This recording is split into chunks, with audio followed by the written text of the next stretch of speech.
Hello everybody, this is Sakuya 1806 and welcome to my first narration, I suppose.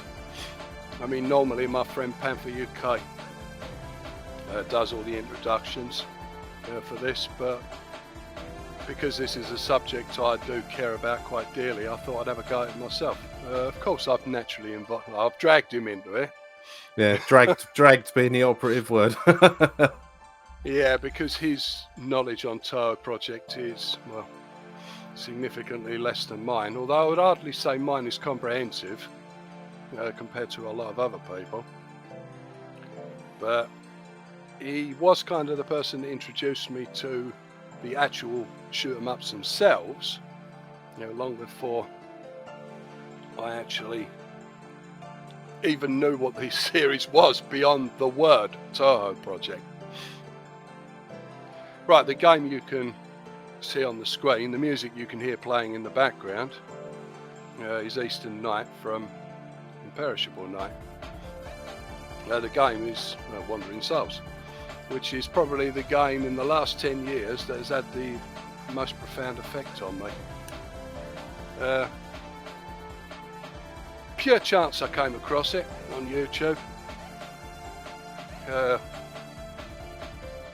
Didn't take me long to get hooked on it because it's exactly the sort of game I like. But yeah, first of all, before we start playing the game, which is fairly long I might add, it can be as long as a 30-hour campaign if you decide to play it on Lunatic, which I wouldn't recommend the first time you play it. I have seen people do such on YouTube and instantly regretted it. But before we get into the game, I'd just like to talk about a little bit about the subject of Touhou Project. The first time I ever heard the word Touhou Project was back in 2007. I'm just collecting doujinshi, like I've been doing for quite a few years now. And I came across a single title called Baso Geto, which means Rabbit of the Moon. Apologies to any Japanese viewers that are watching this, but my spoken Japanese is nowhere near good enough to actually render all of this in your language, unfortunately. I'm pretty much restricted to just the written language for the time being. But I'll do the best I can with the pronunciation. But yeah, Baso Geto, first time I ever saw a Touhou character, but Estheone from Imperishable Night, the character with the rabbit ears, moon rabbit essentially. And for years after, that was all I knew about it. I sort of had an inkling that it was some kind of computer game series, but I didn't know what. Years went on. Started to see a few of the characters popping up in people's avatars on BBS's. Sakuya was the first one I saw. The animation of her rocking backwards and forwards in immaterial missing power because she's drunk and on, isn't she? And I remember seeing Marissa, Suwako, Lumia, Shirano, a few of the more common characters. But it wasn't until 2013, and I would like to add that this was 1996 to 2013, because 1996 was when Highly Responsive to Prayers came out, the very first Touhou game, on the PC 98. Back in 1996, I was just starting to get into Japanese games, so there was no way I was going to be aware of Touhou Project. But yeah, 2013, nigh on 20 years after the fact, I came across Wandering Souls on YouTube. And I thought, well, this looks nice. It kind of reminds me of Valis. And you'll see as I play, it does kind of have that Wonder Boy, Valis, Metroid kind of feel to it. But at the time, looking at the graphics, I mean, everything in the game is clearly borrowed from other games.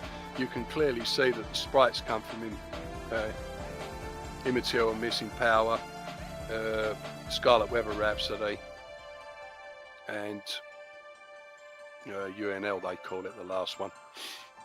And all the monster sprites are clearly from Maple's story.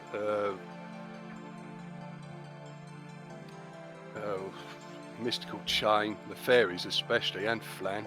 They all come from... it's a mishmash of styles all shoved into one game using the RPG Maker engine. The programmer, by the way, was Estheone. I have actually contacted him. I'll go more into that as we play the game. But yeah, as soon as I started playing the game, it was like, I had no idea. People are going to laugh at this. Who's this red shrine maiden? You know, character pops on the screen, and it's like the character on the title page there you see with the sword is Yomu. I knew who she was. Didn't know where she came from. Didn't know much about her. I just knew she was some samurai girl, you know, with a ghost half following her around. But I didn't really know much about her. I certainly didn't know she came from Perfect Cherry Blossom. But yeah, you start playing the game, and who's this red shrine maiden? You know, it's not Ray from Sailor Moon, is it? You know. So yeah, I got into Touhou Project, and I didn't even know who the main character was. My first character I knew was Ray Sen from Imperishable Night. But as I started to play the game, I had no idea what all the acronyms at the top of the screen were, which tell you the name of the game the music comes from. I had no idea what the spell cards were. No idea where the music came from, no idea where the sprites came from. And I think it was 2 years after Wandering Souls that Chris introduced me to Embodiment of Scarlet Devil. Well, that was a turn of fate in itself. There was a forum I used to moderate. It's no longer there now. It was called Mame Addicts. And there was an Australian guy on there. I think his username was Nostalgia, and we were talking about Japanese shooters like the cave shooters like Dodonpachi and stuff like that. Yeah. And he said, "Have any of you seen the Touhou Project?" And a load of them said, "Oh yeah, we've done that." And I was like, "Well, what's that then?" And he put a video up of Embodiment of Scarlet Devil and gave me a link of where to get the game. And I put it on my arcade machine, and you had a go of it, and the rest, as they say, is history. Yeah, it all expanded out from that, didn't it? It wasn't long before we realised that Embodiment of Scarlet Devil was not a unique game. There were dozens of them. You know, by that point, I think it was up to Touhou 13, weren't it? I think it was either 13 or 14 was just about to drop, I think, when we first started playing them. Yeah, because I remember playing 10 Desires, which is my favourite, the one with Yomu, the ridiculous sword slash move. I definitely remember that. I think 14, double dealing character, came out shortly after that. But yeah, suddenly we realised there was dozens of them, and it wasn't just a PC either. There was 6 more of them on the PC 98. We did actually spend one Christmas, didn't we, going through them all? The first, I think we got up to Touhou 9 or 10. You know, just playing them all one after the other. I didn't get as far as Steve-O the Human. You know, Steve-O the Human, I think he got up to Touhou 14 or something. And he was playing in the middle of a thunderstorm as well, I remember that. His stream was... his stream kept cutting out on the later Touhou games, and he says, "It's not my fault, there's a storm raging outside." I thought one of the Touhou characters is probably it's probably Iku, isn't it, from Scarlet Weather Rhapsody. You know, she doesn't like your playstyle. But yeah, I mean, once I played Embodiment of the Scarlet Devil, it was like, so this is what Touhou Project is. But it wasn't just the shoot 'em ups that I was kind of enamoured with. It was the spin-off titles, and my God, there are hundreds, thousands. If you can think of a name of a game, there's probably a Touhou version of it. Mega Money, for instance. You know, Marissa instead of Mega Man. You know, Super Marissa Land. Mario, but Marissa. Touhou Diablo. You know, essentially, it didn't take me long to realise that there was a lot of material. In fact, it is in the Guinness Book of Records. It's the largest doujin game in the world. I think at the time, when I first discovered it, there were 92 characters. I think it's close to 200 now. Where's it? Touhou 18 and a half, I think it's up to now. Yeah, something like that. But it was this game that changed it all for me. At the time, I owned a couple of random printouts that I'd made myself of a few of the characters that I mentioned earlier, and that's it. That's all I owned. And then when I started playing this game, I think I bought a couple of models, didn't I? I bought a Suika Figma and I bought a Marissa Nendroid. That was all I had, just 2 models for a long time. You know, until I got the inheritance, and yeah, I mean, now it's ridiculous. They're everywhere. I think there must be about 1 million yen's worth at this point. I mean, I've got so many models. You know, towels, pillows, and some of the things are just crazy. I mean, you got your Fumos, you know, your plush toys, but I've got like Yukuri heads, and I've even got a pair of Yukuri slippers. The most expensive pair of shoes I've ever owned is a pair of Yukuri slippers. You know, I've got a dragon futar, you know, Derpy Moko. A lot of this stuff I only found out about as well through searches on Japanese websites like Yahoo and that, because you never get this stuff in the West. I mean, well, you know, I did start buying on Amazon first of all, didn't I? Yeah. I mean, the Iku Nagaya figure I actually bought for like 92 quid. But you go on Buy, or use a service like Buy, and go on Yahoo Japan, you can buy these things for nothing. I bought a Suika plush. You know, my Yoidare Suika, or Drunken Suika. And she cost me like $15. I was literally the only bidder. Now, if that had been eBay or Amazon, you can guarantee it wouldn't have been $15. You know, much like doujinshi, they end up ridiculously inflated. Yeah, as a quick example, you know, my mum wanted a Chibiusa UFO catcher doll, and I remember Wayne found one on his trip to Japan in a bargain bin for 50 cents. It's crazy, isn't it? 50 cents. And yet, I think I sold her on eBay for about 30 quid. Yeah, it's that ridiculous. Yeah, in Japan, this stuff is worthless. Yeah, because once that particular title was passed, you know, and it's moved on to the next title, nobody wants it anymore. And so it ends up dumped in a bargain bin. You think you're like your pound shops in Britain or your dollar stores in America. You know, that's exactly the way it is in Japan as well. But well, you have got one totally unique item, though, haven't you? The Kunai I painted for you because I've only ever painted one, and you know, it's the only one that's been painted by me in the world. So you've got at least one 100% unique item.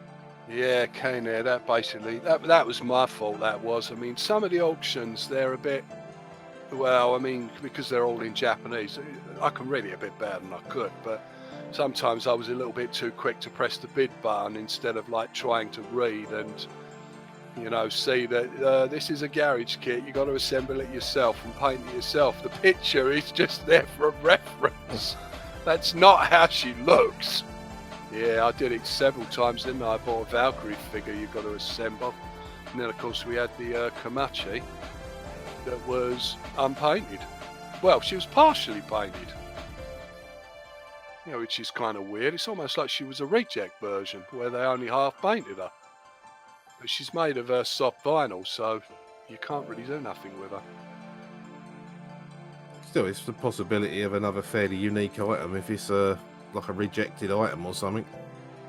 Yeah, I've got quite a few unique items. A Chironok clock, there's only one of them. Someone made that, Comic.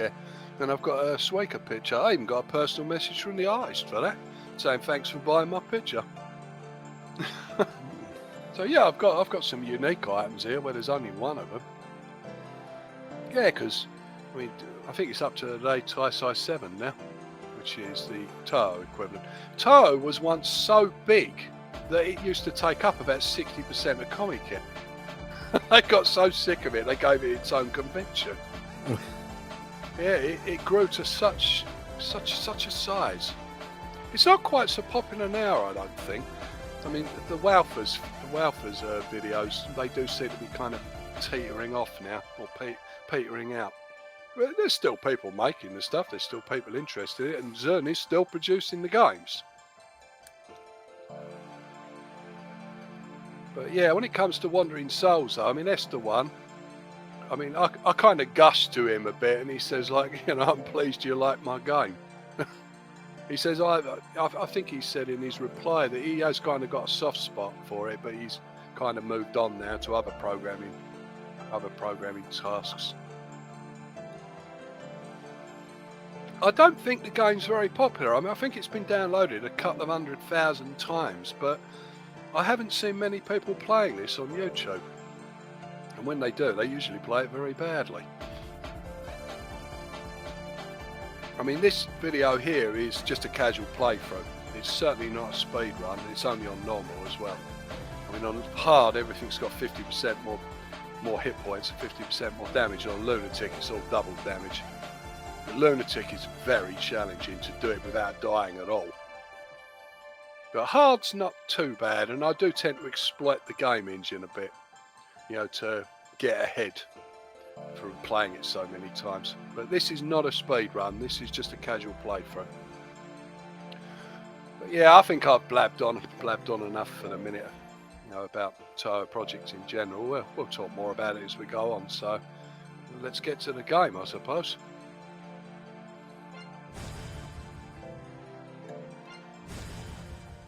So you've picked normal, as you said you would. Here we go.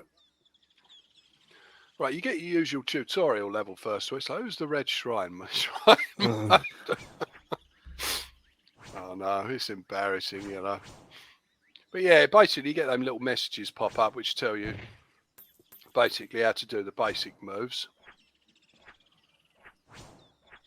So I mean, you've got a lot of control over your character. You can dash, double jump, walk, dodge, walk, defend, and obviously attack. And you've got special attacks, and you've got spell cards, and you've got team attack. So it's a lot more involved than, say, the beat 'em up. See, look there, you can guard. You can't guard indefinitely though; it will break your guard. Some things can be destroyed, some things can't. Some things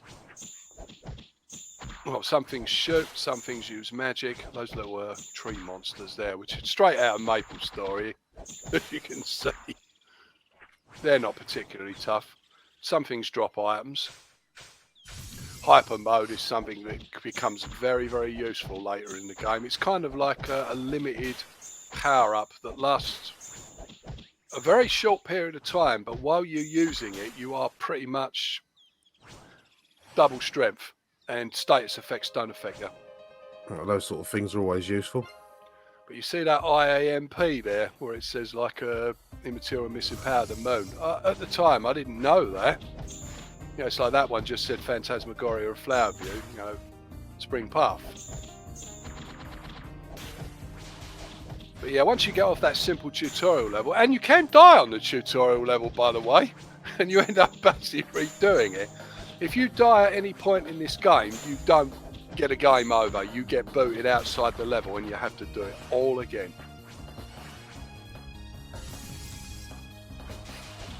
But yeah, this is like the first part of Forest of Magic. To begin with, it's fairly basic. You know, the enemies are very slow moving. They haven't got any serious attacks. Most of them haven't even got spell cards. Yeah, it doesn't look like you need to do a lot of blocking on the first bit there. No, that's it. It's like these plants here, they just poison you, but they're not particularly strong. Not particularly difficult to take out. The chests contain money or orbs to fill up your hyper gauge. There's stuff hidden all over the place, you just got to look for it. Money comes in handy later. Some bits you don't have to fight. You notice it didn't put up a barrier there. Sometimes it will put a barrier up and block you, so you have to fight all the enemies before the barrier will drop. But that doesn't always happen, and sometimes you can exploit that and get past the barriers without fighting anything. Potions obviously restore your health. But at the moment, you've only got your basic attack. I say basic attack because you can do various things depending on your button, and I was using keyboard. So for instance, if you hold down, Reimu spins Gohei round. If you hold up, she kicks them away. If you just press the button normally, she just smacks them. See that one there? Look, just cast a spell on me. Look, stun me. An earthquake spell. Yeah, there's quite a lot of moves you've got for a basic start off. Yep. You see the 3 bars in the top left-hand corner near her face? Yep. The top one's her health. If it falls to 0, she gets knocked out. She doesn't die. She just gets knocked out. If you've only got her, well, that's it. Back to the start. You've got to do it again. If you've got more than one party member, which you don't have at the start, which I actually didn't know when I first started it. Yeah, don't stand over there. It basically fills you full of bullets. You can't graze in this game like you can in there's your first fairy. They're not too tough at the beginning. They shoot butterflies at you and bullets. But yeah, the second bar down is your special, is your spell card bar. You don't get any spell cards at the beginning, so that bar's useless. And the bottom bar at the bottom is your skill bar, which you don't get at the beginning either. Marissa shows up. I knew Marissa was.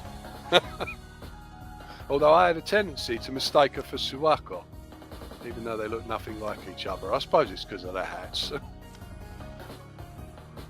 So the sprites in this game are from the fighting game, aren't they? Yeah, they're straight out of Immaterial Missing Power. At the time I thought, oh, these are well drawn, aren't they?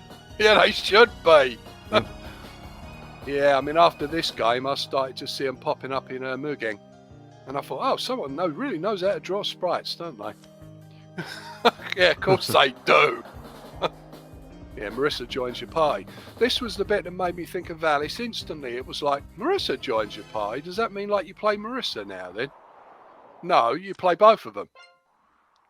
But that stage there, to get the first soul, you just needed to complete the stage. You notice there are conditions when you click on a doorway. Yeah. Incidentally, they keep saying Kekai. Kekai is the Japanese word for barrier.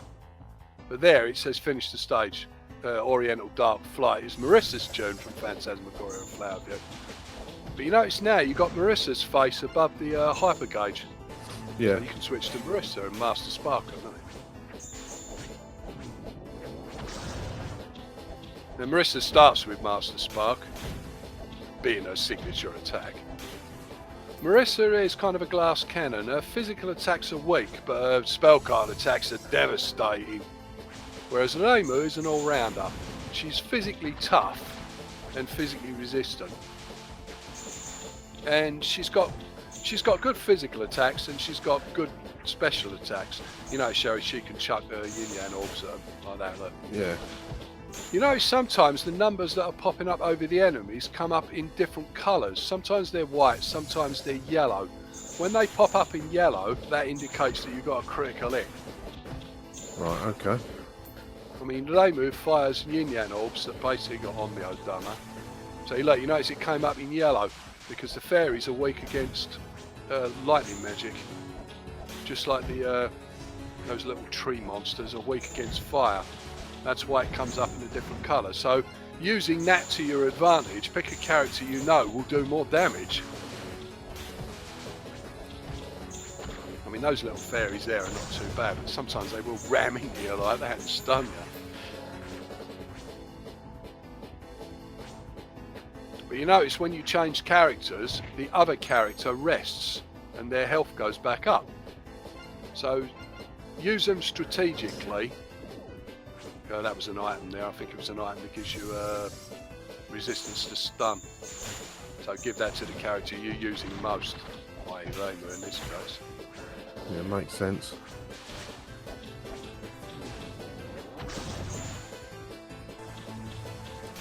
You notice that completely drains Marissa's special bar. You notice it's taking time to charge back up.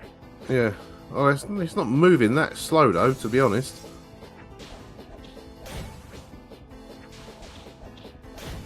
You know, you're talking seconds rather than minutes for it to refill. Yeah.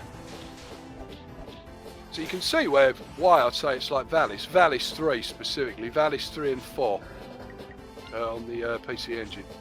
Because you get multiple team members. Oh look, It's Baka's son.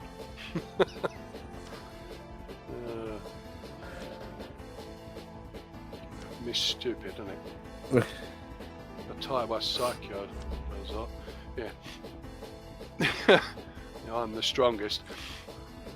Yeah, Chirano, or as a lot of Westerners call her, Cerno for some strange reason, despite the fact that her name is clearly based on, well, it's clearly chill, isn't it? Chill. Chirano. It's just basically the Japanese equivalent of the word chill. It's just a bad pun. But yeah, Chirano, she's not very strong at the start. She's only got a couple of bars of health. She tries to dive bomb you. She hasn't even got any spell cards. All her attacks are cold based. I think she has got one spell card, but you can knock her out of here. She can stun you. But she isn't difficult at all. Yeah, you can knock her out with ease. And no, she doesn't join your party. Not everyone joins you. You know, sometimes they're just there. Well, it's typical Gensokyo mentality. Whenever you meet someone, you generally have to have some kind of dumb mucker fight, you know, before they'll go away.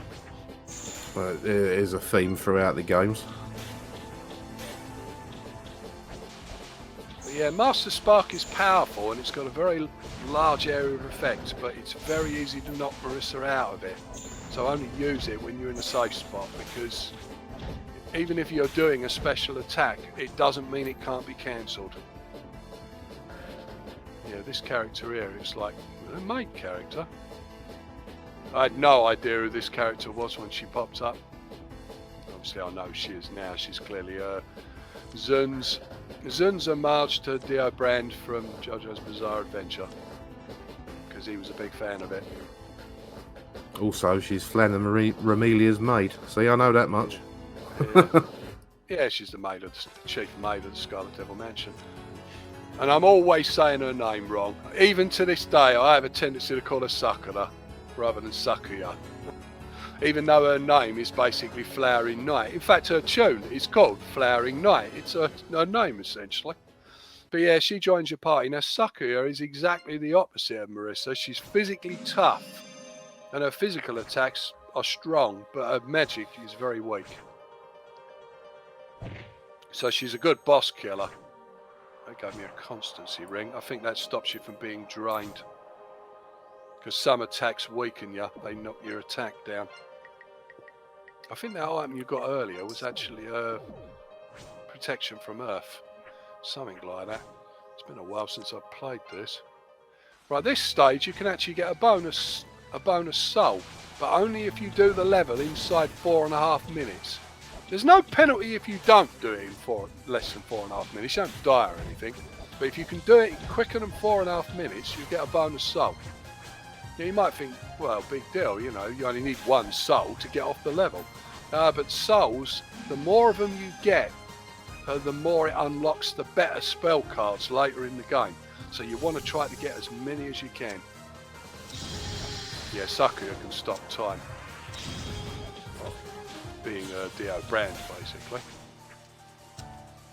Her spells are nearly always fire or poison based, but she is, well, as you can see, physically she's very tough. The characters all have basically the same movement, so all the girls can double jump, all the girls can dash, all the girls can duck, defend, but they all do have different stats. Some of them have a higher defense, some of them have higher attack, as I've explained.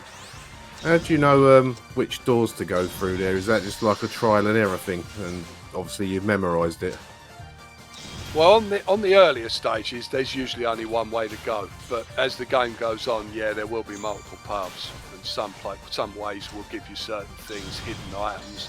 Scarlet Devil Mansion is full of areas that are just confusing as hell if you don't know what you're doing. But you see what I'm doing here. I'm using up one character's attacks, you know, their special attacks, and then quickly switch to another character. Yeah, it's a good strategy. Because you notice how the enemies will recover. If you leave them alone, their health goes back up. You know, they can recover just like you can. You know, some enemies, until the main enemy is killed, they will just keep summoning additional minions. So concentrate on the main enemy to get rid of them, and don't worry about the minions.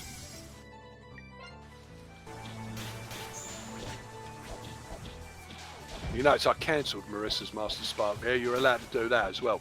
The game essentially is very responsive on the controls. You can cancel one move into another. You can do a spell card while you're doing another attack. Eventually, when you get later in the game, it's possible to use like 3 or 4 attacks at once. So you could say it's highly responsive to prayers, couldn't you?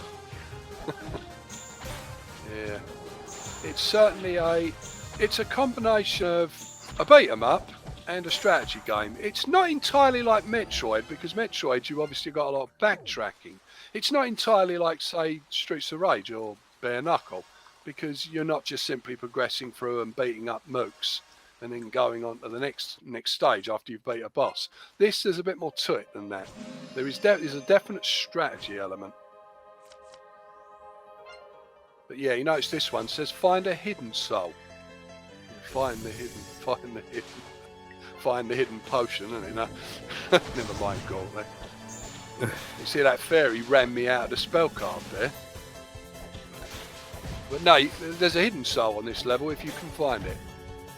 So you can tell I've spent a lot of time around you in recent years, because I know for a fact that PCB means Perfect Cherry Blossom, and I didn't even realise that I knew that until I saw it come up on the screen. Yeah, I mean, anybody that knows Touhou knows that tune in the background is Alice's music. You know, it's clearly Alice's level from Perfect Cherry Blossom. But you know that you're coming up on Alice because of all these dolls everywhere, isn't it? All these Shanghai dolls here. Yeah, and I suppose that's something that wouldn't have been that obvious to you when you first played it. No, that's it. I mean, I didn't know who Alice was. I'd never played Perfect Cherry Blossom. But yeah, dolls are everywhere on this level. You've got your Lancer dolls and your bow dolls, and just the same as she was in Perfect Cherry Blossom. Although they gave them all fancy names, didn't they? Like Double Dutch dolls and Foggy London dolls. Yeah.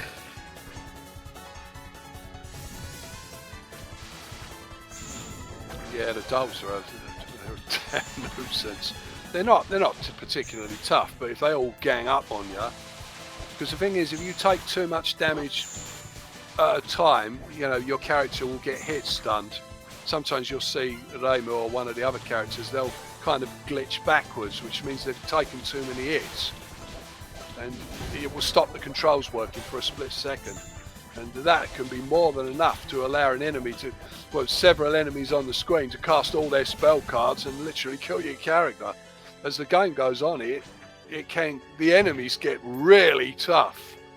You know, one thing I will say about the AI is it's very dynamic. You know, this is not a game where you'll breeze through it, you know, using the same tactics. Like here, I've found it in location, and it just told me, didn't it, destroy all the enemies. Yeah. You see that number on the left there? It's going down as I'm killing these little meanies there. There's 7 left, 6 left.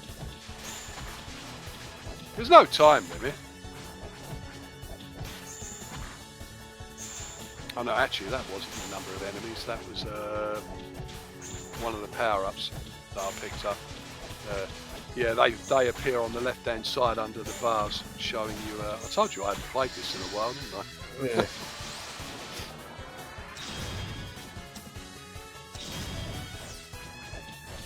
Something else as well. You notice every so often it's saying you gain levels, and Yep. it's also saying that your current weapon gained a level.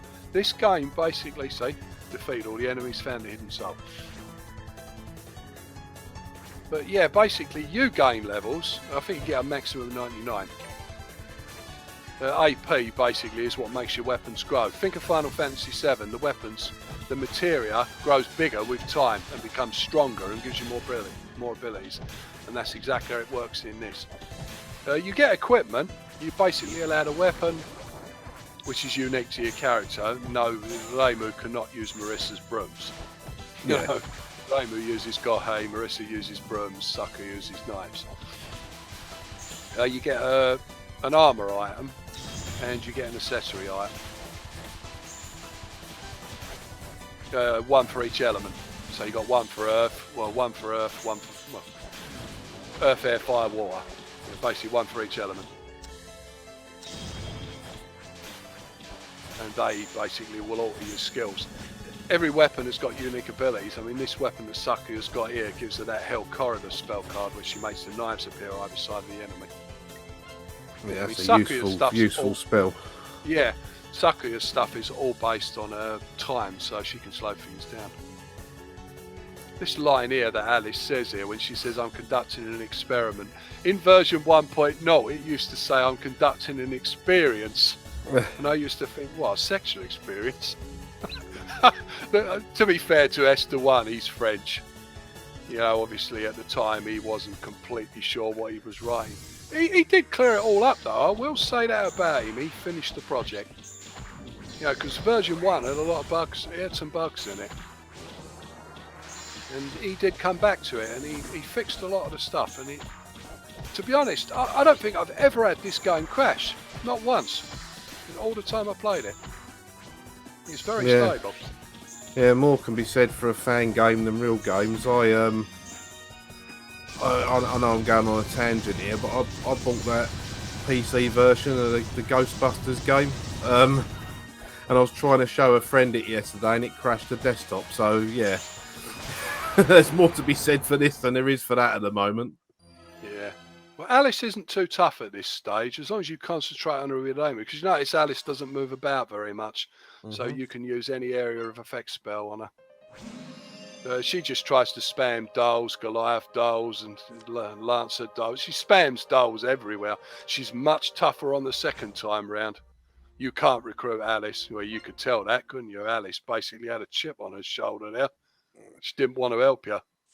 More than likely, Marissa's probably annoyed her. But yeah, once you've done the Forest of Magic, it gives you your first spell card. You basically visit this area here, and it gives you the Fire Soul. And now you can all cast your first spell card based on fire. It's different for every character. Reimu gets an area effect Fireball. Marissa basically gets a small area of effect kind of Firestorm, which is very damaging to a single target. And Sakuya gets the ability to power her spells up. She makes her knives catch fire, essentially. So she does pretty much double damage. Alright, and basically you can move on to the next area, which is Misty Lake. Right, this one here says finish the stage. Do it without dying.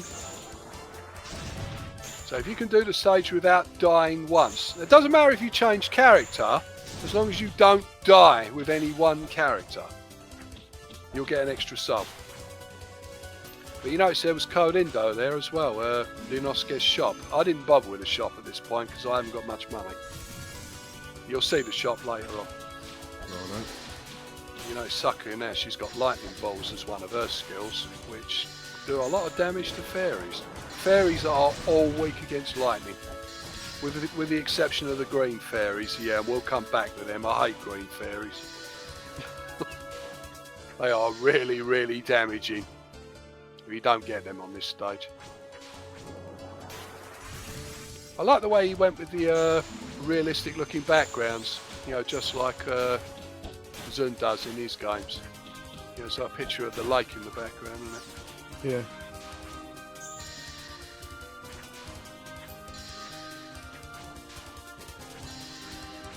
Yeah, these things, you can never destroy those. They basically just spam bullets all over the place and you just have to dodge them.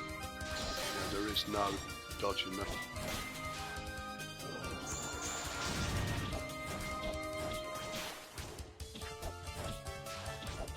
Essentially, Misty Lake is just full of fairies. You know, just like it was in Embodiment of Scarlet Devil. Yeah, there's a lot of fairies there. Stung a bit.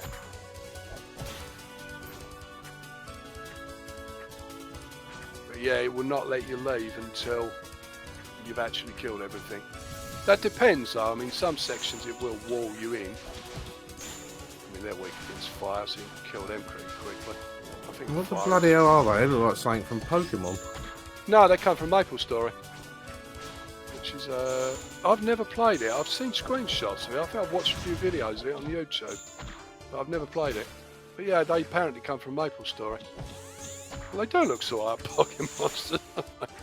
I think they're weak against water, so Ramu's a good choice for them. They're not particularly dangerous at this stage. I mean, that one you don't need to fight it. Just run. If it doesn't wall you in, yeah. You remember that time I couldn't find my way through the barrels because I can't see the difference in the colours? Yeah. But yeah, you can probably see it clearly that there's a space through them barrels, allowing you to get to that chest. But yeah, Ramu gets a slightly better weapon there, and she gets, I can't remember the name of this particular attack, but it shoots out 5 orbs. Like Evil Sealing Circle. No, not Evil Sealing Circle, Fantasy Seal. You don't need to fight any of those, just run for it. I'll take it the flags are like checkpoints. Yeah, that tells you you're coming up on the end of the level or the boss. Not every level has a boss. Yeah, that thing that's shooting that laser around, don't get hit by that. That will sting. On Lunatic, that will kill you instantly. Yeah, it drains your health at a rate of knots. You can block it, but it will rub your guard out very quickly. But yeah, this bit's pretty much dodge all these annoying Pachu Yin Orb circles or whatever. They're nearly always... You get lots of those in the Scarlet Devil Mansion, you know, in the library. But yeah, that thing in the middle just keeps appearing forever here. You just literally have to dodge it.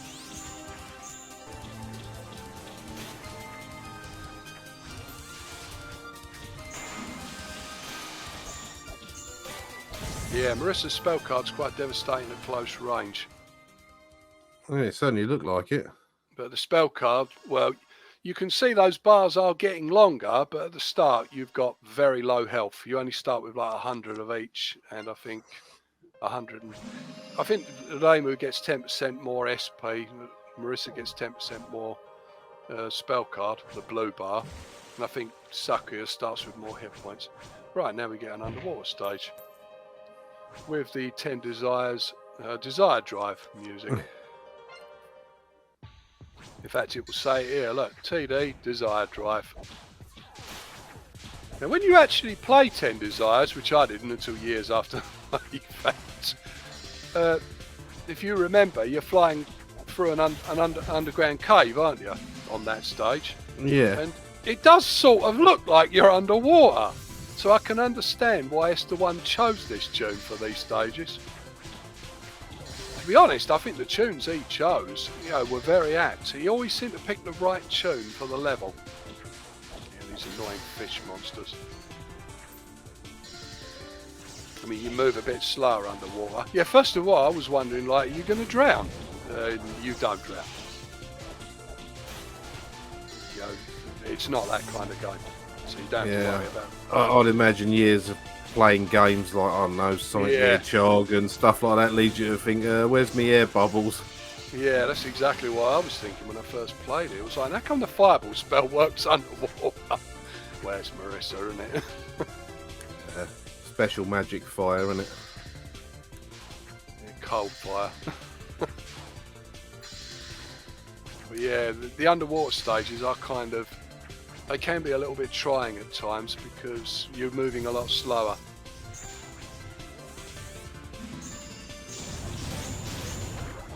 Just burn that lot.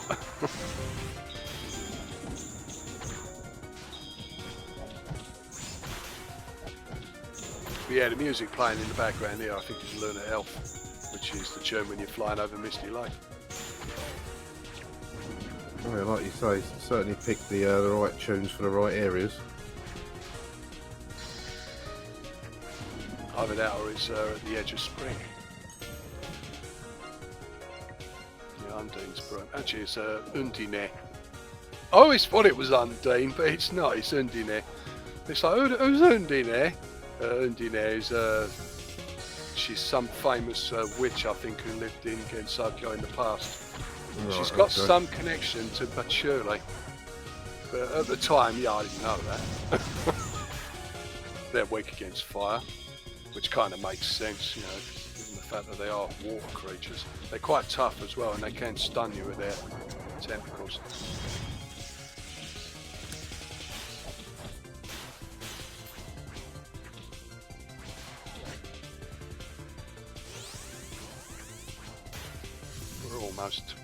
end of this bit. Right, now you start getting these little dinky fairies. Those little dinky fairies randomly cast spells and they can affect you anywhere on the screen. Some of them stun you, some of them slow you, some of them weaken you. So don't ignore them. Because they also heal the enemies as well. So they may not look like they're offensive, but they are little pests. I think the ones at this point just basically heal the enemies. They don't stun you. But the later ones, they will stun you on the spot and then everything else will murder you instantly. So good to get rid of them as soon as they appear you've then. got to get rid of those annoying little pests. Right. You're probably wondering why I did that stage first. Why did I do that one and not that one? There's a good reason, actually. I'll just see when I get to the end of this. Yeah, this is at the end of spring from my favourite Touhou game, and it UFO. Oh, God. I'd say if you think Legacy of Lunatic Kingdom is difficult, Touhou 15, just play UFO on Lunatic. It is insane difficulty. I can't even do it on easy. I find most Touhou games insane difficult on easy. It's true, you know. I mean, even if you pick a relatively easy one like Imperishable Night, you know, even lets you start with 7 lives in that one.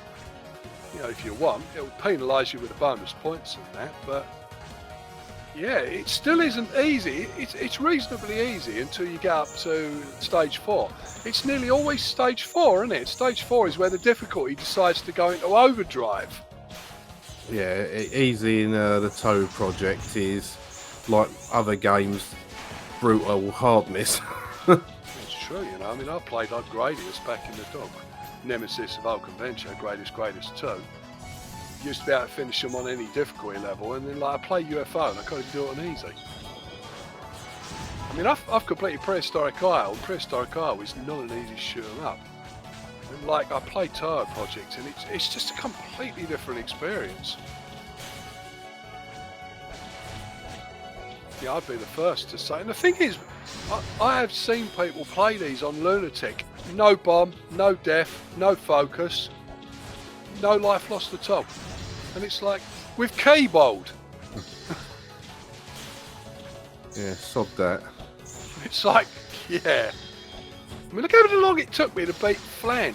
You know, and how long it took me to beat Mummies, though. Oh, they're the only 2 extra stage bosses I've ever beat.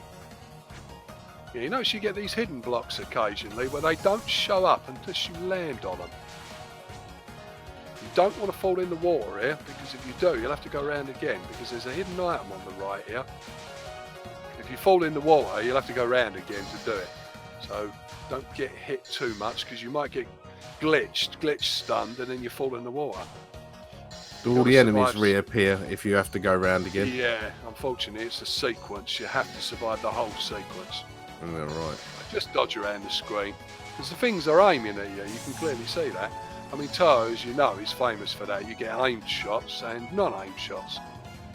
Now this one here is just sweeping the whole screen. Not so bad on normal. I mean, you can pretty much guard against that laser there, but on Lunatic, your guard breaks instantly. But yeah, you see the barrel colours? Yep. I can't see the colour of the barrels. I literally had to learn the pattern. But I mean, you can probably see the difference in colour. Yeah, I can. And obviously if you jump all the way up the top, which I had to learn, you get some extra items. But it's that chest you want, which has got a soul in it.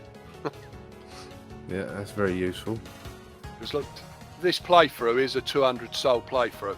I don't get 100%, because to get 100% you need to get every item, get level 100, and you need to get all the souls. I just get all the souls here. And that's a task in itself. Right, the reason I did this level second is because you get someone at the end of this level, and I'd rather fight her when I've got a few more abilities. In fact, it's Racen, the first character I ever came across. Not sure what she's doing down in Misty Lake, but she's got a soul on her and she won't give it to you. Nobody ever cooperates in Gensokyo, you should know that. So it's like, we'll settle it with a Danmaku battle, isn't it? You know, the usual. And that seems like I'll never understand Gensokyo's traditions.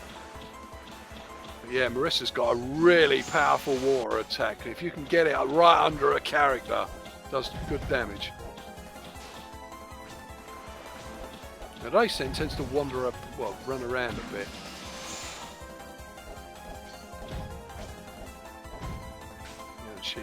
She does what she does in the beat 'em up. She chucks carrot missiles at you and shots that are very, very hard to dodge. She's not too bad at this point though, but she is a little bit tougher than Chirana was. I mean, she's got a lot more health for one thing. Yeah. Mind you, you're making fairly short work of her. She kicked me and stunned me, you know? You see, she's hyping herself now, but it won't do her any good at this point. She left it too late. But yeah, because I did the stage without, well, I did that other stage without dying. See, that one was finished the stage final in Soul. But it will not make those barriers disappear until certain conditions are met. So you can't skip all the levels out. Well, I would have thought that was obvious anyway. Well, yeah. See, I mean, you can't go to the next stage until you do this stage now. This one's got another hidden soul. Back to Lunar Elf music. Yeah, these sunflower fairies. I was never a fan of sunflower fairies, especially in like subterranean animism and 10 Desires, because they nearly always give you a face full of bullets. I mean, they've become a staple, you know, to the Touhou games. Well, let's be honest, in most of the games, there's a lot of things that gives you a face full of bullets. I know sometimes they do like spontaneous combustion and they just try to run into you while they're burning to death. There's one of them annoying little fairies. You've got to get rid of him quickly, otherwise he'll just keep healing the enemy. He'll just keep healing everybody. I mean, I've watched other people play this game and they kind of don't understand the mechanics, and they're attacking one enemy and wondering why that enemy's not dying, and it's like the reason that enemy's not dying is because like it's being healed. Now I found a hidden area. All you got to do here is just knock off all the little meanies. And take less than 300 damage as well. Yeah. That's not too difficult here, especially if you use Sakuya.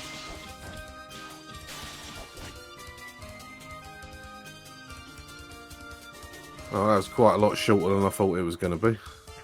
Yeah, Sakuya's a good choice there because she can power her weapon up and do lightning bolts, which means you can stand right on top of an enemy and pretty much hack it to bits. I mean, Sakuya's good when the enemy's very wide, when it's got a wide sprite like these enemies here. You know, you can stand right on top of it and really fill it full of knives. Oh, got stunned there.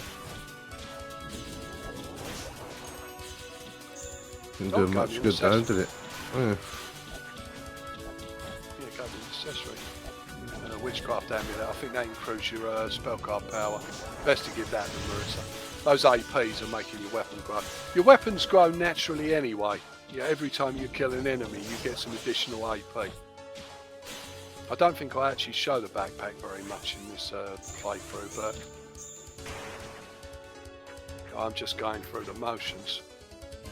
There, if you actually jump over, it won't shut the area off, so you can actually skip a battle out there. I've got safety firestone and the witchcraft amulet. That gives you protection from fire. That does. So you notice you can have 4 accessories, 1 for each element. Yeah. So give that to Marie. Oh no, Chirana's back again. So you come to apologise? No. Chirana's really pissed now, and she's like, "That's it. I ain't helping you. So I want your help."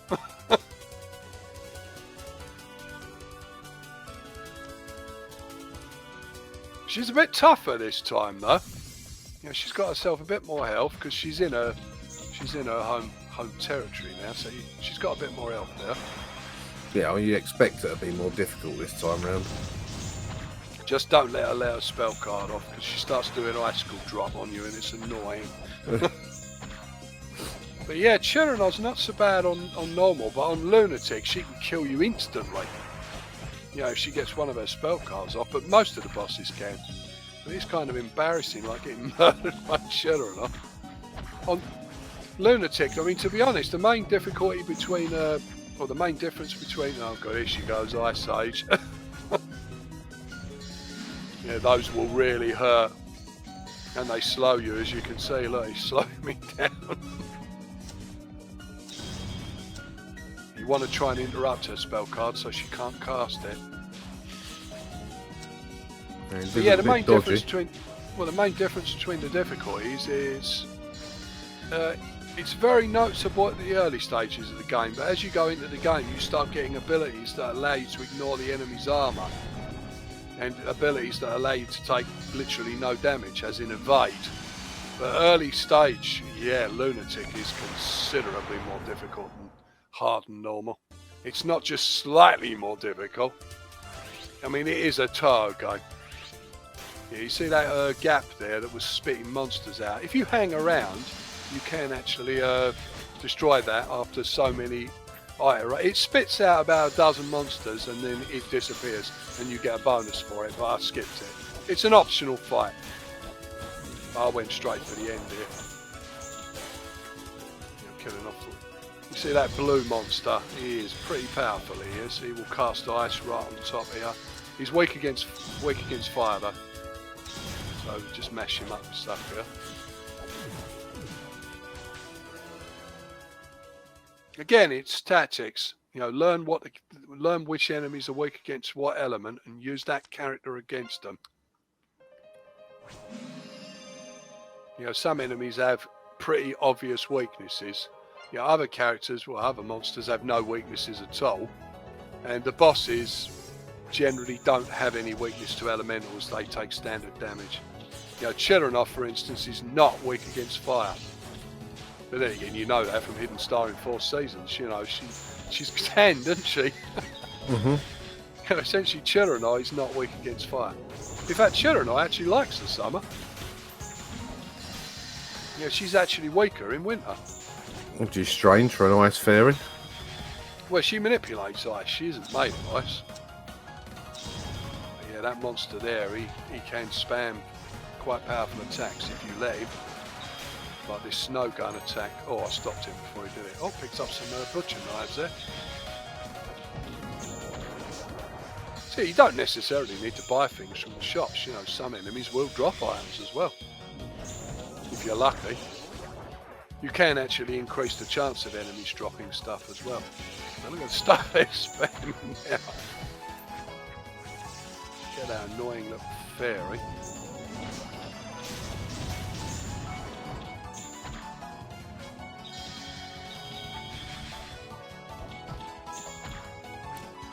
And they're starting to soak up more and more damage now, aren't they? Yeah, this guy is a right pain. He can shield himself, as you can see, he's put a shield up. He can chuck his swords out, even though he's carrying swords. I've got him quickly there, but yeah, he can give you a bit of grief, that guy. He poisons you, you can put a shield up, he can enhance his attacks. What you want to do here is try to get across to the other side. There's actually a hidden door. So you notice them platforms only appear. Yeah, you go right through there. Then you've got to fight a bunch of monsters. It will not let you open the chests until all the enemies are dead. Yeah, that figures. So you can't just sneak in, grab the item.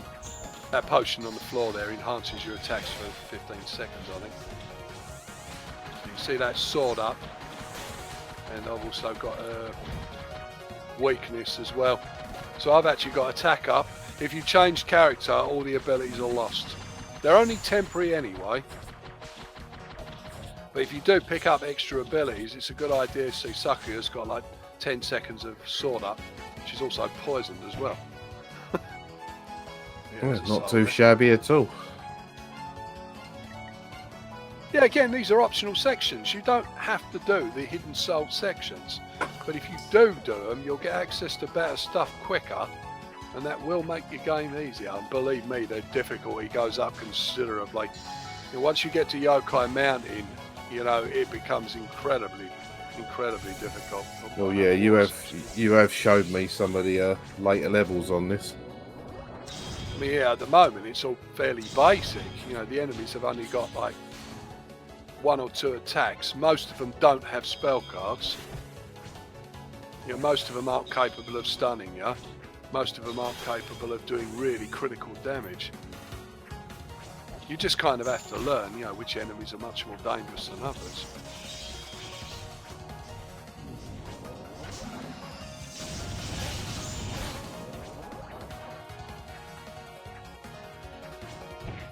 Yeah, tell you what, regardless of you know, the sprites all being nicked from a myriad of different games, they really do fit with what he's done here. They do. You know, I think I know people have criticised him for using like various assets because yeah, the music, the graphics, none of it is original, is it? You know, it all comes from other games. You know, lots of other games, lots of other titles, but it's how well he's put it together. That's what you have to praise him for. Yeah, I mean, isn't the level layout his own design from a game maker or something? Well, it's RPG Maker. Yeah. That's the program you shoot. There's another one of those portals there. Again, an optional fight there. We'll skip that. Oh, and here's Miss Annoying. Oh, yeah, isn't it? Yeah, she's out looking for a scoop, isn't it? Oh, yeah, that's the reporter, isn't it? Yeah, the Tengu reporter. Yeah, the creepy Tengu reporter. One of Zun's waifus, basically. That's the only reason she got her own game, you know, Shoot the Bullet. Well, Shoot the Bullet and a double spoiler. Yeah, it's because she's Zun's waifu. I'm not fond of her myself. I love her tune. Her tune's one of my favourites. You know, Mysterious Mountain, you know, from Mountain of the Faith. It's one of my favourite tunes of all time. But I'm not fond of Aya as a character. I just think she's creepy. Obviously, she's fast, because her attacks are all wind-based. So she dashes around the screen like a mad one. Yeah, even when you slow her down, she can still move quickly. And she's got a lot of health. If she gets her spell card off, you know, she'll start firing blooming, you know, super fast attacks at you that are hard to dodge. Not so bad on normal. And they are wind-based, so if you've got protection from wind, you can actually nullify Aya's attacks, and it makes the fight a no-brainer. I don't think I've got wind attack at this point. I don't think I've got wind defense at this point. If you get lucky and it drops the stone, well, it makes the fight a bit easier for you. Yeah. And it's important to keep an eye on all your bars, you know, keep an eye on your health, obviously, because if your health goes, your character gets knocked unconscious, and it'll take 30 seconds before they're raised. I kicked her on the floor.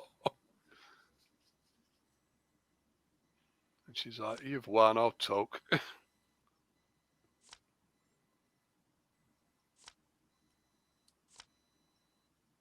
I know the guy online whose video I was watching a while back, he kept calling them kikis. Kikis? Kekai? Barrier. I suppose most people wouldn't know that. I mean, Kekai? What's a Kekai? Barrier. That's it, Misty Lake done. I mean, you know that from talking to me. I mean, I'll see a word that's Japanese written in Western script, and I'll read it as it sounds because Yeah, I read in English. So yeah. Although I never called Chirano Cerno because I at least knew that was not her name. Yeah, it's obvious her name's based on it's just a pun, isn't it? They're all puns. Marissa Kirisame, Drizzly Marissa. Because weather condition in Scarlet Weather Rhapsody is drizzle. It's just a joke. Yeah, he's very weak against water, he is. You can wipe him out with one hit from Marissa. Yeah, this bit here is just hilarious. Sakuya's like on the floor. She's like, what a shame. I'm surprised she doesn't stab her as she goes past. Yeah, just leave her. No reason to wake her up, is there? Not if you don't have to. Oh, you've got some maid fairies here. The maid fairies are not weak against anything, and they will stun you if they start sweeping up. She went straight through me there. But it's important to keep an eye on your bars, keep an eye on your health. If you're about to die, where it starts flashing red in the screen, so change quickly to somebody else. But keep an eye on your spell card power and your special points, so you know if you can still do moves. Oh, Mailing woke up. Mailing decides she's going to do her job for a change. To be honest, it's the fandom that made Mailing out to be lazy. Zun has actually confirmed that Mailing is not lazy. Not at all. She's a competent martial artist, and she is diligent about her job. It's just that the fandom made her out to be. I've seen every variation from stupid, drunk, always sleeping, lazy. I know she's one of your favourite characters. Yeah, that's only because of that Burning Mail-In video that I watched. I thought it was a really good story. Yeah, it was. It really does expand on her character a lot. But yeah, Mailing here cannot be defeated. She's got unlimited hit points. You literally have to just put up with her. So just keep slowing her down and kill the monsters. I mean, she's not particularly quick, but she does hit hard. She gets next to you. Her Danmaku are pathetic, so you don't have to worry about those. She will follow you across the screen. Follows you everywhere. You can't, even if you go back on the previous screen, she follows you. You can't get away from her. So you just have to take care of the enemies as best as you can while avoiding Mailing. Don't waste your spell points or spell cards on her, because she literally has got unlimited hit points. You cannot kill her. Or you can't knock her out. Not at this point. Oh, I missed that big monster there. Looks like a giant pocket monster, that, don't it? But no, they're all from Maple Story. He clearly says it in the credits. He made no secret of it. I think in the description of the game, he actually tells you where all the assets come from. Some of the assets are from the Dracula games. At least he didn't try and pass it all off as his own. He was straight up with it. He used RPG Maker. He borrowed a load of assets and he made a really good game out of it. At no point, whenever you've spoke about this, have you ever said about the guy, trying to pass it all off as his own work? No, that's it. Well, now you do get to fight Mailing. She's pretty tough. She's got a lot of hit points. So yeah, because she doesn't move about very much, just hit her with all of Marissa's special points straight away, because that will do a lot of damage, especially if you're hypered.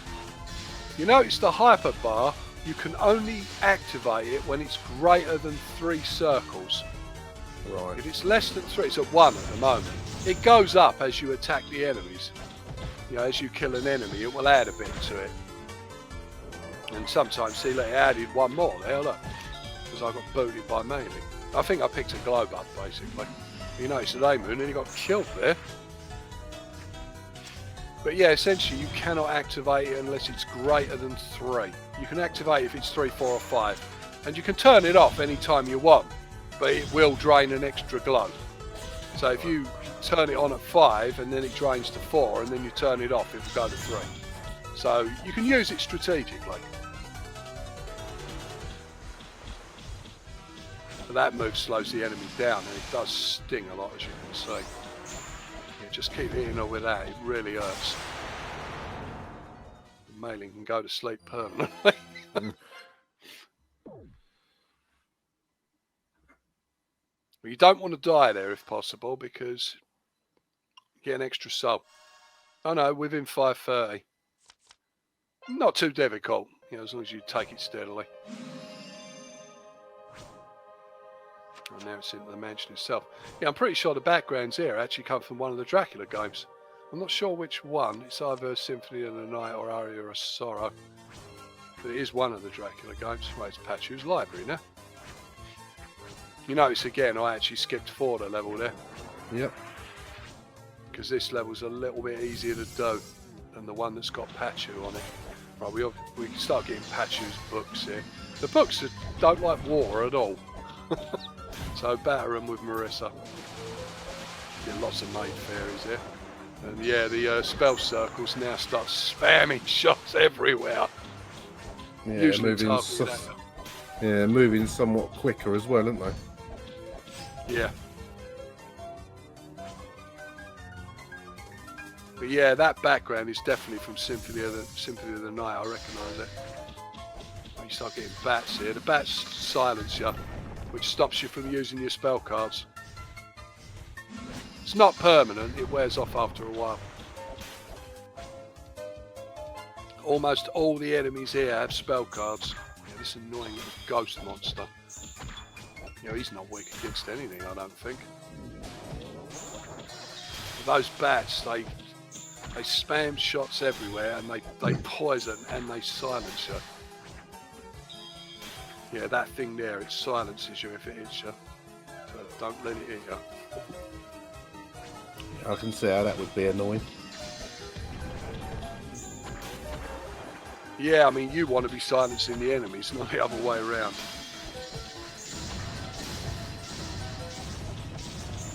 I mean, the nice thing about this game, I suppose, is because you don't really get a game over, you just get booted from the level and you have to do it again if you lose all 3 girls. You know, you can keep attempting it until, you know, you do it. So it is the sort of game where perseverance will eventually result in you completing it. That's one of Sakuya's weapon, that one, Cursed Knives. I usually give those to her because it gives you an ability that stuns the enemy. And they are pretty strong as well, even at low level. When you switch weapon, the level goes back to 1. So if you had a level 5 set of knives and you switch to a new weapon, it goes back to level 1 knives. As the game goes on, the enemies drop more and more AP, so the weapons power up faster and faster. Certain enemies do give you more than others. You can sit around grinding if you want, but there's no necessity, so... That's quite a useful abilities of Marissa's. It silences the enemies and it does water damage. It does take a lot of spell points, so it takes like 200. Better off just doing it with that one. Yeah, they sweep you up then, mates. Yeah, all the fairies come out of Mystical Chain. Yeah, you can clearly see they do. Mystical Chain fairies.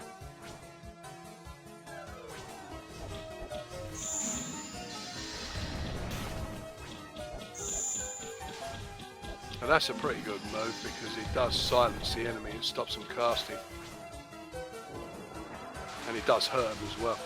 Yeah, that thing you want to avoid. On Lunatic, you get 2 of those things start hitting you and that's it, you're dead instantly. I can't use my spell cards here because that was one of the stipulations. You know, basically do it without using your spell cards.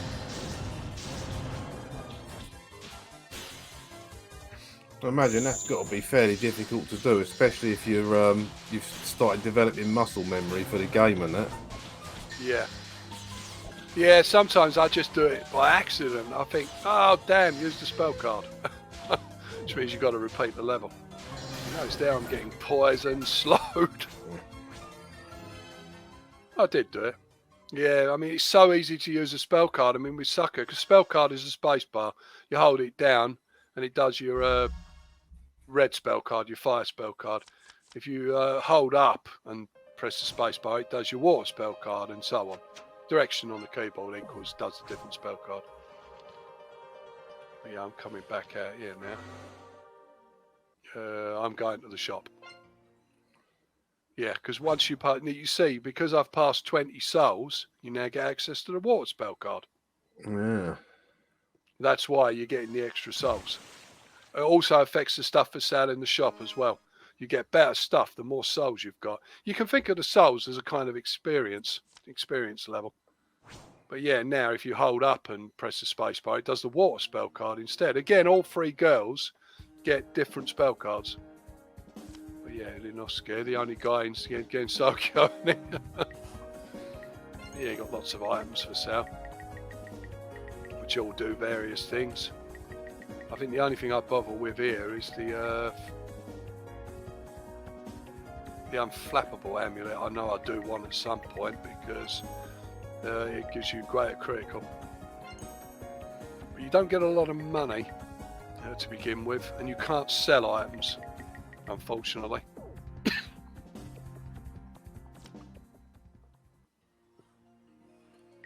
So buy a few items.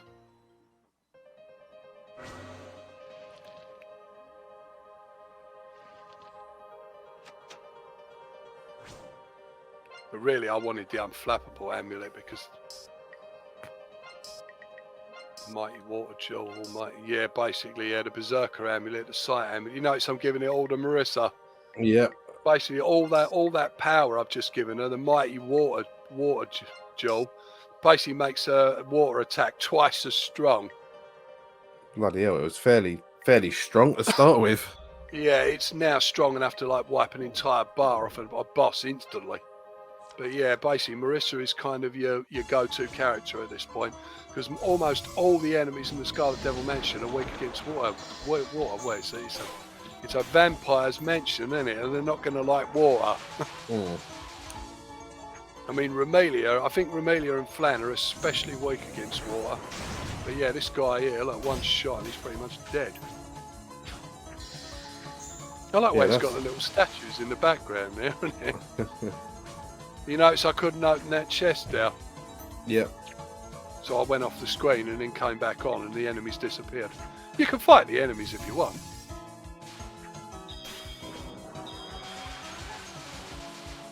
Yeah, those things there that spew them shots out. If you get caught by that, all of them will plough into you and it will pretty much drain your health instantly. The key is to keep moving, because everything will target your current position. Some enemies just spam the screen with bullets, but most enemies are intelligent and they will try to hit you. So keep moving.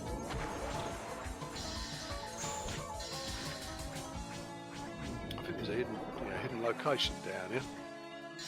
Yeah, kill all enemies. These bats are especially weak against this particular water spell, so just let them have it with that. You can see it's murdering them. Yeah, really, really quickly and all. Yeah, Marissa's a good go-to character here. Yeah, the number of enemies is down at the bottom right-hand corner. You can see there's 8 to go. Yeah, watch how quick it takes him out. Look, dead. Bloody hell. Yeah, she's doing all right for an ordinary magician. Yeah, I never understood that, you know. When I first heard Marissa's title, Ordinary Magician, I thought, don't you mean Extraordinary Magician? No, the reason Marissa's an ordinary magician is because she's not a yokai, like, say, Alice or Patchouli. You know, they're yokai magicians. Marissa's just an ordinary magician, as in human magician. That's why she's got that title.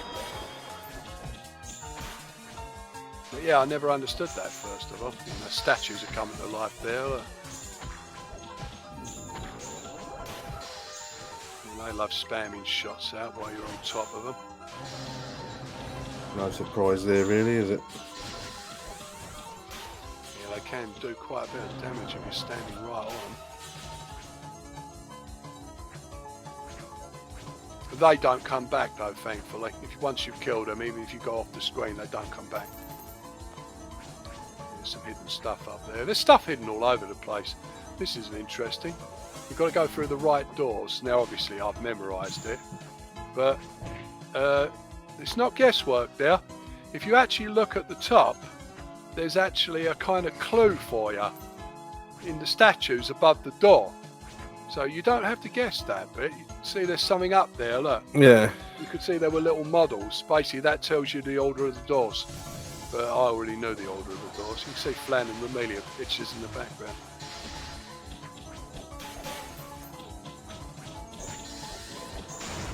Oh yeah, there's some puzzles to solve as well, but nothing too complicated. It's not like you're going to get stuck and have to look at a fact online. I mean, some of the hidden items, I admit I did actually look at some videos, because someone did a video showing you where all the hidden chests were.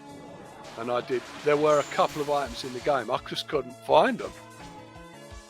You know, the hidden souls. I know there was one on Suako's level and I just couldn't find it.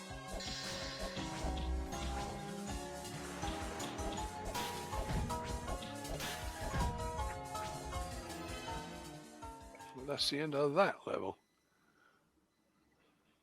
So how many levels has the game got in total? It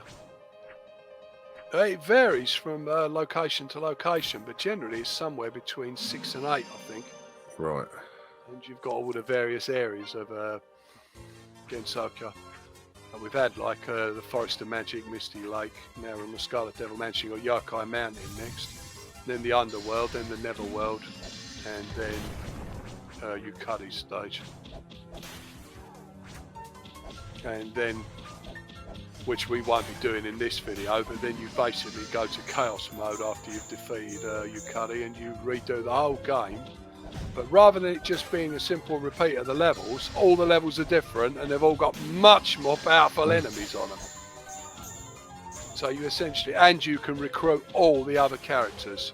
Well, I say all the other characters, most of them. So kind of an added bonus. It's kind of like Ghosts and Goblins syndrome. Then you got to do it twice. But it's not exactly the same game. Yeah. I did appreciate that. I thought, oh no, we're not just going to do the same game, are we? Yeah, this bloody book here is a pain because it's got a lot of health and it's not weak against water. But you can silence it to stop it from casting. Again, you can't open that chest until he's dead. Let's get that soul. But yeah, the second time round is much more challenging.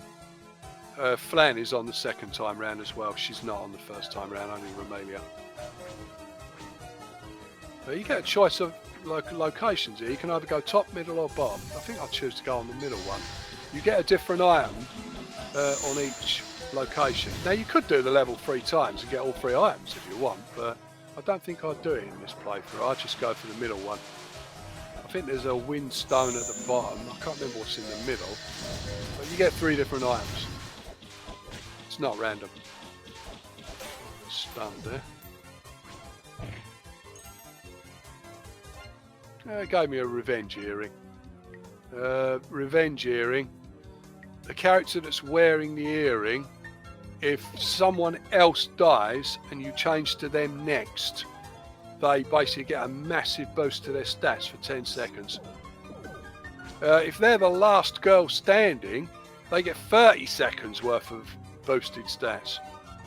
So the revenge earring is actually pretty useful. Yeah, that's quite a powerful item. Skip those books. You don't have to find the books here if you don't want it.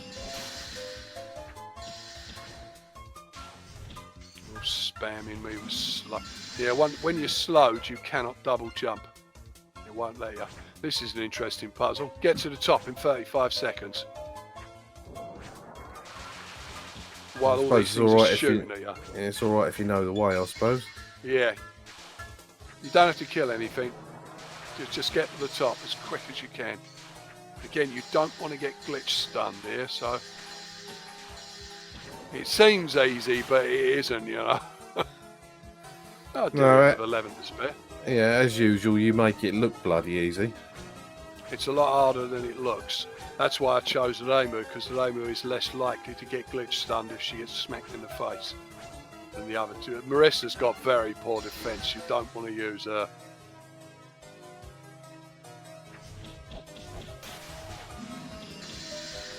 Wipe that stupid book out quick enough.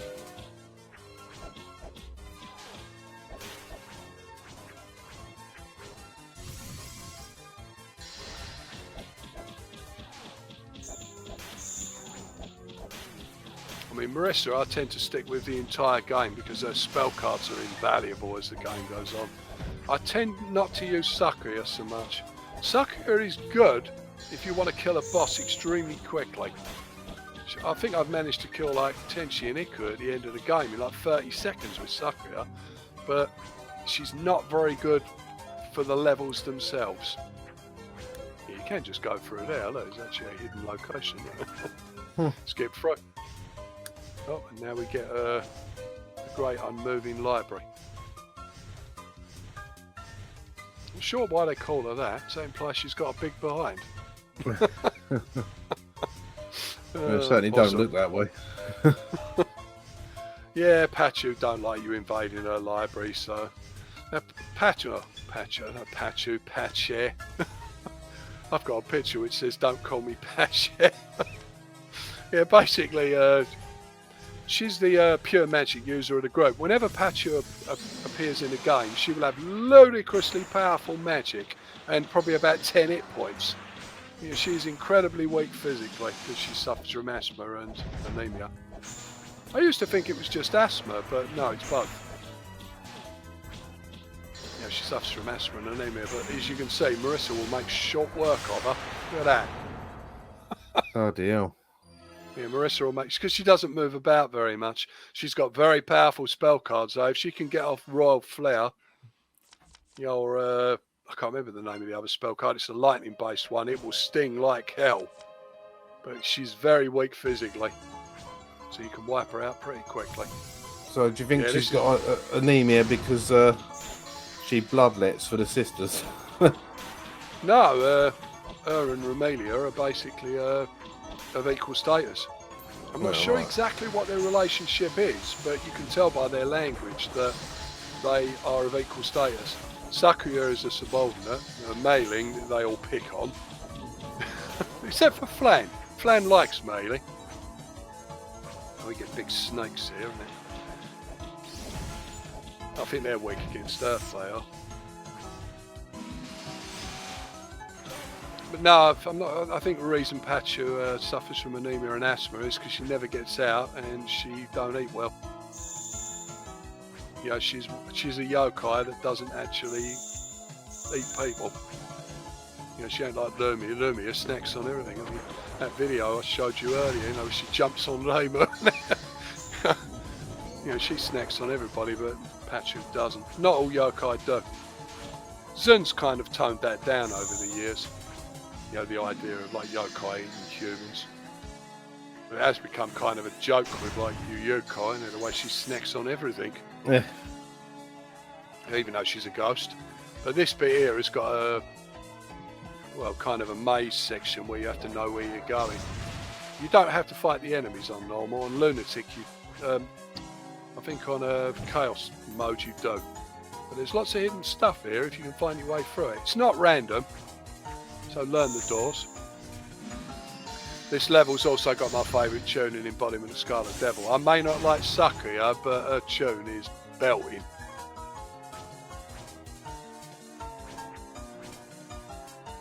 And a Maid in the Pocket Watch of Blood. Yeah, it is a good tune. Yeah, because you have to remember when I was playing this, these tunes, I'd never heard any of them before. So I sat there like, I haven't got the piece of scrap paper I wrote all the names on, actually looking them up online and finding out what all this POFB and PCB and actually finding out what they were, where the tunes came from and what order they go in, you know, in the game. I think I've still got the playlist, you know, I've created.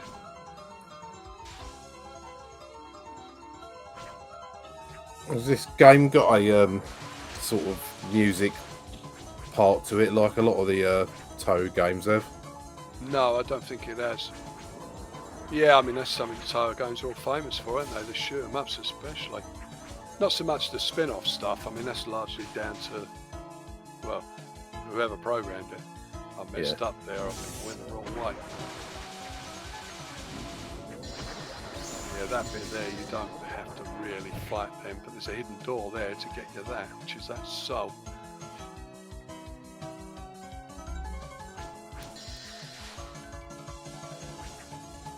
But it's not random, this bit, thankfully, it's just a matter of... And this one's quite annoying, the way it puts the lights out. You sort of do have to know where you're going, yeah? Yeah, and not you see that. Not get shot too much. Right, now we run into Romelia.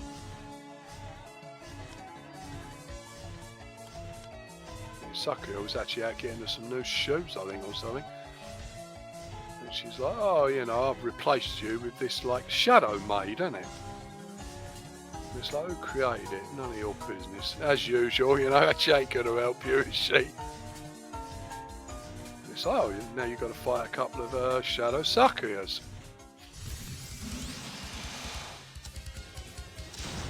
These are not weak against any particular element, and they can stop time, which is damn annoying. I've got one of them already, look. Yeah. Yeah, because she stayed in one place and I battered her with a water attack. But yeah, Marissa is your go-to character here because she does serious water damage. I always found it funny when I was watching playthrough of this online. People would not use Marissa for some weird reason, thinking she was crap.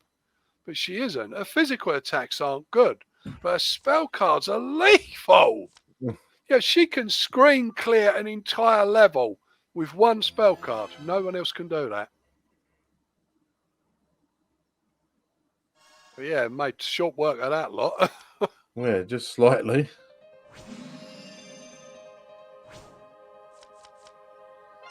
But yeah, last stage. It says open the silver chest there. I mean, sometimes there's bonus chests, silver chests, which will have a valuable item in, but they're usually hidden in quite out of the way locations.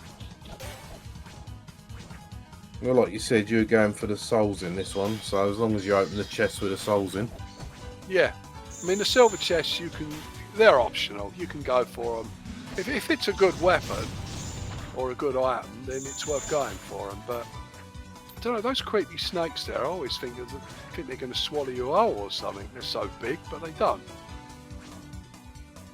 They're giant anacondas, aren't they? Yeah.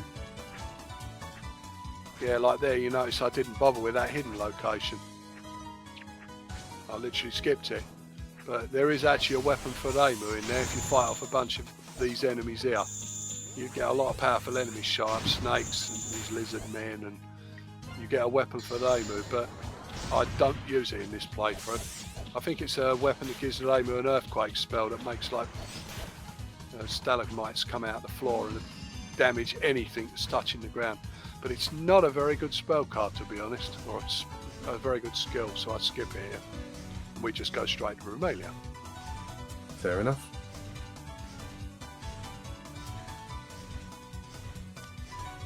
When you ask your precious new mates, isn't it? So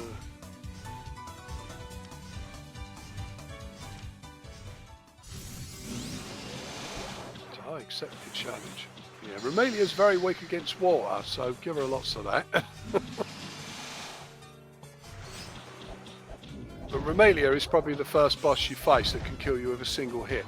If she hits you with the Gunir spear, hypered, it will kill you instantly. So don't get hit by that. The bats aren't so bad, they will just hit stun you, but that spear she chucks will hurt a lot. You cannot block it. You'll just go straight through your guard. Rumelia, she doesn't move around very much. You think she'd like be dashing all over the place. She's incredibly fast in the games. See, look, she's hypered again, look. She doesn't always do the spear move. She only did it once there. Yeah, well, that's largely fortunate that she doesn't keep doing that. Yeah. She's definitely not as hard as Flan. I mean, Flan is ludicrously difficult. In fact, you can't beat her the first time you meet her. She's simply too powerful. But yeah, she tells you that Yukari's after it, but Yukari's behind it. And I thought, well, I didn't even know Yukari was at the time. But I mean, now it's like when people say Yukari's behind it, it's like, yeah, okay. That's not surprising, is it? She's nearly always behind every blooming incident in the spin-off games. Yeah, it's one of them running gags, isn't it? Yeah, I mean, you look at Gensoku. No, you look at Yuen Sekai. She was the bad character, or the bad gal in that. And Gensoku no Nazo, she was the last character you fought, but it was actually Kanokoi in that was the bad guy. Right, Yokai Mountain. Right, this is where the difficulty steps up a tad.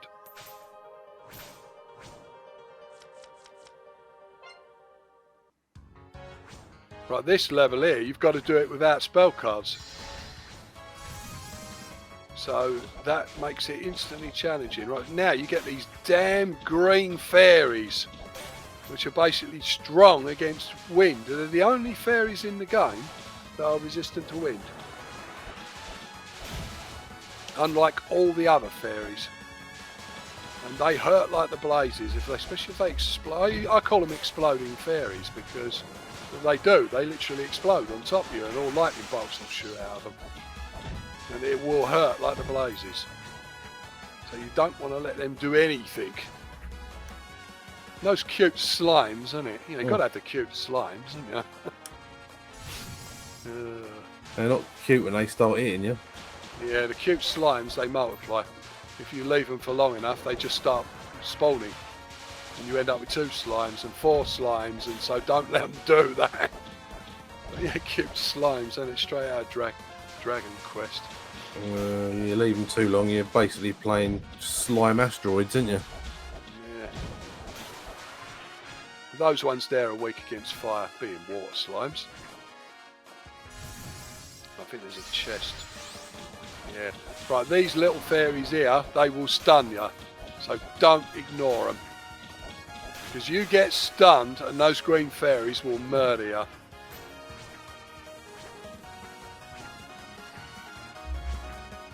Yeah, there's an item up the top here. Another wandering soul. You're trying to get to 40 souls now because that's when you'll get your next spell card. And this is significant for Marissa because it's her wind-based spell card, by far her strongest one. So you want to get 40 souls as quick as possible. Yeah, you see that little mecha there? Yeah, look, stun me, look. And now I'm going slow.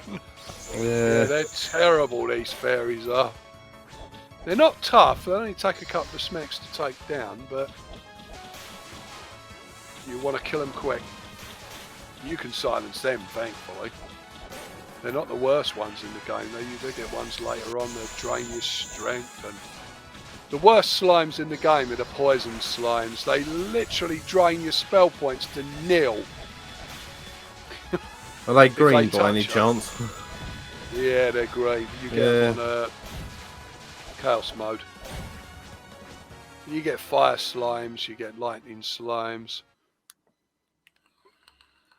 That's the age-old elemental stuff, and you get that in every game. But I didn't bother with the silver chest there. The silver chest there is hidden in quite an out-of-the-way location. I think it's a broom for Marissa. It's got Flight of the Witch on it, which allows her to do a vertical attack spewing stars everywhere. Kind of like a show broom Ken move, isn't it? Yeah. But essentially, I didn't go for it because it's a very weak weapon. The strength of your weapon, it directly influences the strength of your attacks. Not just your physical attacks, all your attacks. So ideally you want a strong weapon rather than one that's got a lot of fancy moves on it.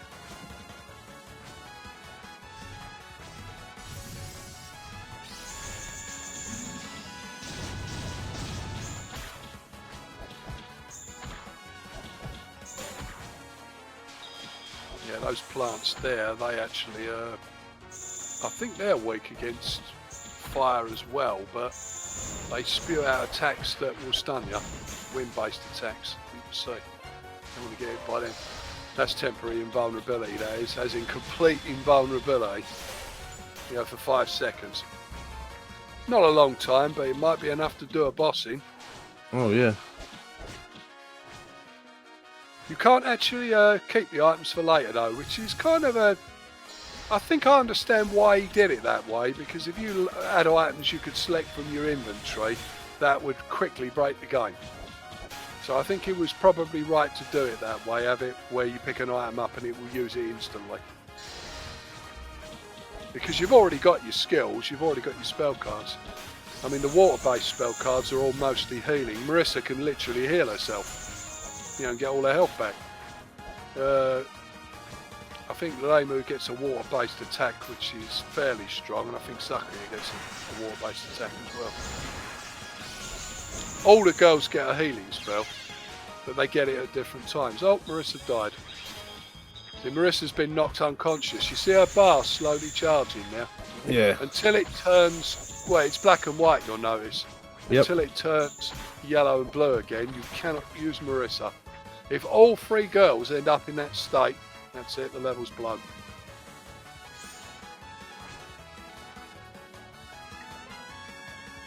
Yeah, there's actually a hidden door there. This one's quite tough. You see these fire slimes, or these earth slimes here? They start dropping rocks on you and doing earth attacks, and they spawn as well, so kill them quickly. Otherwise you'll end up with an entire screen full of slimes, and you just can't win.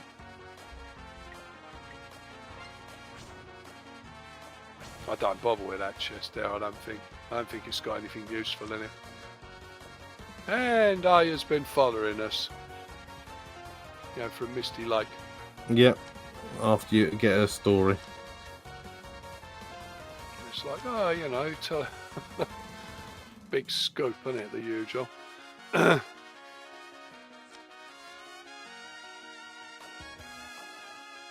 won't give up that easily.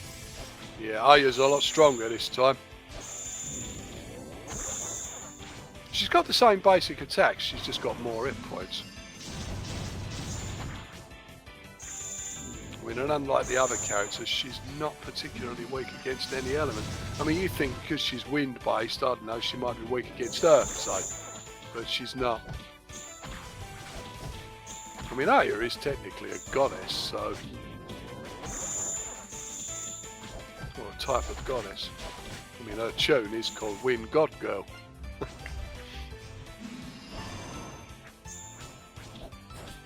As long as she don't get her damn spell card off, you know, you can beat her down, but she does keep dashing around the screen and she moves so fast. You can't stun her though. I'm just going to do her spell card, Jump Tornado. That's not too difficult to avoid though. I hate that move which she does, dashing back and forwards. You know, it's like she's taking hardly any damage. I mean, Marissa's really the only character that can hurt her. If you can, well, not dashing around like that. That's it. See, Marissa will murder her if you can keep her in one place. Yeah, that energy bar dropped pretty quickly. I like the way she's just dead on the floor. Look. Her sprite from, her sprite from Scarlet Weather Rhapsody. You're not going to get any information out of Aya.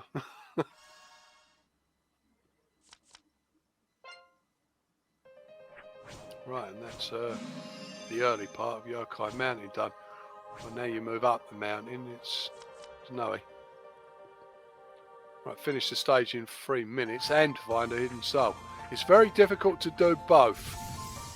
So I tend to do this one in 2 goes. Oh god, you get these damn Pac-Man ghosts on this level. That's what I think they are anyway. They're probably some form of mini Yeti, aren't they? Yeah. They're really annoying because they will dash around the screen charging into you, and they've got a self-destruct move where they will literally jump on top of you and just blow up. Yeah, that's useful. Yeah, it hurts like the blazes here. There's a hidden location here. But it's not worth bothering with that. Use the shortcut first of all to get to this section here. Skip over that battle there by flying over it.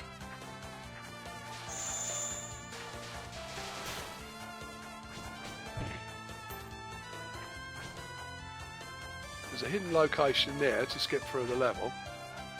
But over to the left there, there's a hidden chest. Now this chest is probably one of the most valuable chests in the game. It gives you the ignore armor, or the piercing charm.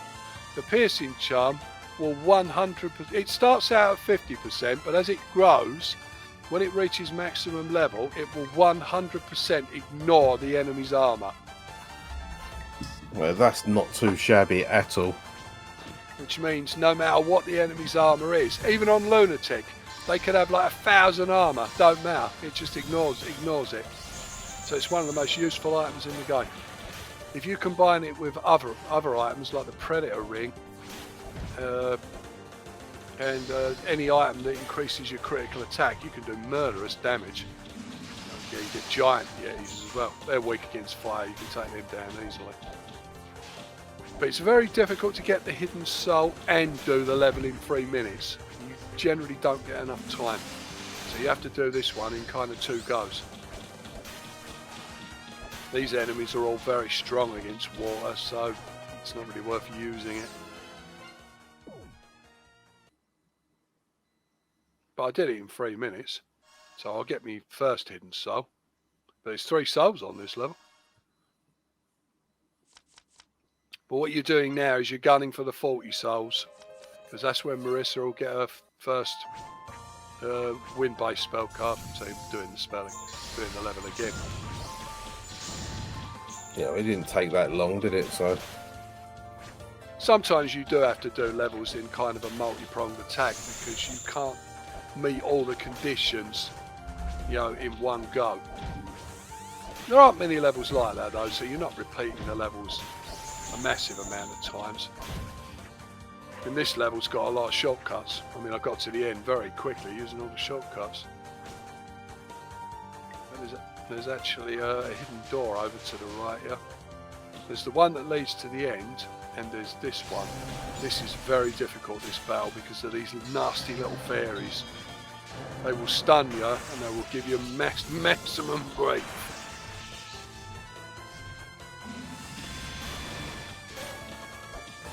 Yeah, she gets a pretty good spell card there for a water-based one. She chucks a load of icicles across the screen.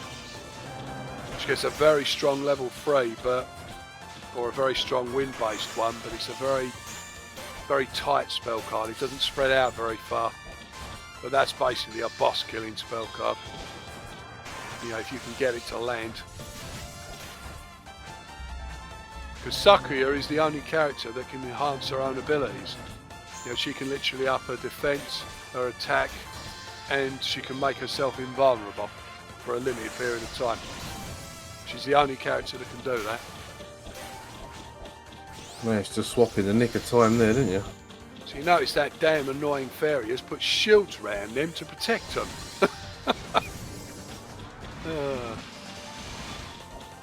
Look, he's got a shield, look. They can't hurt him. Yeah, it's damn annoying when they do that.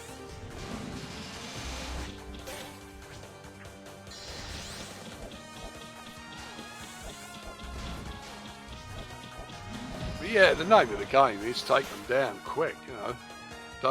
Don't let things breathe, because if they do, they'll start casting their spell cards. And then you're in big trouble. Once you've got the spell cards, you don't need to do the level. You can just literally run back out of the level. You can do the level again if you want, but there's no requirement. It won't take that soul off you if you leave the level. Right, now we're on to well, we're going to meet Remu's opposite number at the end of this level. Right, okay. So yeah, it starts to get a lot more difficult now, because it's not just the conditions, it's the fact you're getting a lot more enemies on the screen at once. You also get wind. You notice I'm being blown slightly to the right now. Yeah. Because as you're going up the mountain, the wind is getting stronger. So you're losing control of your character a bit here. It doesn't blow all the time. It blows periodically. But you notice it's upsetting the monsters as well. You know, it's making them drift left and right. Yeah, well, I like the visual clue you get with the snow on there. Yeah, at the moment the wind is fairly light, so it's only affecting you a little bit, but it's going to get stronger. Oh, I'll tell you what, after all the editing I did on that video I did for Christmas, I've seen enough digital snow to last me a lifetime. Yeah, it reminds me of Creatures 2. That had quite a good snow field in it. Yeah, it kind of reminds me of Lotus Turbo Challenge 2, was it? Yeah. Had the snow level on it. Yeah, you get these green lizards now. They're like the blue ones, but they have no weaknesses at all, and their lightning bolts stun you and they hurt like the blazes. But yeah, that background scene does actually look quite nice. It does look like an actual photograph, doesn't it? Yeah, it's just like the games themselves. They are very, very... Well, sometimes I think Zun goes a bit too mad with the colour, to be honest. I mean, to be honest, Hidden Star in 4 Seasons, I couldn't play it. It's just so colourful. I can't see the bullets. I know a lot of people complained about that in Touhou, I think it was Touhou 18. There was one level where even people that weren't colourblind were having trouble with it. You know, bullets just disappearing behind the background graphics.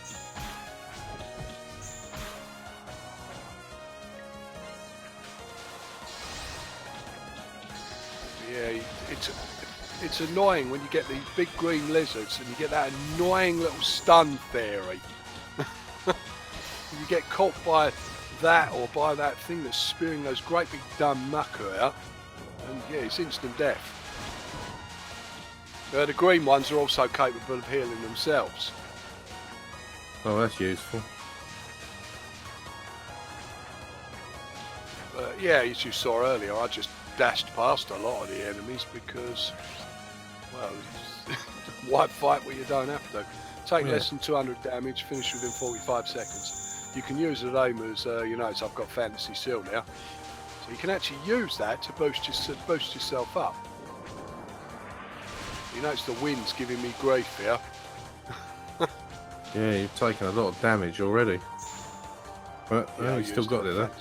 Yeah, I used that Fantasy Seal to get up there. But yeah, if you take more than 200 damage, essentially, it won't let you get up. Well, basically, it won't let you get to the goal. You can't just get to it. It won't give you anything. Oh look, it's green rainbow.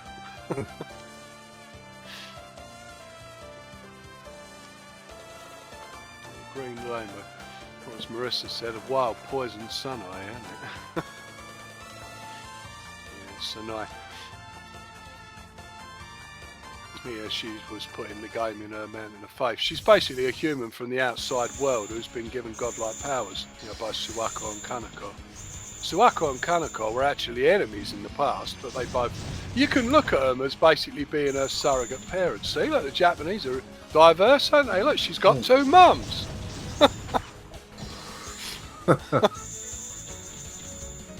But yeah, Suwako was one of the first characters I ever saw. I mean, that hat of hers is just so iconic, isn't it, with the eyeballs on it. Yeah. You know, Kedo.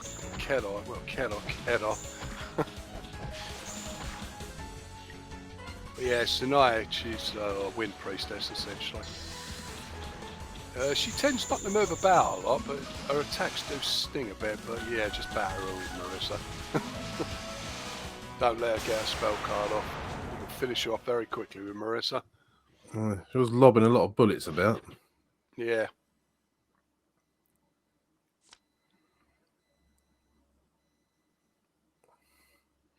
The other good thing about this as well is when the characters are talking to each other, the language use is really close to the shooting games. Yeah, it is. I mean, the storyline's just as nonsensical as any time ago. Well, yeah, it is. But like the turn of phrases used, you know, really does fit well with the other games. Yeah, I mean, Estheone actually admitted to me recently when I posted a comment on the very first video of his I ever saw. He said, like, if I'm honest, I didn't know that much about Touhou Project when I made this game originally. Bloody hell. Yeah, he admitted that. He says, like, you probably know more about Touhou now than I did when I was programming the game. But yeah, you now get Marissa's first wind spell card. Because you got 40 souls. Just thinking, what would this game be like if he had your current knowledge of Touhou when he made it? I mean, bloody hell. Yeah, I mean, he picked the tunes right, he picked the characters, the dialogue. You know, even if you ignore all of that stuff, it's a damn fine game. It plays very well. I mean, I played The Vagrant recently, which is a similar game to this, but you only control one character, Vivian. And it made me think of this game instantly, just the way it played. You know, you had the same basic, you know, dashing, double jumping, the same spell card use, the same sword use. But yeah, here, because you got 40 souls, there's more stuff available in the shop. Yeah. You start getting combination jewels now that give you like 2 elements at once. So in the case of Marissa, you want to pick something that's like got lightning and water on it at the same time. All right, now we're into the Underworld. You notice I didn't finish Mountain of Faith. I only did some of the levels. I've skipped the rest out for the minute. There's a good reason for doing that. But we've gone to the Underworld now, because once you've got 40 souls, it unlocks the Underworld and you can do that.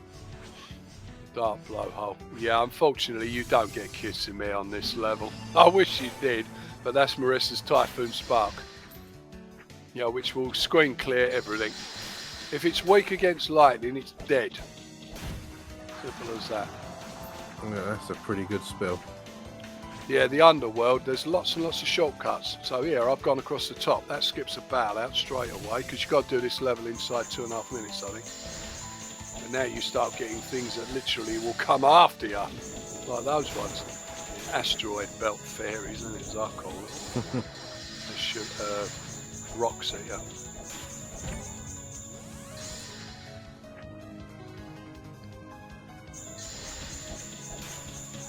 Yeah, Typhoon Spark. If something's essentially the Underworld being, well, fire, isn't it? I mean, everything is weak against water and lightning, so it makes Marissa very useful on these levels. But Amu not so much, because her spells are all fire-based. It leaves her at a bit of a disadvantage.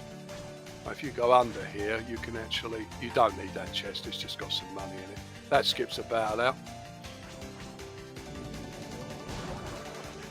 Oh, you're getting fire slimes now, aren't you? Obviously weak against water. See, look, he multiplied. In fact, they both did, look. Yeah, Raymond's got a water-based attack there, so that does everything pretty quick. These fairies poison you as well. See, look, she's doing her asteroid belt spell now to annoy her.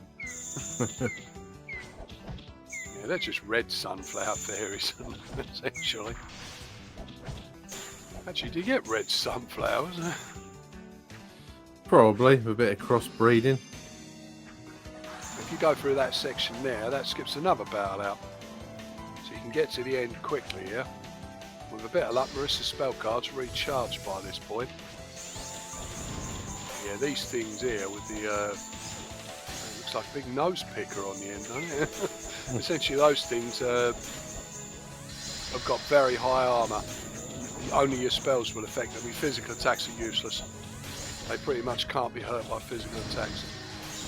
Obviously, Marissa's great against all this fire-based crap.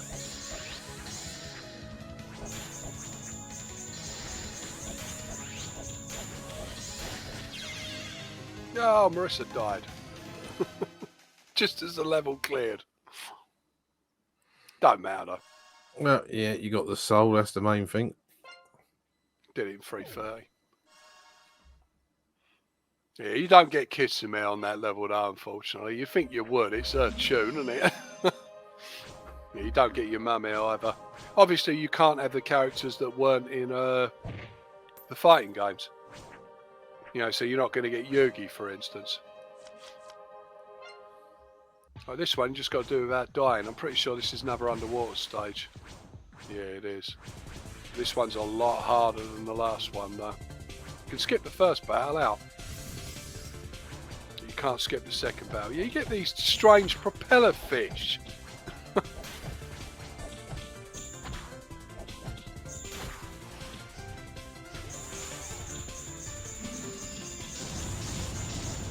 It seems weird that your fire-based spells still work underwater. You think they'd just be extinguished.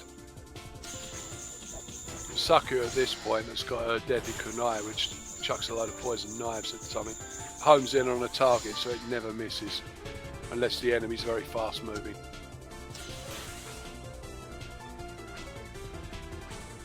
Also poisons them as well. Poison won't kill an enemy, but it will continually drain their hit points to 1, basically. Yeah, Typhoon Spark just screen clears everything. And it will generally break their guard as well, because enemies can guard as well. You know, not every enemy, but some enemies can guard. You see that strange propeller fish? Yeah. Yeah, they're annoying, those things with the nose pickers on, because they can't be hurt by physical attacks. He's shooting a bunch of fish at me. That propeller fish looks like something that could come out of Parodius. It does, doesn't it? This enemy here, you don't really need to fight. Well, you can't kill him anyway. But yeah, these bits are kind of trying because you're moving incredibly slowly. You don't need to fight these if you don't want to. Just don't get hit too much. Otherwise you fall back down the bottom. There's actually a shortcut here. I don't think you can do it on the first time round though. What you've got to do is land on the edge there and use Raymer's fantasy silk to jump up there, and that skips the battle out because the spawn point is actually over to the left. Right, I see. And that's actually a good exploit there. Yeah, fantasy seal is actually quite strong. It's a physical attack, but it fills them full of about a dozen cards in the face essentially.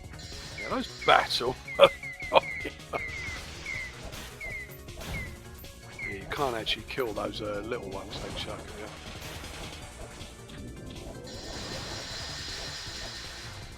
Yeah, there's a lot of dumb mucker flying around at this point. Yeah, they've both done asteroid belt.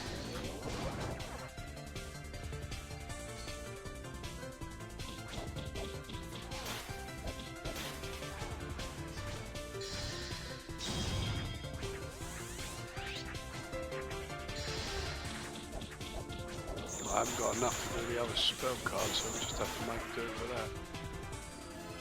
Yeah, good enough.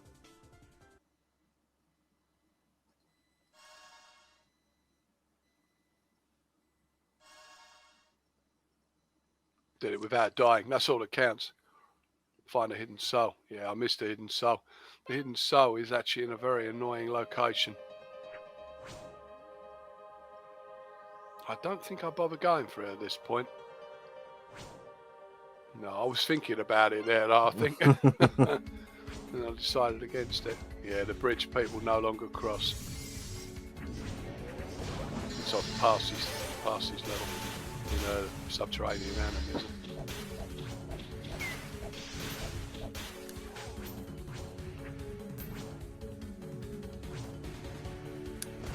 I mean, subterranean animism is my second favourite Touhou shooter. 10 Desires, I think, just ekes it out for me because of the characters and the music. But Subterranean Animism is right behind it.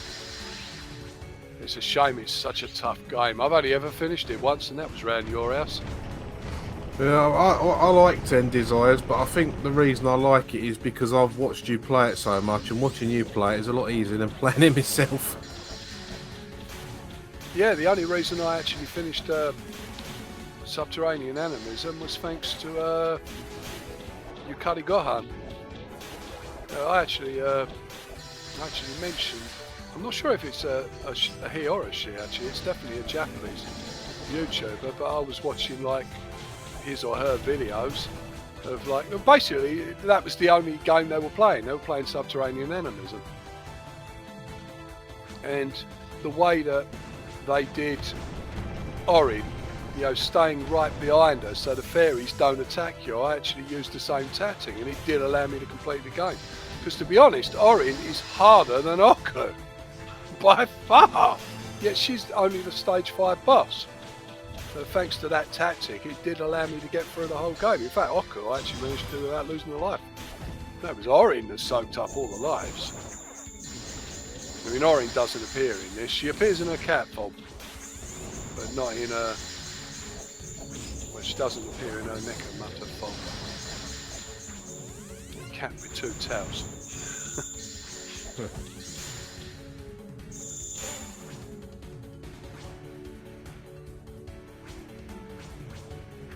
You got a bunch of chests there, but there's no point in going for them. All of them have got basically traps in, except for one which has got money in. But here comes my favourite character. This wasn't the first time I saw Suika, but it was the first time I got to know her. She's exactly the character you think I wouldn't like, you know, drunk and honey. But but she's by far my favourite character in Touhou Project. Yeah, I remember that graphic well.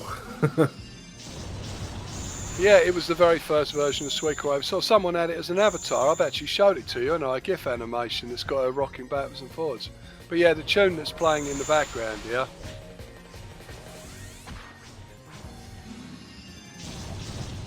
Talking to Kunai no Onigashima, I had to think about that. Yeah, on his island in the Fairyland, it is my favourite tune in all of Touhou Project. I stunned Suika there with Sakuya's lightning move. But yeah, Suika, although if she just mucks about running around the screen and jumping about and sliding, exactly like she does in her Immature and Missing Power, you get the impression she's just having fun, you know. She's not really trying to kill you. But here, she's both easy and hard, depending on what she does.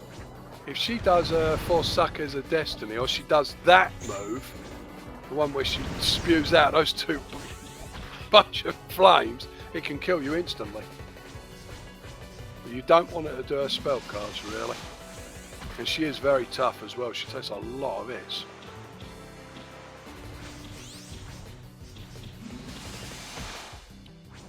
But yeah, the person she mentions that she's come down here to see, I didn't know it at the time, but it's obviously Yugi, isn't it? Yeah. She's come down to see Yugi.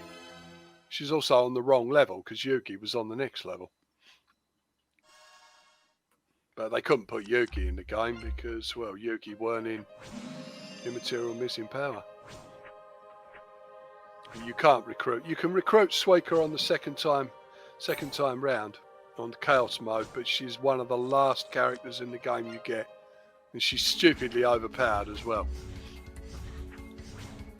Yeah, she's second only to Yukari. But the first thing you should do on any level now is just let them have it with Marissa's Typhoon Spark, because it takes a long time for that blue bar to charge, even for Marissa. So just let them have it with a spell card. Otherwise you're wasting it. Yeah. You know, and then waste all their spell points and then switch to somebody else. I should try to do her asteroid belt there, but I've got it first.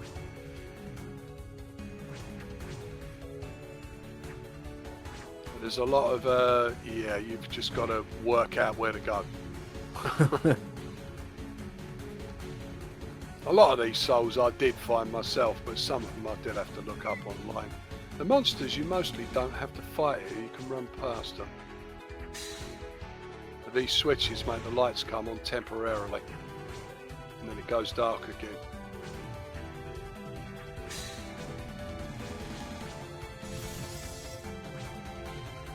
Most of the monsters here are, it depends, I mean these ones here are pretty weak against water, so you can beat them up a bit.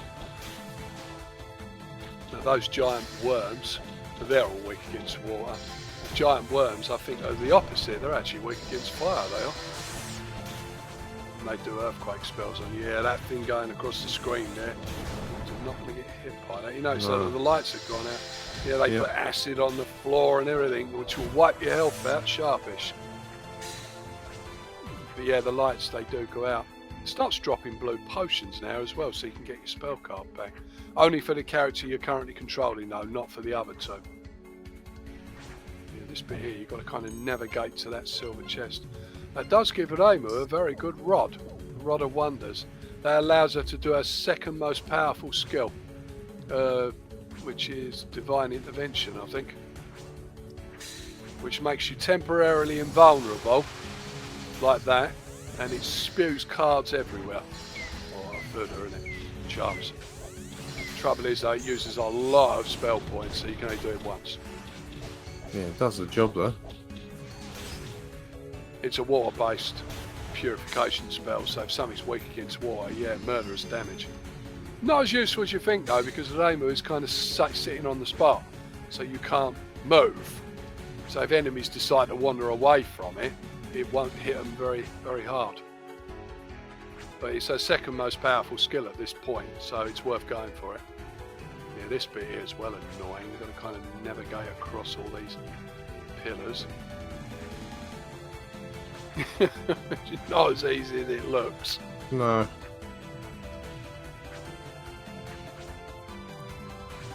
Because what you've got to do is you've got to kind of jump under there. You know, you've got to kind of double tap and then jump. Just kind of jump under, and then it gets you to that wandering soul. Well, that kind of reminds me of little parts of the Scarlet Family game, where you've got to do lots of jumps. Of that, isn't it? Yeah.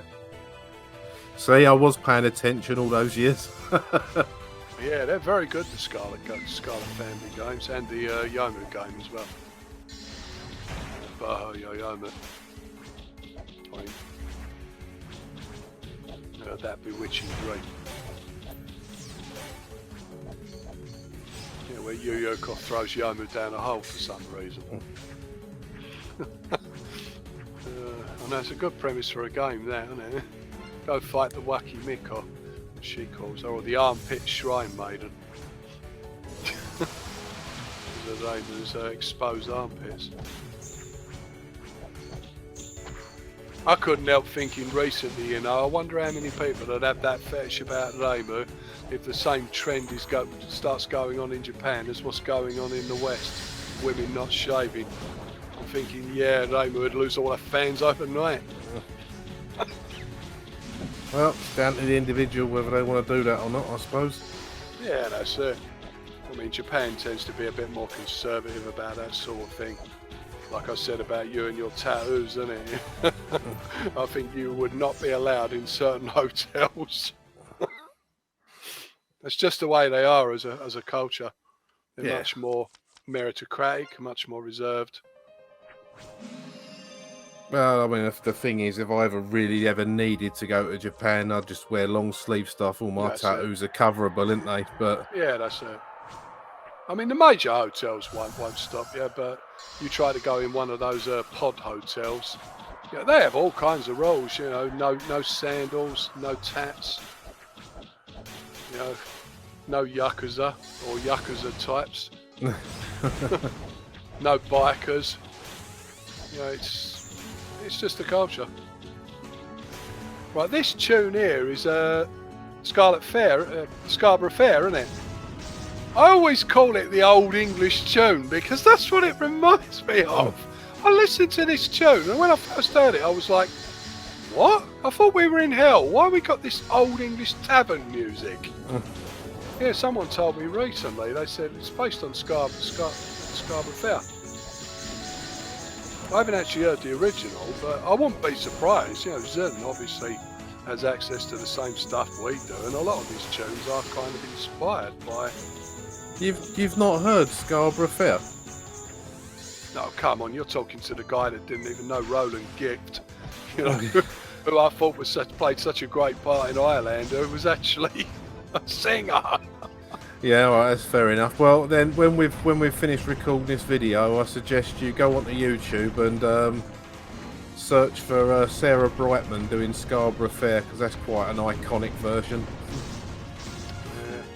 And you'll be able to make your own mind up then how close it is. I'm not going to sing it for you because I am no singer. Yeah, this area's got lots of lava traps, and the lava won't kill you, it just rapidly drains your hit points. This one you've got to get to the other end, taking less than 200 damage with all this crap flying around. Don't get hit by those stalagmites, they will murder your hit points. Got to avoid getting glitch stunned here. That's why I'm using the rainbow. I did do it. Yeah. It gets you another wandering, so everything disappears once you've done it. But the lava will just drain your hit points very quickly. It doesn't kill you instantly. Nothing in the game will kill you instantly unless it's a really strong attack. But environmental hazards, I mean, there you can skip that battle out. You got another one of those portals there. You can kill all the enemies if you want for the extra items. I do like her amusing Naruto type run she does. Oh,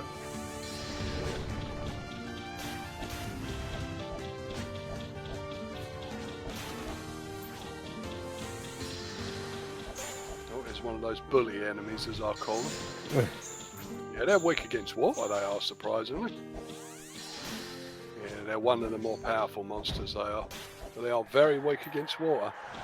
You know, give them one of those and look, their health's gone. So what type of game is it they come from? A Maple Story. I think it's... Yeah, I've never played it or it's seen some it. kind of platformer come RPG. I mean, I know the sprites are a lot smaller in the actual game itself. I mean, they've been sized up in this, so they look like big and bold. Did it without spell cards.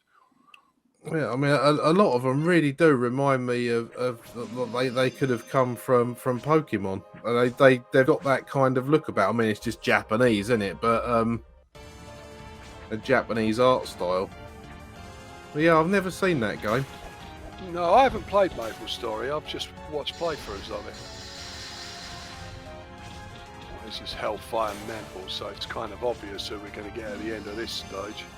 But it's obvious to you. Let's put it that way. Yeah, you get Oku at the end of this one. Again, I didn't know she was because I'd never played Subterranean Animism at the time. The thing that's funny though is after I played this game and I learned who all the characters were, I started seeing Oku all over the place in people's videos and people doing homages to her and her tunes. And that's the other thing I like about Touhou as well, the fact that everything's just so steeped in lore. Yeah, that bit, just run through the lava and it don't spawn the enemies. Yeah, you take a ton of damage, but a good way of skipping that battle out. You can just swap characters, so... Yeah. Oh, 2 Marissas. Must be an incident.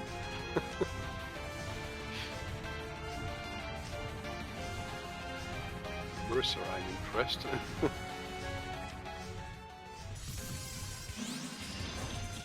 Yeah, just zap them with that lightning move. Stuns them both, and then poison both of them with your deadly kunai. So I mean about Sakuya, she does like do a lot of damage. Yeah. Bosses, you know, one's nearly dead already. Yeah, look, they're trying to heal themselves. You know, no good. That one's flipping at it. Well, that slowed things down a bit, didn't it? Yeah, wrecked them both. That's the thing to do, you know. Hit them with all your spell cards first, and then whack them with. Whack them. These are some of the stronger enemies. These are weak against lightning. These are. Not so weak against water. They can guard as well. I mean, being made of rock, they've got quite a bit of defense. But yeah, as I was saying, that's the other thing I like about the whole series, the fact that it's so steeped in, well, Japanese history, Japanese culture, Japanese religion. I mean, everything in the games is all based on folklore. I mean, Oku, for instance, the character we're coming up on, you know, she is basically based on I can't remember the exact deity, but someone who basically met, I can't remember the exact person. I mean, all swims around in my head, to be honest, but yeah, we met the 3-legged raven. It's the same as Suika, you know, Suika's shooting Doji, you know, the Oni who lived on Mount Oe. One of Yugi's spell cards is basically got that name in it. Yeah, all of it is all steeped in folklore. Yeah, this enemy here is incredibly strong. Look, it's got a ton of hit points, even though he's sitting in the lava, look. Yeah, he teleports out the lava if you wait long enough. That's why you want Lemu, so you can keep kicking it in the lava. Just keep kicking it in the lava, because your attacks do no damage. What's that guy? But yeah, just kick him in the lava, because you can't hurt him physically. Because you want to keep your hyper for Oku at the end here. You notice they're one of them big dragons that appeared as well. They're the strongest monsters in the game, they are. They've got no weaknesses at all. Basically an Oku monster, as I call her. Obviously, they couldn't have her as a 3-legged girl, could they? They had to give her a nuclear rod. That's her third leg, the nuclear rod. Yeah, one I've actually got a model of as well. Yeah. With the nuclear rod. The version, yeah, the version of her I've got, I think the leg piece is broken. You know, she's got kind of an atom thing going around her leg, and essentially it's broken. I've got quite a few of them that need gluing or patching up. She's one of the stronger characters for sure. If she gets her spell cards off, you're in big trouble, so don't let her do that. Just keep whacking her. With Marissa's spell cards preferably. That stops her moving about then, because it slows her down.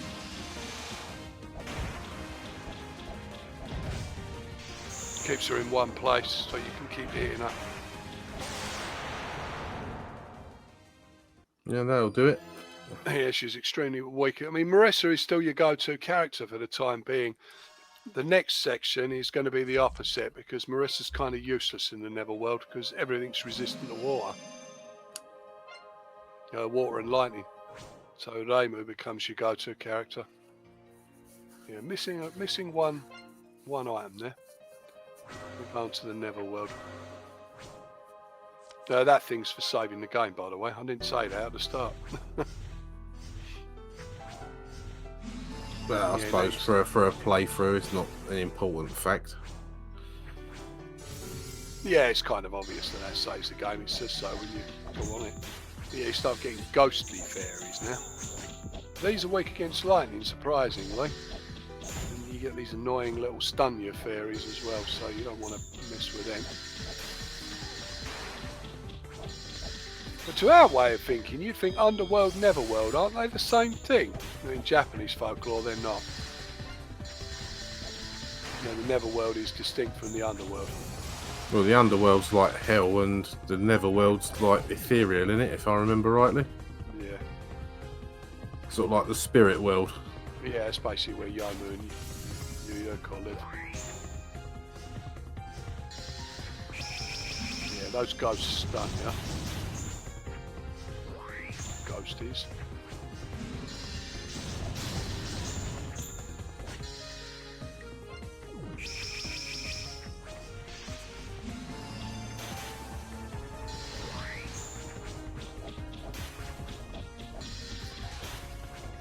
But yeah, the Netherworld is basically Hakugyokura, or the Celestial Tower, which is where, well, it's perfect cherry blossom, isn't it, basically? Yeah. The prison rivers don't turn up, unfortunately. Yeah, no Letty, no Chiron, no Chiron, not on this stage anyway. No Chen, no Lan, and no prison rivers. No Lily White either, unfortunately. No Lily White. Yeah, just Yomu and Yokai. Because again, they were the characters in Immature Missing Power, weren't they? So.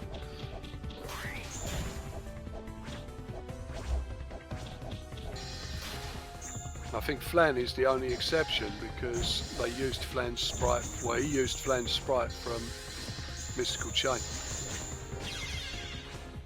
Oh, Marissa got well battered there. Yeah, just slightly.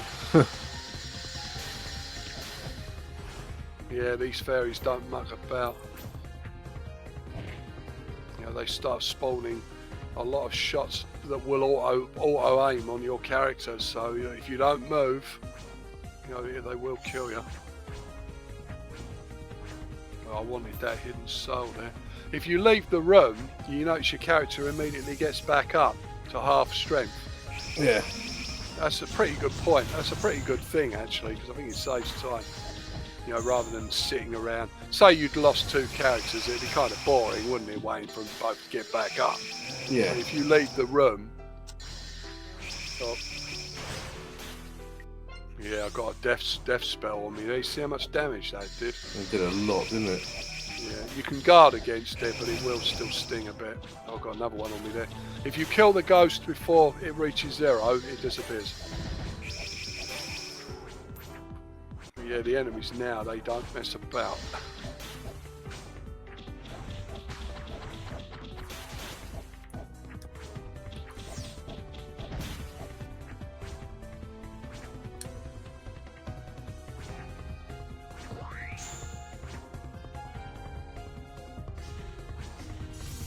There's the Flag of Doom. Yeah, this tune here is actually the first level of 10 Desires. Yeah, it's pretty much the only tune I've ever heard in that game when I've played it, I think. I've got past the first level very often. I think you've got the Yoshka, it's level 3. I might have done at on least the Kyoko on the second level. only on ridiculously easy, which is still bloody hard. Yeah, 10 Desires, the difficulty is a little bit weird because it isn't very generous with the resources. You know, it takes a while to build up your lives and your bombs in that game. You know, it's kind of the polar opposite of, you know, say, Mountain of Faith. Yeah, this tune here is actually Wriggle. It's actually Wriggle's level from Imperishable Name. I mean, I didn't know this at the time, but I mean, Wriggle doesn't show up here, but I think it was a good tune, wasn't it? It kind of fits the way it's raining and it's dark. Yeah. You know, they're good choices. Stuck in skeletons. The skeletons are just good physical fighters. You know, those death-looking things that show up, they're weak against water, but they can kill you instantly if they get a spell card off. So the battles now start becoming a lot riskier. As in, like, you take too long over killing things and you will end up in a world of hurt. And the thing is, once you start losing characters, you know, the battle can go south very quickly. That's a very useful item. That basically gives you 3 balls. 3 hyper balls. So this section here, you can pretty much just keep your hyper going constantly, because it regenerates after a while, and you get 3 more.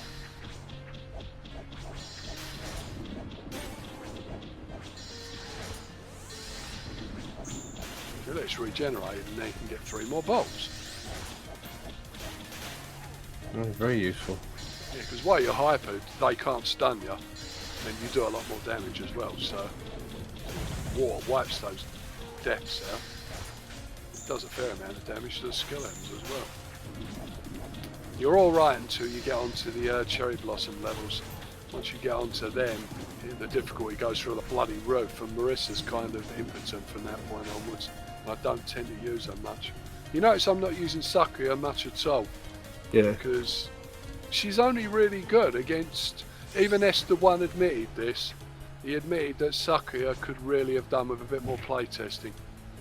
Because she's got some good spell cards, but she's got a lot of weak ones as well, which are not until you get a ton of balls there. You got maximum. Get spare balls, haven't it?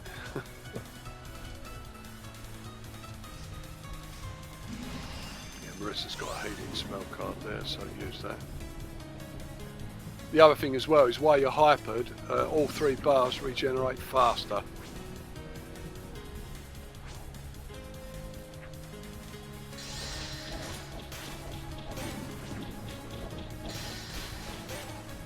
I mean, you do actually get an item, I think, it's on this level, on the next level, that actually gives you 50% faster, 50% slower hyper drain. So you're hyper, you see how it's draining there, those globes going out slowly? Yep. But basically you get an item that makes that go down half speed.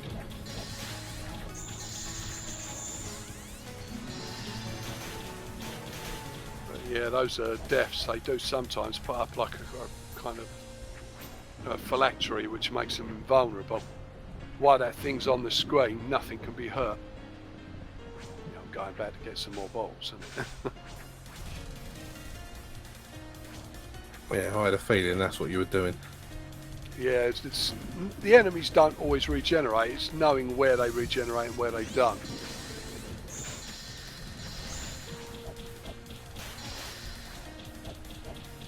Marissa is still probably your best character here because of her water-based spells. They are still fairly effective. You see how much faster that SP bar's charging? It's going up very quickly while you're hypered. Your spell card one, not so much. I mean, that's going up sort of quickly. But you're not going to be using spell cards every 3 seconds. It just doesn't work that way. Because, I mean, if you could use your spell cards all the time, Marissa could screen clear everything. Well, yeah, it would take all the challenge out of the game, wouldn't it? Yeah, it's the same as Ramu's later spell cards. They are a little bit overpowered. Oh, he didn't let me pick those spare balls though. Everything does disappear after a while as well. So he finished it with one character. They're the most challenging of the stages, they are. I didn't bother with a silver chest, it was probably money. Oh, I'm going back now. Yeah, because once you've done that bit, you've now got 80 souls. I think 60 souls, and you can now get your Earth spell card. That's basically your last spell card. So now you've got all 4 spell cards. The Earth spell cards, well, again, they're unique for each character. I think Marissa's one is a giant bloody earthquake spell. Sakuya's one makes her invulnerable for 30 seconds. And Reimu's one, I can't remember what Reimu's one does. I know a wind one heals her. But yeah, you get some decent items now. Yeah, the untouchable mask makes your hyper drain slower. Yeah, that is a good one. Yeah, you're going to be relying on that a lot now. So now you want to swap out all the items and put it all on Reimu because she's going to be your go-to character.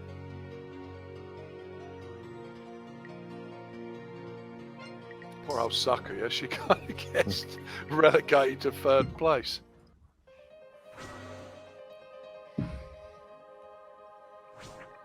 You know, simply because she's not so good in a fight. You know, she's good against single targets, but not so good against multiple. You know, if you want to fight multiple targets, you're using Marissa or Reimu. I mean, when you get to the halfway point, well, actually, we're past the halfway point. When you get to, well, when you meet Yukari, I will probably swap out. Sakuya with Kunai. You get these giant wolves here. Looks like something out of Darkstalkers, doesn't it? Yeah, they're a pain, they are, because they can summon other wolves, they can. And yeah, they can rush around the screen and they can turn invulnerable.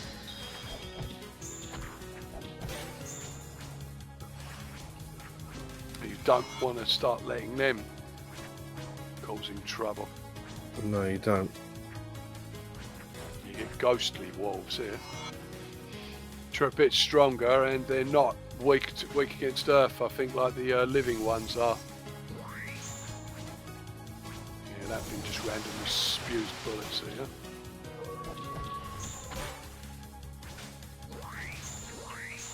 And they just randomly spew bullets.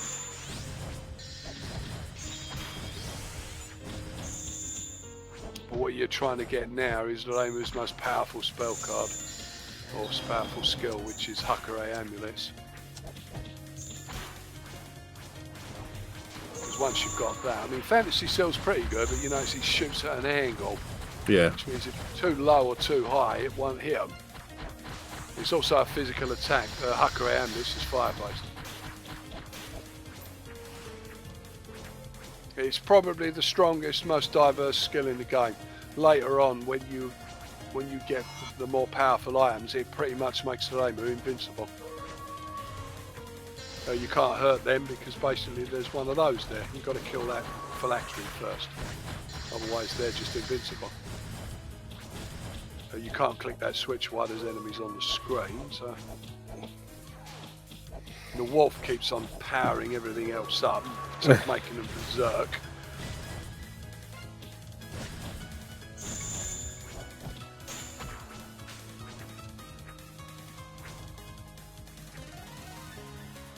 You can get to that without actually clicking the switch, which is what I'm trying to do here. So, alright, hit the switch. You can actually get up to that without going the long way. Got stunned there and clonked. See, this is the long way. But it is possible to go up there by using, because you've got to get over here. This is another soul here. Yeah, this is fight off a ton of enemies. ton of the stronger enemies, unfortunately. None of these are particularly weak against anything, because they're all ghosts. Yeah, someone's put one of them damn things down. Yeah, irritating them, aren't they? You have to kill them. You know, there's literally no alternative.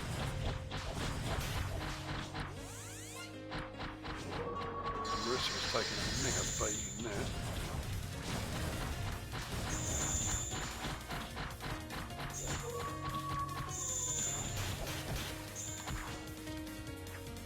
There's another one at the top right now.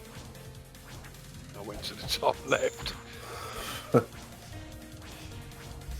Well, it was a 50-50, weren't it? Yeah, look, he summoned a bunch of wolves, look.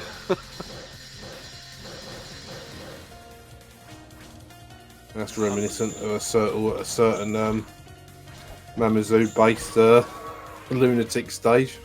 Yeah, Those are wolves floating about the screen. Yeah, she summons she does that in Hopeless Masquerade. She summons a bunch of animals that all run across the screen, mow you down. You don't have to fight these enemies here, you can just run past them. I mean, essentially, it's up to you. If you don't want to fight them, don't fight them. Yeah, take everything off of Marissa now and just shove it all off bloody Ramu, because you have to fight 2 Ramus now.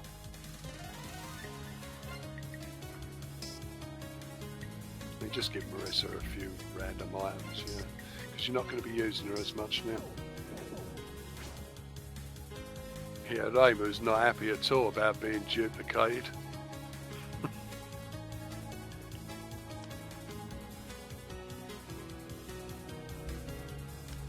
She's like, oh, you know, tell us your weakness, Ramu, so we can defeat him easier.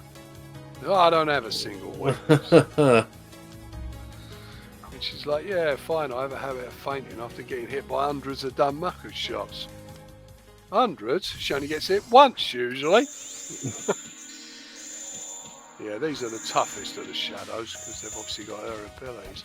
And they've got all of her abilities as well, which you haven't at the moment. But they do go down fairly easy against Fantasy Seal.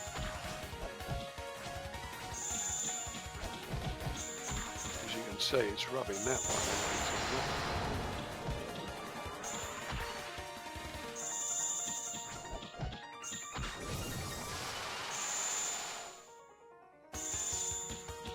She turned herself invulnerable there.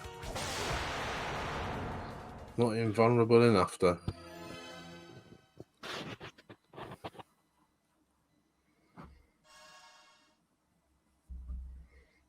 Stage finished without spell cards. Yeah, that's why I wasn't doing them. You just got to be careful not to do it, because sometimes you just don't think. You think, oh, quickly put a shield up with Sakuya, and oh, I'll use the spell card. Yeah, right now we're on to the cherry blossom levels. Yeah, and the tune in the background is Yomu's stage, isn't it? Oh, Yomu. I love the character so much. I hate her stage in Perfect Cherry Blossom. Oh, how can a character who uses a pair of swords spew so much Danmaku? That was always my thing about Yomu, you know, the fact that she just fires so many bullets at you. I mean, she's worse than Sakuya ever was in her embodiment of Scarlet Devil.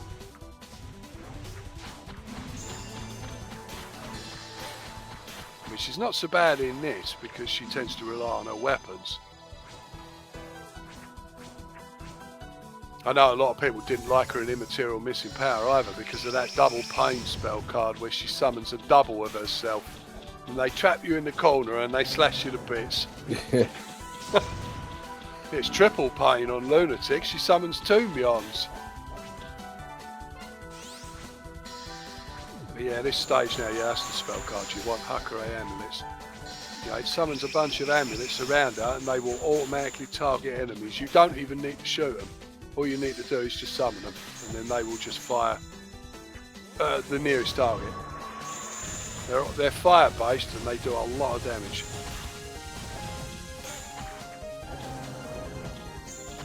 It's probably the most useful skill in the game because it's a fire and forget spell. You know, you just cast it and you don't even need to aim it. Sakuya's useful here because she's obviously got that shield. You know, a fourth spell card, you gets you part of the shield. You know, they can't hurt you. Shields are always good. It's only temporary, but it can be the difference between life and death.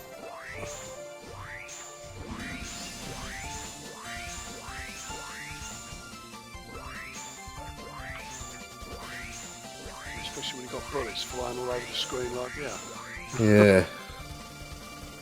It gives Sakuya the best chance of surviving. Because the thing about Yokai has got that sudden death spell card of hers where she's literally invulnerable for 60 seconds. And during that time, you've got to survive it. And she spews butterflies everywhere. So Sakuya has the best chance, or Sakuya and Reimu have got the best chance of surviving. This is a deviously hidden item. You have to go all the way across the top here. And try not to muck it up like I'm doing here. All the way across the top, all the way back to the beginning, and there's your silver chest. It's a brum of pure madness. I thought, yeah, that suits Marissa, don't it? Gives her a Love Beam Festival, which is her strongest skill. Yeah, Marissa's spell cards and attacks are all typically your Armageddon, Typhoon Spark. They're all designed to hit everything on the screen at once.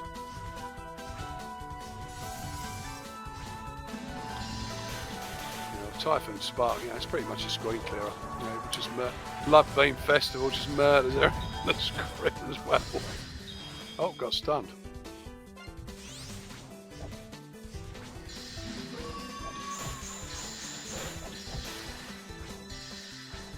Well, I'll tell you, for as you know, in this day and age, as simplistic as the graphics are on this, the spell effects and that, yeah, the spell effects and that are really, really beautiful, really well drawn.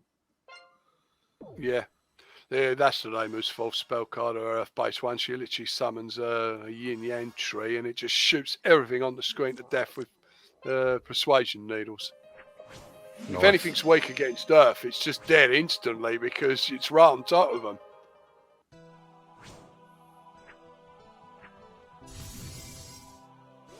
But yeah, it's essentially, I remember Nurse Katie on Warwick. She was always going on about AAA games and the fact that they've only ever got middle-aged, unshaven white dudes in them. And I suppose that's true, because those kind of games are aimed at a certain audience. You're not going to make a game like Call of Duty or Counter-Strike or something else and aim it at teenage girls. It wouldn't sell, would it? So you're going to have unshaven, middle-aged white dudes in combat gear. Makes sense. And she was always saying, oh, there's no other games. And I'm thinking, everyone was saying Touhou Project.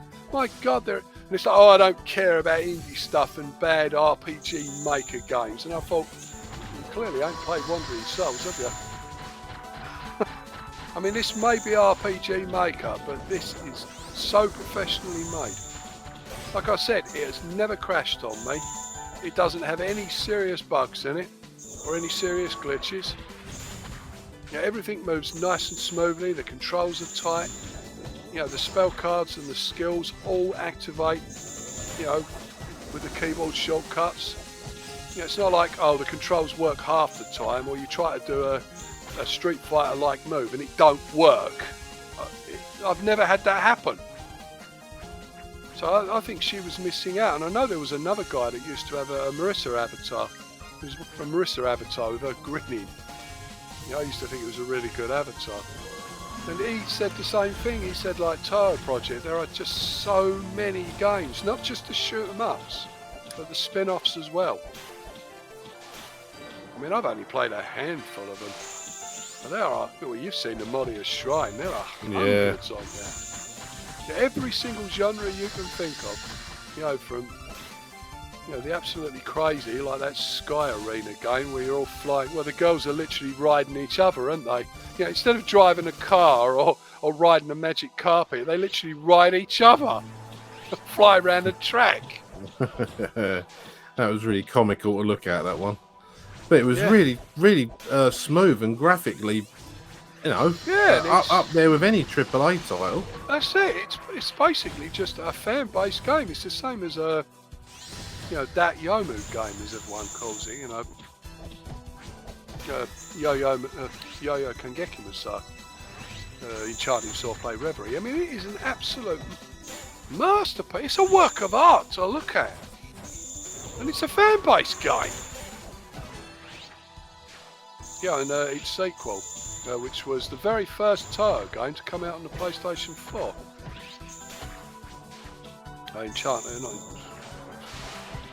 Scarlet Curiosity, I think it's called. Adventures of Scarlet Curiosity. Rather than Yomu, you play Sakuya and Ramiya in that one. Yeah, you see that one, you had to destroy the gap there because, well, you want the chest. Yeah. Fight your way through all those monsters to get to it, and Reimu really is the only one to do the job here because of that Hakure amulet spell card. Yeah, I quite like a lot of fan-made games. I mean, my most recent video at the time of recording this, I had a fan-made game in that, and it only takes 15-20 minutes to complete it, but it was a really, really well-made game in that, so... That's it, I mean... No problem with indies. Like you, I would never write off the indie stuff, because... what else is there at this point? We've been playing games. I've been playing games since the late 70s. So, I've been playing games for 40 years. You very similar. So we've seen a lot. We've played a lot. I've owned half the consoles that have ever been... I've owned half the consoles, machines, arcade machines, and whatever systems that have ever existed. I haven't played everything. I don't think anyone could say they've played everything. It's just simply too many games. But I've played a hell of a lot of genres, and I would never write off indie stuff just because it isn't produced by a big company. We come from the days of the bedroom programmers, for crying out loud. You can't tell me that games on the ZX81 were programmed by some AAA studio, because they weren't. No, they weren't. Just use a fantasy seal to get up there. Get that wandering soul. But no, that's why I was kind of a bit stressed at what Nurse Katie said. It's like, just because a AAA game ain't got the characters you want in it, you immediately write off everything else. Yep, here's Yoma. I love the way she looks like she's playing with that sword. Look, the way she's going on the handle. She also never uses Wakizashi here either. She only ever uses her Kanken, her main katana, even though she appears to be holding both in the picture. Yeah, it's because the artwork was drawn by a different artist. I wouldn't have even thought about that if you hadn't pointed it out. Yeah, someone else put it in the comics. Why is it like in Immaterial Missing Power, Yomu only fights with Kanken. She doesn't use Hakuroken. Even though in the picture she clearly has both swords out. She does in the later games. She actually does use her Wakizashi. Short sword. Oh god, she's doing ghostly half raid, isn't it? Ghost. That is a really annoying spell card because she's pretty much invincible while she's doing that, or takes less damage anyway. I mean, Yomu is a physically strong fighter, but she's got terrible Danmaku, so. And you don't get her till very late game.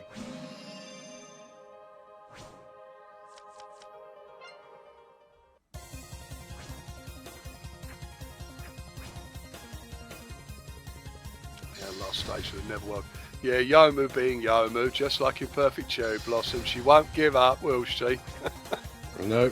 She keeps trying to attack you. Look. You can't kill her while she's in this state either. She keeps dashing across the screen, and she does a lot of damage as well, so don't get hit by her. She doesn't follow you everywhere though, like here, she doesn't follow you into this stage. Like Marissa's just got rid of half of those enemies there, on her own. You're left with these two powerful monsters here, which don't like fire very much. No, they don't, do they? Yeah, Marissa wipes half them enemies out on her own. But there's actually two souls hidden here. If you actually go across the screen here, there's a platform in the middle of the screen, an hidden one, which I'm having trouble getting to.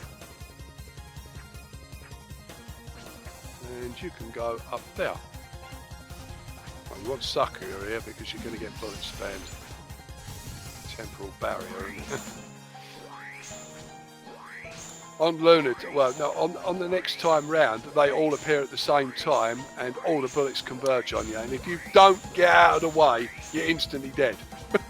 Because you get hit by about 50 bullets at once. Don't matter what your hit points are or what your defense is, you're just instantly dead. On this time round, they do give you a kind of second to see what's going on, so you can, oh, I'm getting hit anyway. Yeah. Yeah, it didn't go well.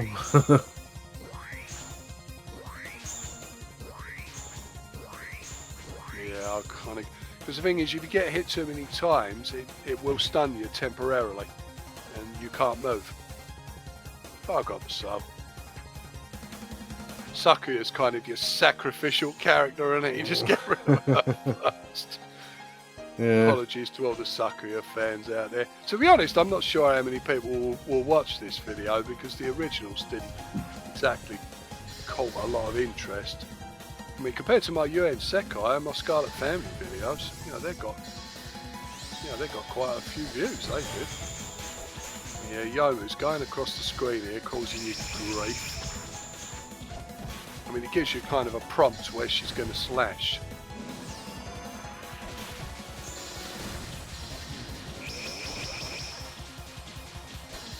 Don't want to get stunned and hit by her. That will stick. Let's have done that bit.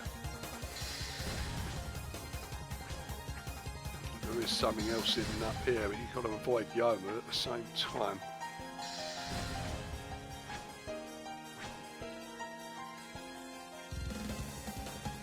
Yeah, if you go across the platforms there, it allows you to skip another battle out. Yeah, Yomu, she's determined not to give up. just like in Perfect Cherry Blossom, she's on the last stage, isn't she? She shows up again, but she's got very low health, just like she has here. The only difference though is she's permanently hypered,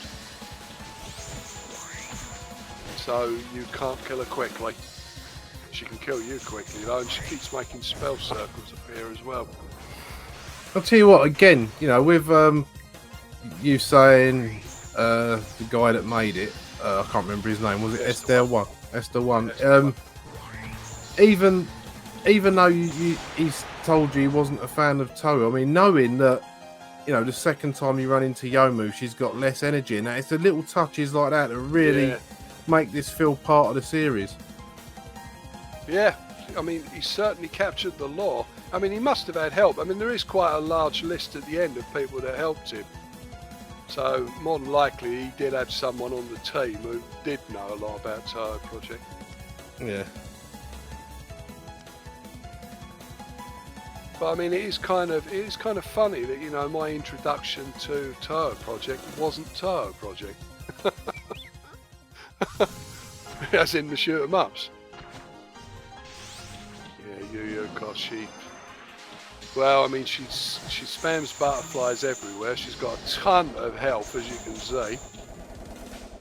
She can heal herself. She can turn invulnerable, and she can fly around the screen like that, and you can't hit her while she's doing it. So she is one of the tougher bosses. In fact, in the actual game, she was ludicrously overpowered. She was a very cheap character.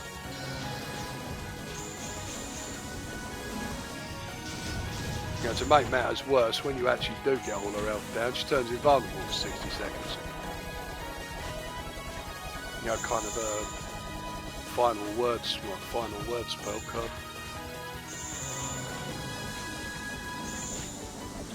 I mean, on Lunatic, this stage is usually where my playthroughs die because, you need pretty much the best equipment in the game to even stand a chance of doing a countdown spell card. Because to survive for 60 seconds, against moves that pretty much kill you instantly, you know, your 3 characters are not going to last very long. I mean, blocking is practically useless on Lunatic because it don't protect you. It just breaks your guard instantly. So yeah, the thing to do is start with Sakuya with your temporal barrier, because that'll at least give you some protection for all these little butterflies.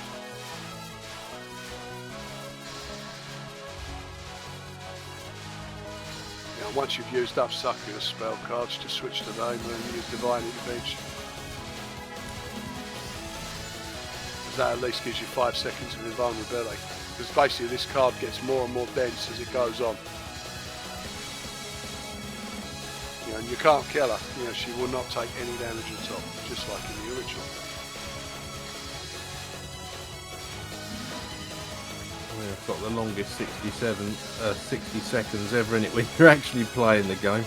Yeah, it's not so bad on normal because you can guard, but on Lunatic your guard's broken instantly with 1 butterfly.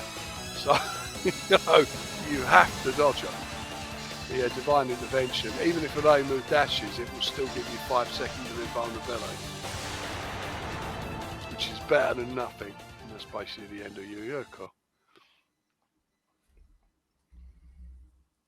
Yeah, she actually admits that, you know, it was Yukari behind it.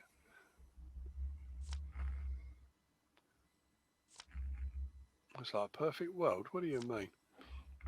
Yeah, Yukari's basically creating duplicates of everybody as you've met already. You've met duplicates of Sakuya, Marissa and Aimu. Oh, there's more to come.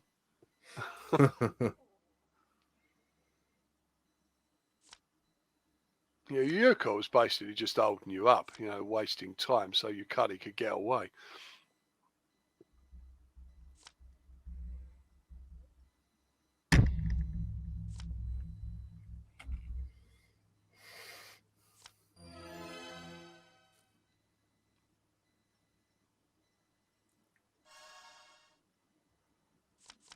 But yeah, it's funny, with every Touhou game I played after this, well, I suppose you could say the mystery had gone a bit, because when I played Hack and Slash, which is probably my second favourite Touhou spin-off game,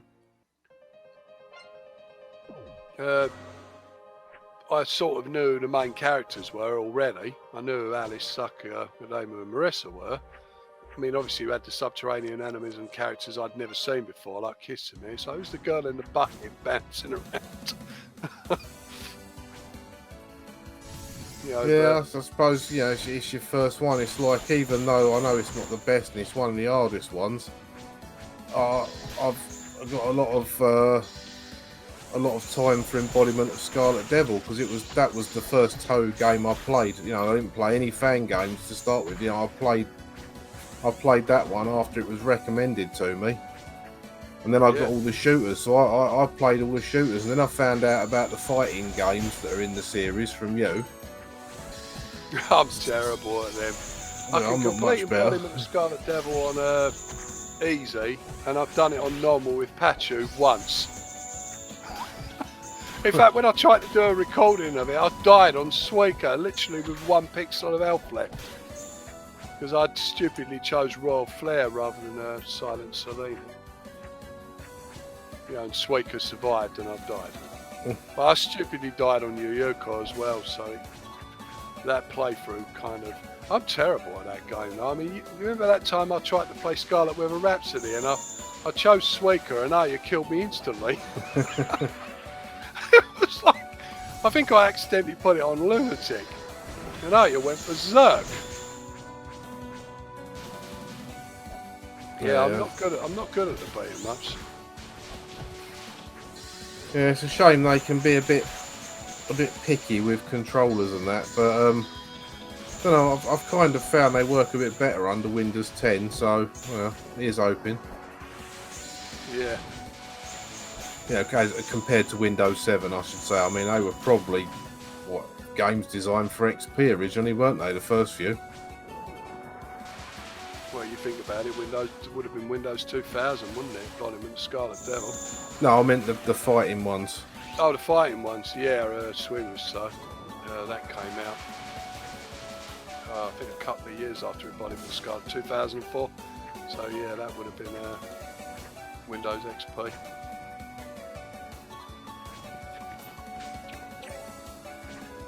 Well, yeah, I certainly haven't kept up with them. I've watched them on YouTube. I mean, I've been watching Antimony of Common Flowers, which is like the latest in the ones that are high res. I think they're the only high res beat 'em ups. Hopeless Masquerade, Legacy of Lunatic Kingdom, and Urban Legend in Limbo, and Antimony of Common Flowers. I mean, I've never played them. I mean, Hopeless Masquerade, we couldn't get the controls working on that one. No, that was the game worked, but the controls didn't work. Didn't it work when we had the horizontal screen on it though? But because my arcade machine's got that big vertical screen that you gave me in there, it did. Some of them, the fighting games, do not like the vertical orientation of the screen, and they throw a bit of a nervy about it, don't they? Because they won't go full screen properly. But I'm sure I managed to get a couple of them going all right on Windows 10. We'll have to have a look at that in the not too distant future.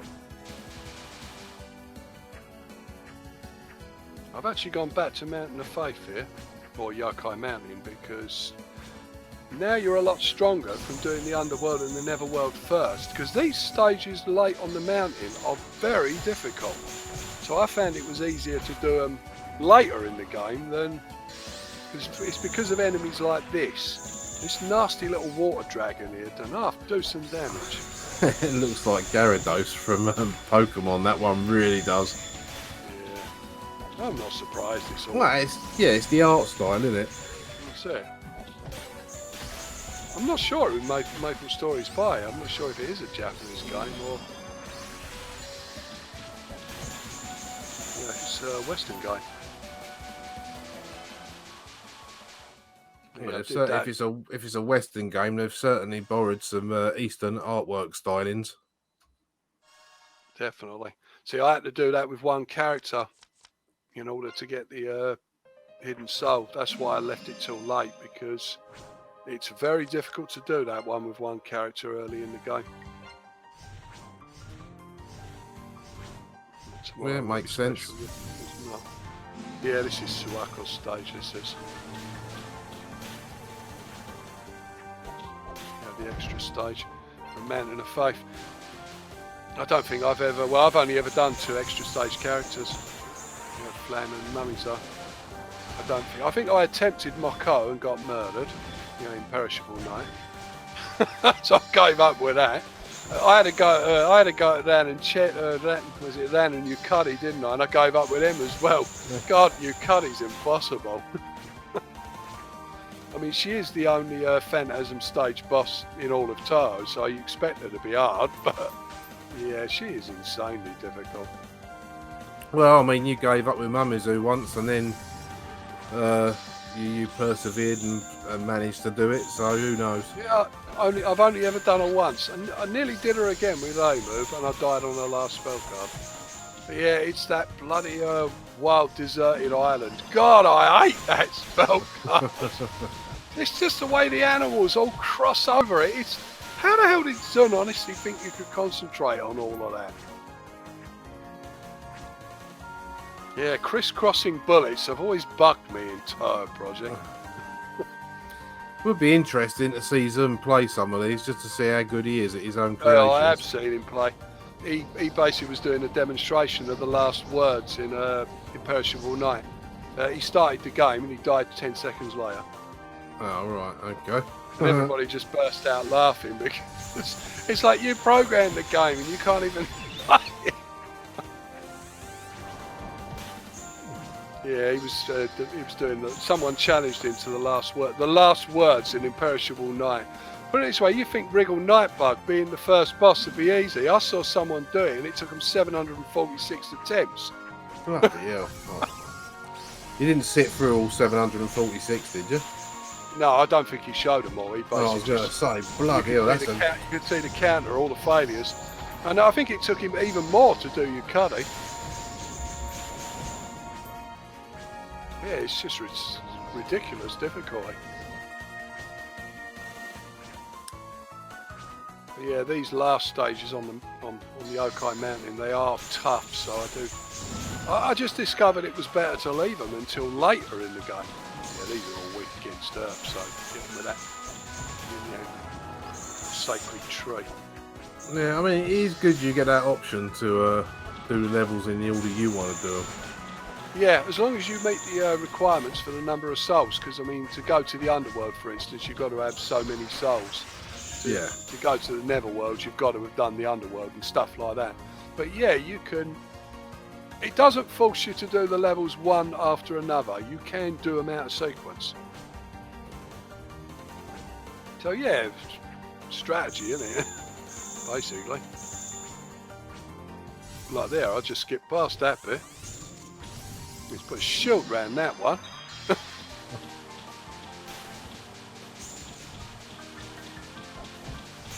Yeah, those green ones are quite strong.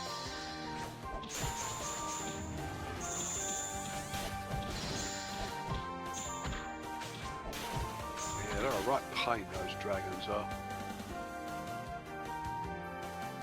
I've got a story to tell on this one. Not my game. A playthrough I watched. I think I've still got the video bookmarked. He just called the video Frogs! I kid you not, it took him 20 minutes to beat Suwako. Now look how quickly I beat her.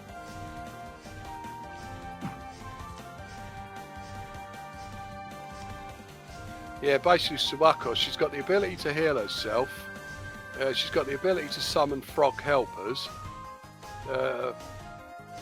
And she does do a fair amount of damage with all her Danmaku, but it took him 20 minutes. It's because she kept healing herself. And because he didn't understand the spell card system, he couldn't do sufficient damage. Every time he hit her a few times, she just healed herself. And he was doing it for 20 Minutes.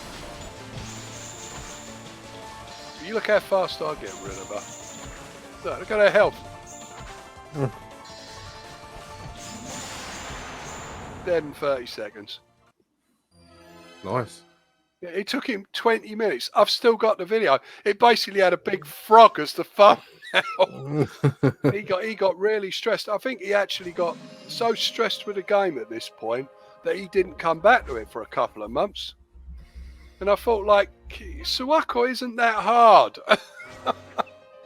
It's just that you're not doing her right. I mean, if you face her first of all, before you've done the Underworld and the Netherworld, she's a lot tougher. But yeah, I'm after that hidden soul here. I think I accidentally missed it in this playthrough. It's over to the left, when you, just as you get to the end of the level.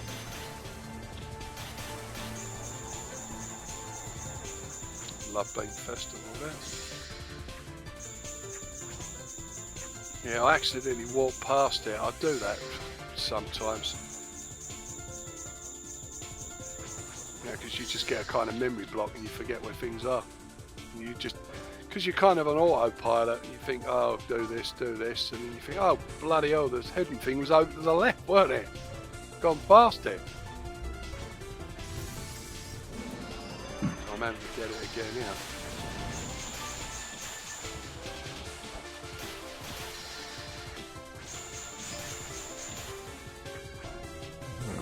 That's making short work of them, isn't it? Well, you would think I've already done the Netherworld at this point, so I'm a lot stronger than I normally would be.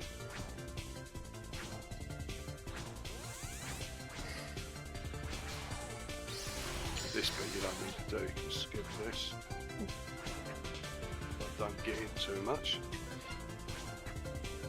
I'm pretty sure I've got Flight of the Witch by this point. Yeah, I've got Flight of the Witch now, which allows you to skip that bit completely. It's over to the left there, look. I went straight past it. All you got to do here is you just got to survive a room full of monsters, I think.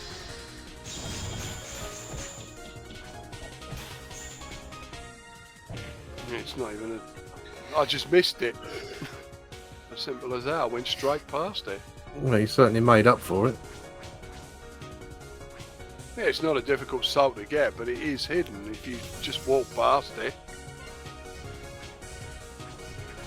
There's a lot you can do. Yeah, Typhoon Sparkle makes short work of that lot. Enough Beam Festival makes short work of that lot.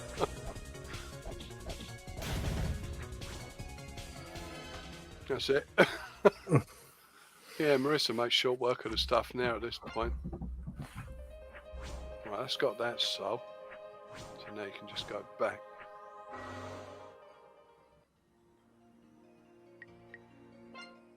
Right, now we're on to this bit. Bamboo Forest of the Lost. Mario and a Chickadee, I think that is.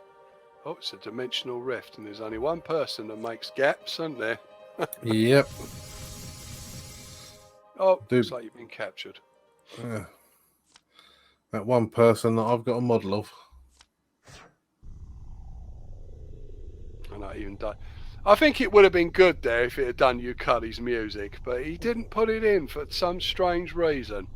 He owned music from Immaterial Missing Power. But he didn't put it in there. I like the way it shakes the screen here, look. Like they're making a real effort, isn't it? And it's like, it's pointless.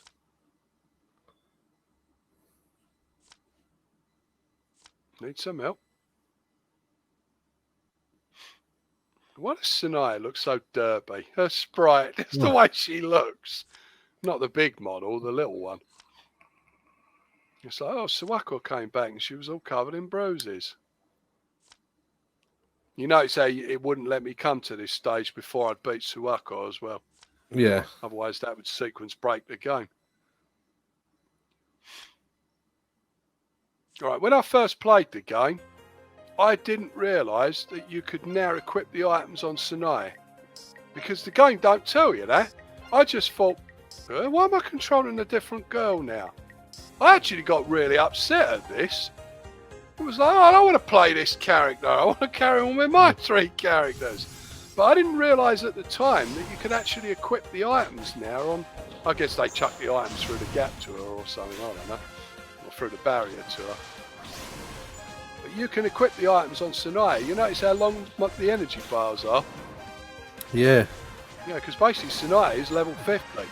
To make up for the fact that you're only playing one character here, they literally give you a level 50 character. So she's got like much higher level than they've got. All you got to do here is basically find the 3 switches to break those barriers, which you cut these stuff all over the forest. You basically get every fairy you face to this point. Now fairies are all weak against wind, so Sanaya can murder them with one attack pretty much, except for the wind fairies. You don't get any ghostly fairies here either. Just your sunflower ones and your asteroid belt fairies and whatever. But yeah, when I first played it, I died because I didn't realise you could equip items on her. So Sanaya was massively underpowered, and I kept dying, and I was getting really upset with the game. It wasn't until later on I clicked on the backpack and, hang on, I can put the items on her now. And obviously that makes a big difference. You can summon Sawako on it to actually help her, just like you could in who's that Tensaku? The third of the fighting games. But Sanaya is kind of a cross between Marissa and Reimu. She's got pretty good spell cards, pretty good attacks, but she's not as good as either character.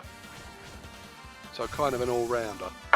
But I usually replace Sakuya with her because that way you've then got 2 Marissas and 2 Reimus in the same party.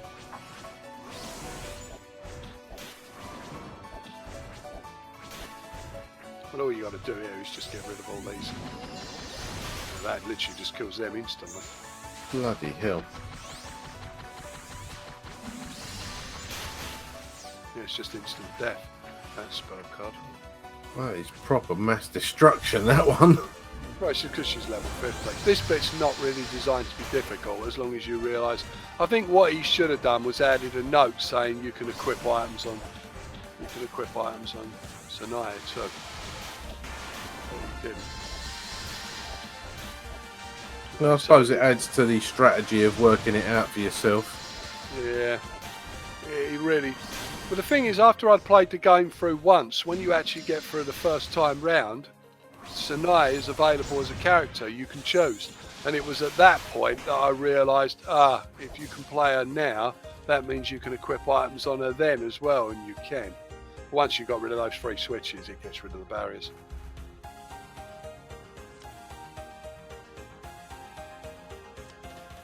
Basically, you're off to Yukari land now, isn't it?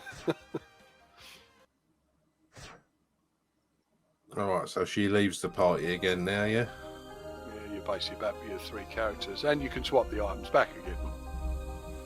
So you don't lose any items. So what a weird place. That's really helpful, Marissa. But yeah, now basically you're in some kind of weird border world. Nowhere dimension, yeah. I know that background, it looks like, it reminds me of Tomb Raider, that kind of pizza background you had on the Atlantean level, so I don't know why. Yeah, you start getting like, shadow fairies. Now everything here is grossly overpowered. You know, we're talking like things kill you instantly if they get a single blooming spell card off. And to make matters worse, you now have to fight shadow versions of all the girls you've fought to this point. Yeah, I can see why that would be a bit dodgy and a hard work. Well, yeah, basically Yukari's trolling you at this point.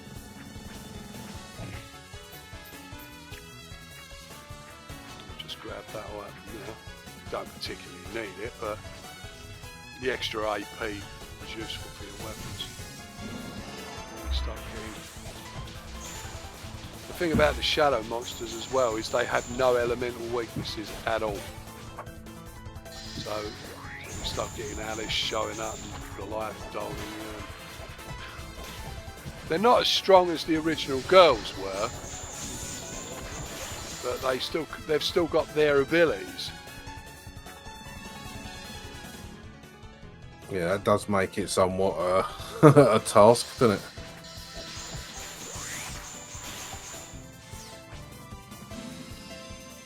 Yeah, especially when you start getting like 3 or 4 of them showing up at once. Yeah, you've got to kind of jump round like that and then jump over like that. Bloody hell. Yeah, to get these hidden items. Yeah, the stuff starts being placed a bit more deviously now.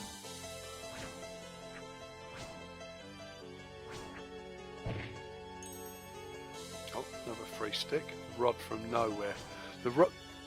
The nowhere items are very powerful, but they have limited abilities. I don't think I used the Namu's one because it's not very good.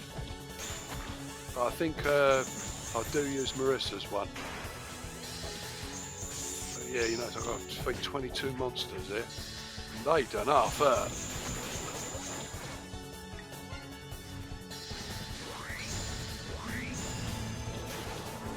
I mean, even Marissa's Typhoon Spark won't get rid of them, all of them.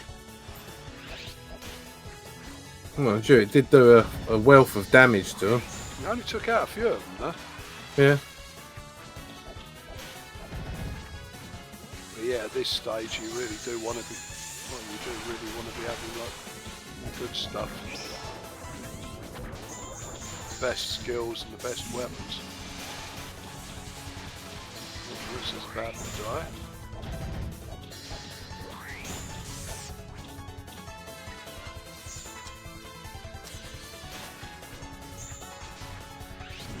Yeah, all that's missing there is the voiceover from Gauntlet, isn't it? Blonde wizard is about to die. Yeah. You just get Alice's here, I think. It's on the later stages you get. I mean, Alice isn't too bad because she hasn't got any spells that stun or slow you down. You know, she just keeps summoning dolls.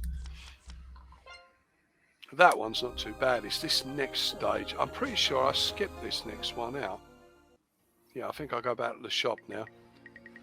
Because what you want now...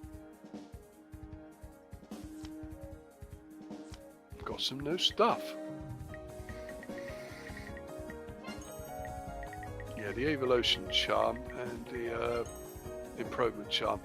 They basically make your weapons grow faster and your levels go up faster. Because you're going to need all the help you can get now. Yeah, that's more than useful.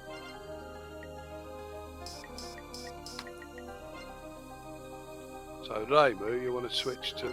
Oh, actually, I do use the... No, I'm sticking with... Oh, no, I am going for the Rod from Nowhere. The Rod from Nowhere is very strong, but it's got limited ability at the start, so you want to upgrade it as quick as possible. That's why I chucked all the experience items on her. Give Marissa the unshakable mask.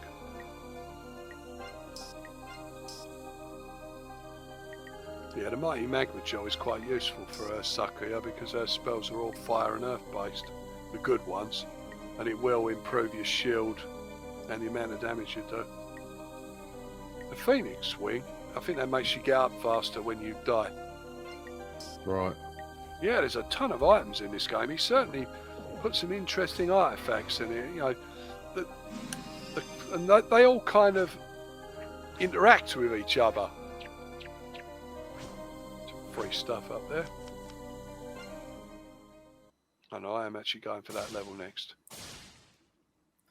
Well, it's Misty Lake, but kind of a messed up version of it. Yeah, those are like shadow creatures. Yeah, and these things really do hurt.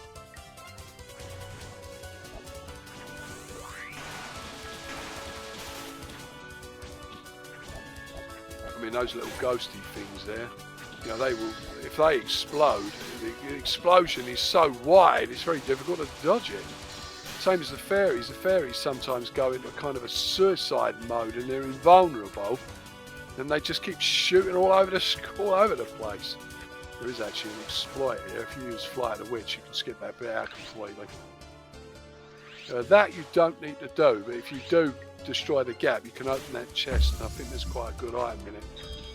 I'm pretty sure I skipped it here. I can't remember what the item is. I think it's another item that makes your health go up faster, you know, when you die. I think it's the Hand of God or something. Bloody hell, like normal lizards weren't bad enough. Yeah, these ones are flipping worse. It's got a lot of hit points. The thing is, that's even with the item that allows you to cut through their armour.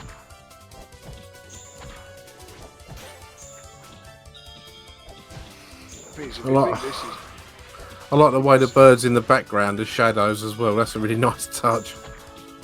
You get a couple of chiller ones now. Yeah, they've still got their slow down ability, even though they're shadows. Right, this bit here, I think you have to survive for 60 seconds against nothing but Shadownods. So this is crazy, this bit.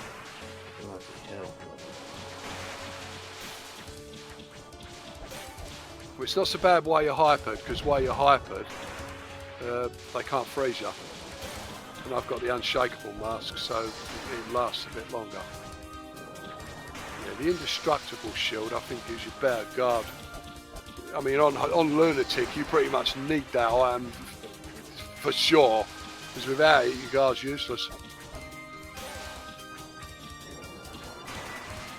The thing is, once that wears off, you know, now you're at risk of being frozen by her and stunned by her, because you haven't got your hyper anymore. So you notice I've been slowed down.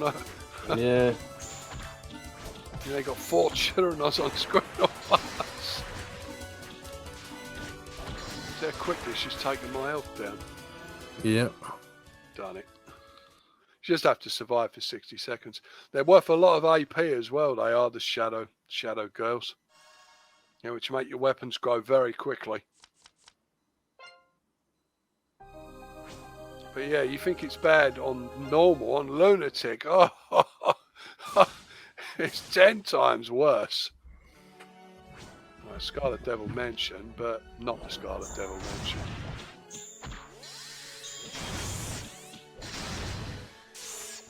Look at that, I've lost all my health straight away. Because of all the junk they're spewing everywhere. I mean, Sakuya's got a fairly long bar there. You start getting mailings showing up now, or shadow mailing. You can kill the shadow mailings though.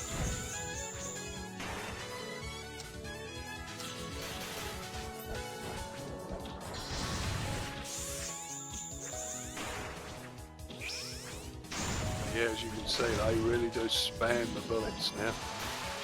Dark Eruption! Look at that fairy!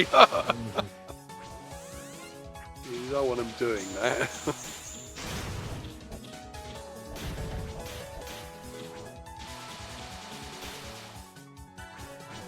A couple of mailings.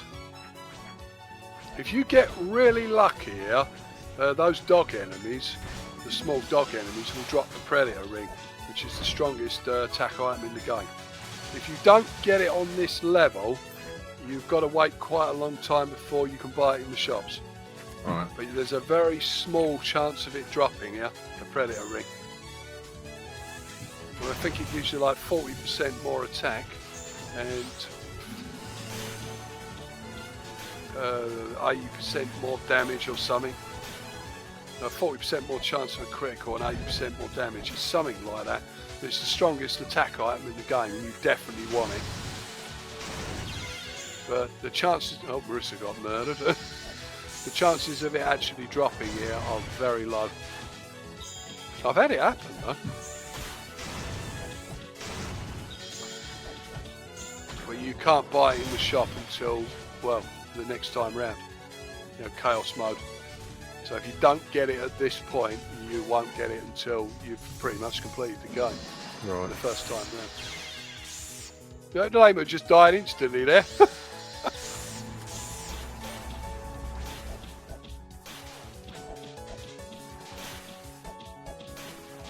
Yeah, you see how hard these stages are, you know, they can...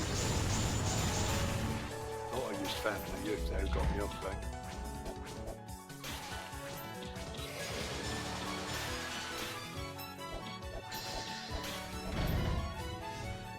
Yeah, you got to defeat so many enemies again here. Yeah, just counting down, only a couple left.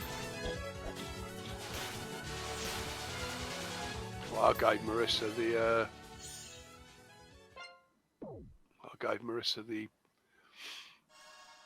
mask, so that made the hyper last a bit longer.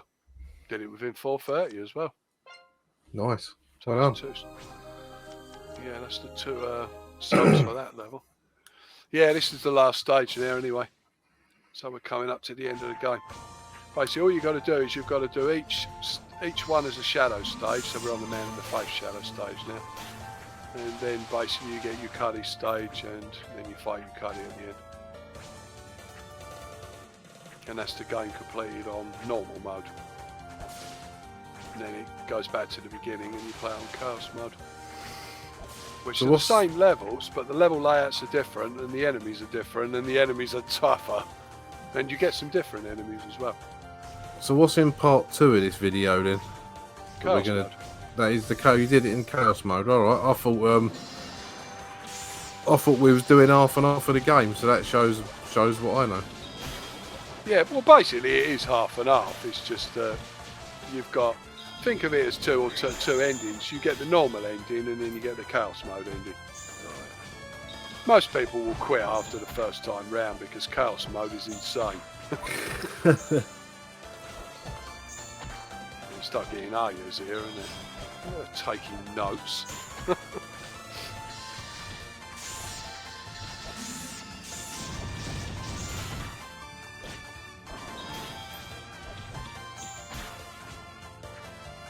yeah, Chaos mode is very challenging. I mean, I do use a couple of exploits to make it a bit easier. Yeah, this bit here, if you go across here, under here, over there, you can get the switch and you can skip out all the battles as well. You need that switch to open that door there. Right. Well, this bit here, you've got to reach the goal, but you've got the wind blowing. So what you've got to do is you've got to go with the wind. Hope the wind blows in the right direction. You notice the wind now, they blow in the right direction. You just fly the witch to get up there quickly. Otherwise you have to go the long way. What you've got to do now is you've got to go to the right.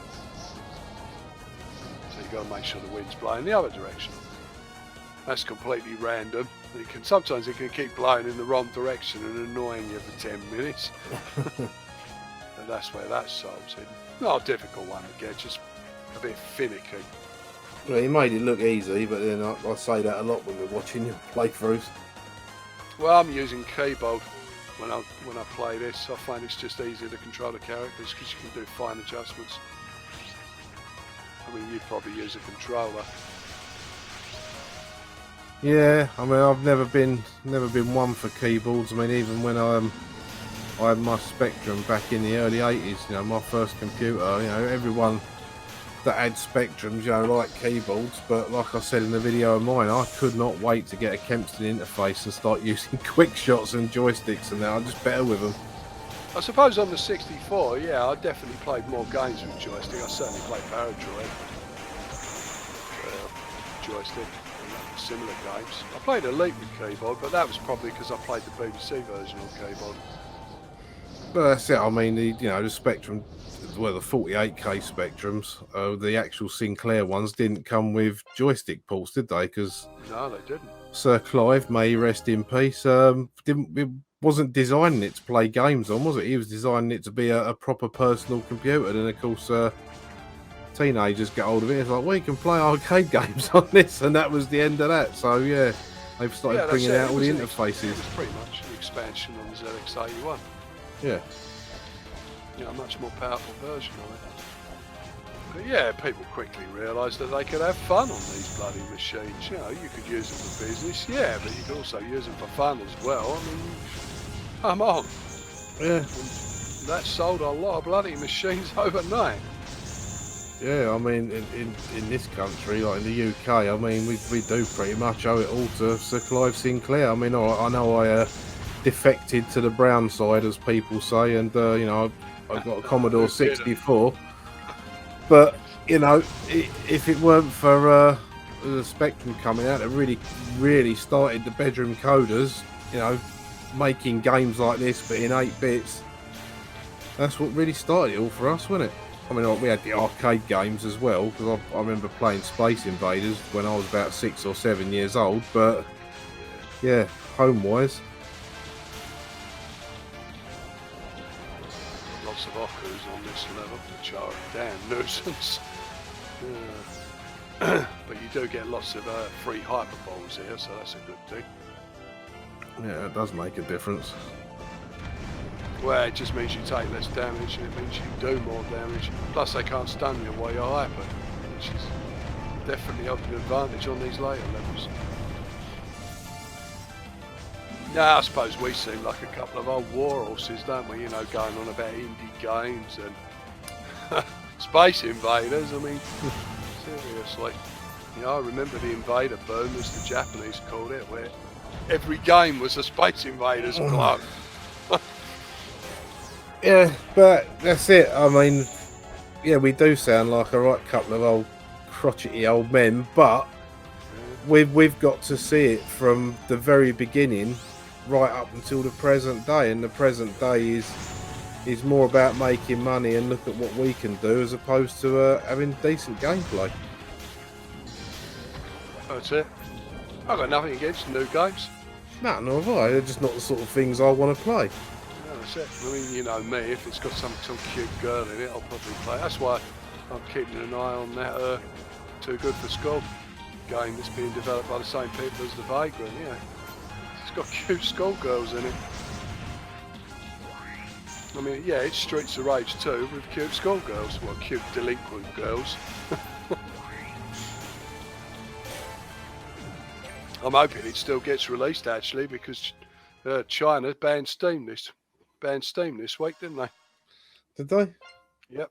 You can only log on to the Steam China site. You can't log on Steam International. They basically banned it. So I'm hoping it don't affect that game because that's being developed in China. Maybe not. I mean, ain't the Epic Game Store owned by some Chinese conglomerate? I suppose it might end up on, it might end up on Epic, but I know a few people that won't use that because of that, me included. Yeah.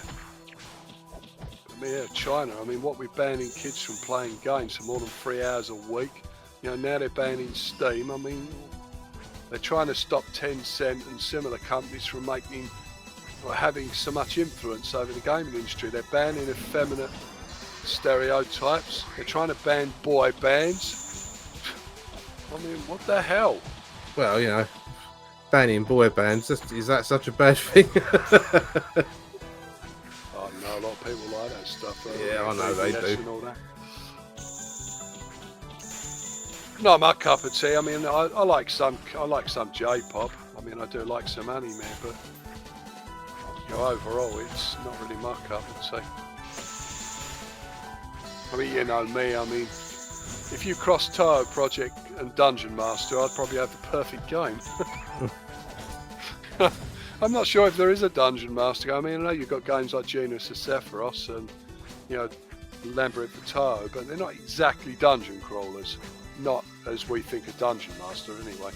Yeah, so that's what you're waiting for, a first-person dungeon crawling game called Touhou Master.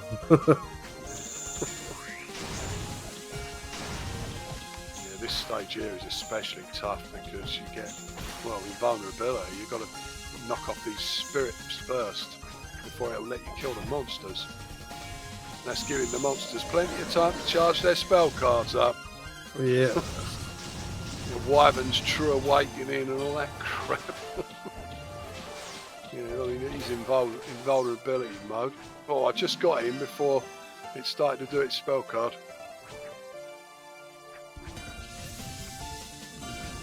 Oh, this bit here, I'm pretty sure you got a bunch of Yomus there helping them out. Yeah, getting the spirit balls. I think the spirit balls keep coming back here every so often. So you've got to hit them with as much as you can. And then knock off, and then attack the spirit ball as it reappears.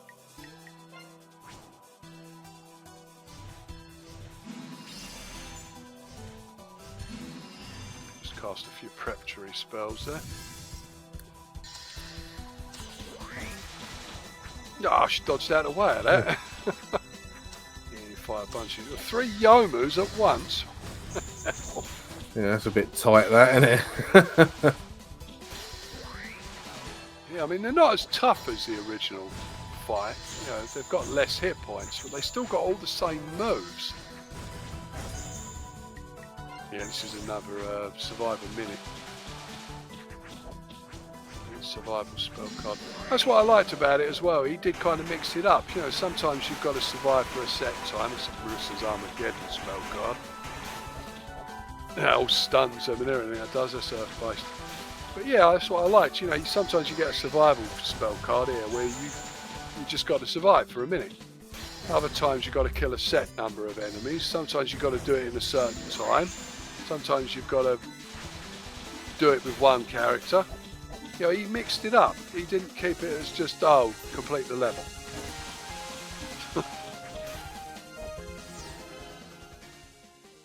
Well, you did it.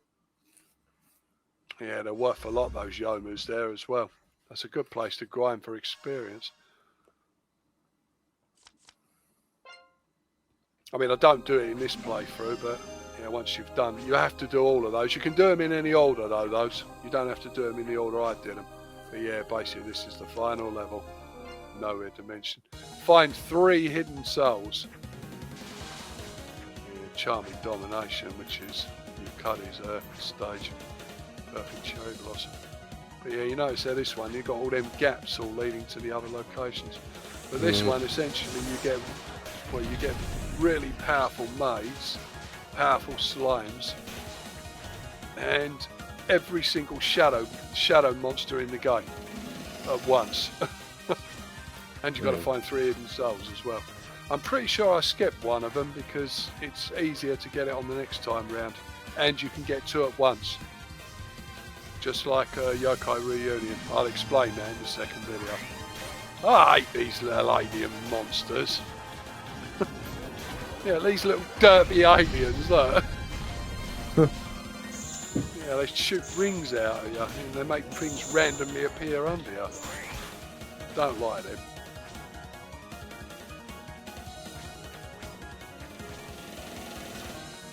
Yeah, this dimension is all completely screwed up, you know. Being Riccardi's domain. Oh, missed that. Oh, that's just got a jewel in it. The jewels are worth more money, essentially.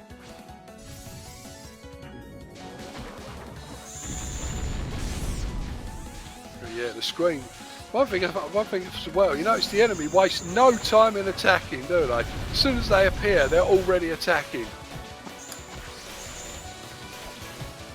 That's pretty much the same as the Vagrant. You know, in that sometimes the enemies will appear biting you. You know, they're that quick to attack you.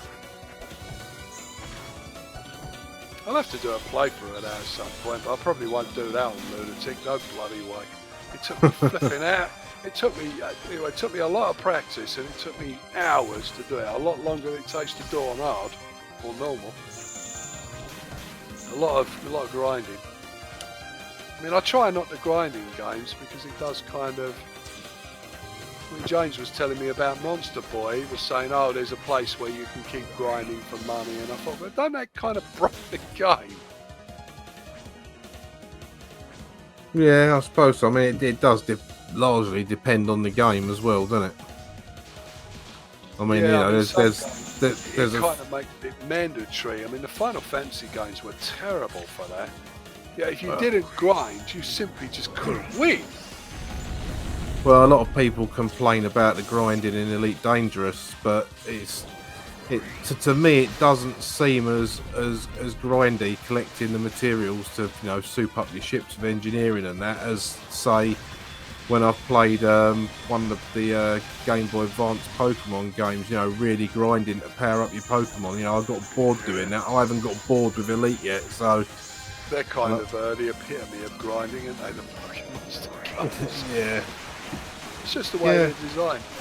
I mean, they're fun. They're fun to play, like, you know, when you're playing through like the story and that, and you're going around collecting them initially. But when you get to the final battle, and you realise how underpowered your Pokemon are, then you have to go out grinding, doing battles to get experience and power them up.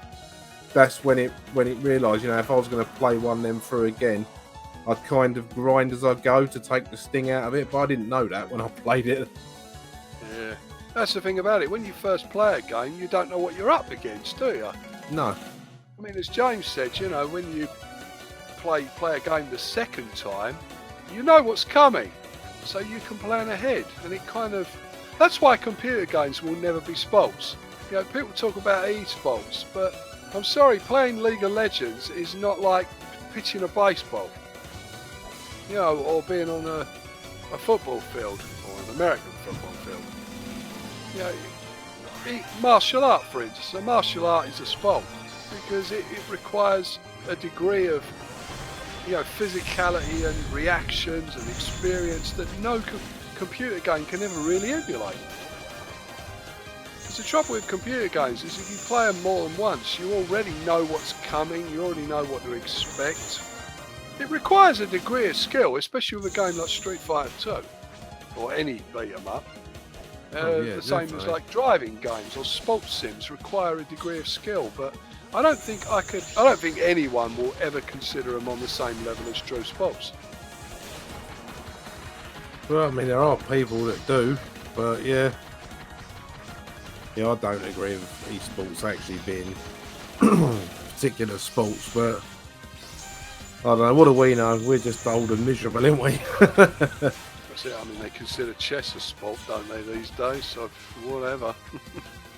I've always considered chess a game. Yeah, it's a very strategic game, but it is a game. Yeah. I suppose everyone's got their own ideas, haven't they? this bit here, you get a ton of shadow girls. And you pretty much get all of them. Not all at once, but you get a lot of them. 3 Chirinos and you get 3 Yomas, 3 Okus, all at once.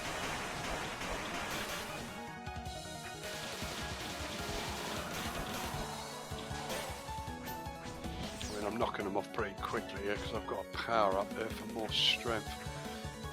Plus Marita hits like a truck at this point anyway. I think I'll decide not to do that door at this point because you can do it on the next time round and it'll give you both souls if you complete it. Just like on the Yokai Reunion, it'll give you both souls if you complete it on Chaos mode. Found that out purely by accident. As I said, I'll explain that one in the next video. For some of the things in this game I found out purely by accident. I don't even think Estheone knows about that. But I did mention it on one of his videos that it's actually possible, you know, to get both souls. Yeah, I did it by accident. You know, I accidentally chose Chaos mode when I was doing the level instead of normal mode, and I thought, oh, I'll quickly do this mode and then I'll do normal mode afterwards. But when I got to the end of the level, it gave me both souls. And I thought, that's an interesting exploit. Yeah. Yeah, those lizard men now, they keep chucking those swords here.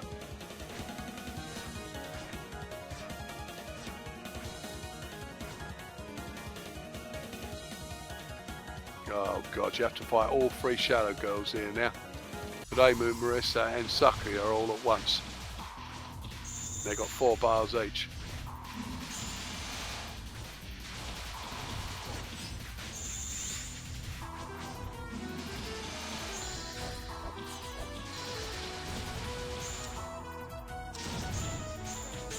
I mean, they're not super tough, but final call. I got Master Spark 10 and Sucker's knives on me at once. And no wonder Marissa died there.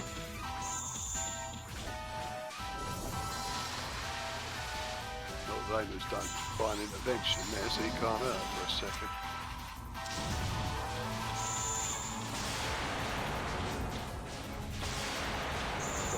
Of them. All 3 of them down.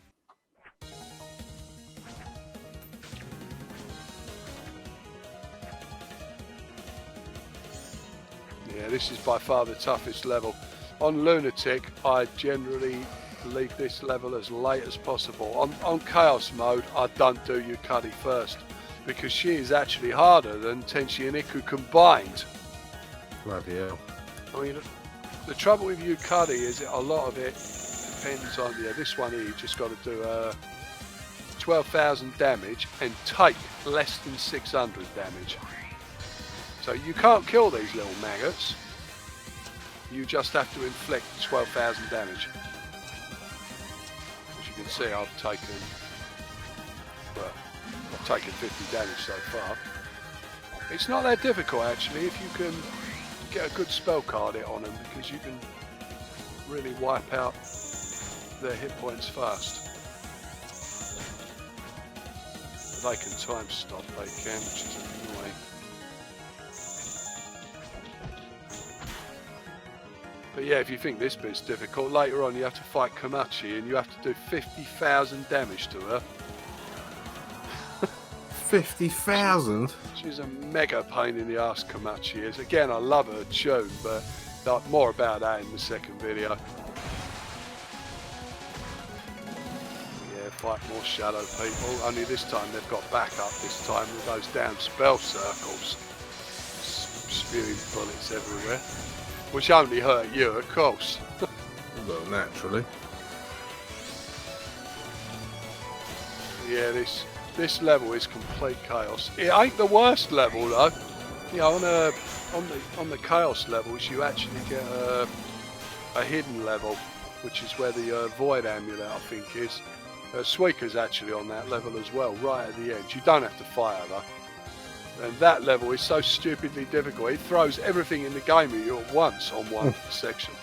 But yeah, basically this is your Yokai coming up right now. So now we look at our items and make sure we got the best of everything. Because Yokai literally has shatter reality, which can kill your characters instantly. You get one chance to avoid it.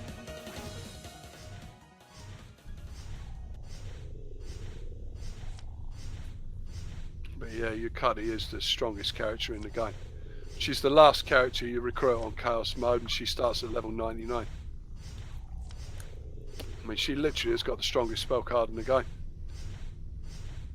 Oddly though, when you actually change to Yokai, she's not a very good fighter. It's only a spell card that's dangerous, but you can't keep using it, so she isn't very good in a fight. She's only really good for a couple of blasts of a spell card. Yeah, I find some of the other characters like Aya are much more useful. Right. So she's handy to bring out for a couple of big hits and then swap to someone else. Someone else. But she starts off first of all like not really making much of an effort. But you know she's got 8 bars of health. Oh yeah.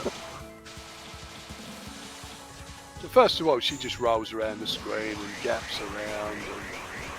And she's basically a general pain in the ass.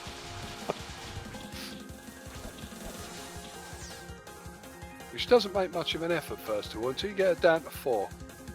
And then she's like,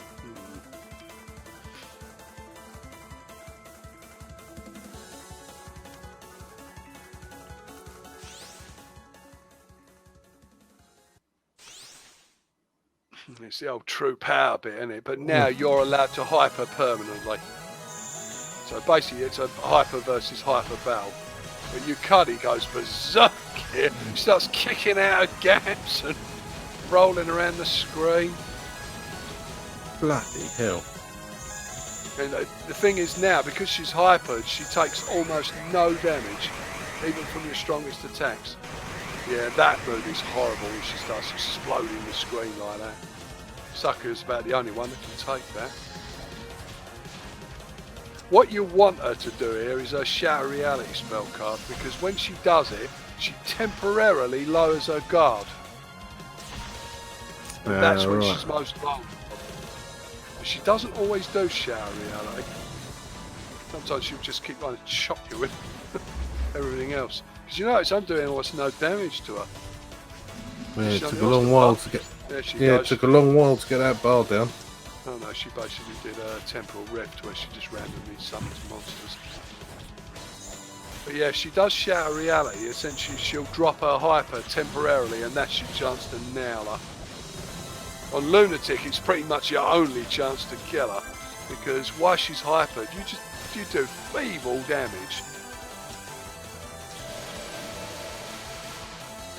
It's just rain bullets down the screen. Well, at least you're doing some damage, even if it is minimal.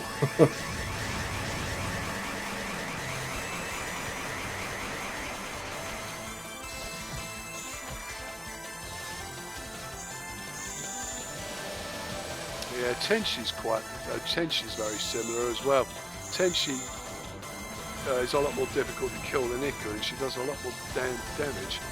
Now again, you want to kind of manipulate her into using her spell card early, and then you can actually, she lowers her guard, and you can nail her if you do it right. But more about that in the second video, because Tenshi and Iku are right at the end of the heaven stage. Right, okay. Another thing worth mentioning is Yukai's tune really is bonkers, isn't it? Yeah, her music. It's completely crazy and totally fits her character.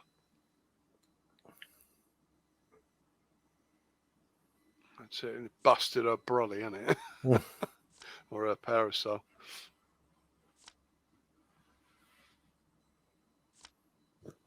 Yeah, she just wanted to create a shadow against Sakuya, essentially, because everybody's dying, or everybody doesn't live forever.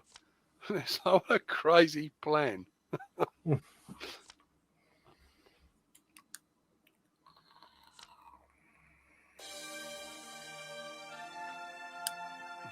basically it plays the end music of Perfect Cherry Blossom. Yep, and that picture there, I actually asked Estheone where he got that from, and as you know, I got it printed out, didn't I, on a foam board. In fact, it was the very first foam board I ever got printed. Yeah, it's it's big, isn't it? It's about A1, I think. But yeah, it tells you where he got all the graphics from there, look. Funny thing about that picture as well is the fact that all the characters there are in the game except for Moko, who's between Suwako and Yuyuko. Also, there seems to be a Suika as a guest star there. I don't mean Suika, I mean the watermelon. That must be Suika's relative, isn't it? I ain't got horns though, so it must be a standard Suika. But yeah, Moko, I didn't know who she was. I remember asking Estheone, I said, who's the girl between Yuyuko and Suwako? He says, Moko, she's in or Moku, as I keep hearing people call her, that's Moko. She's in Imperishable Night, she's the extra stage character. I remember seeing an Nendroid in the past and thinking, I don't want her.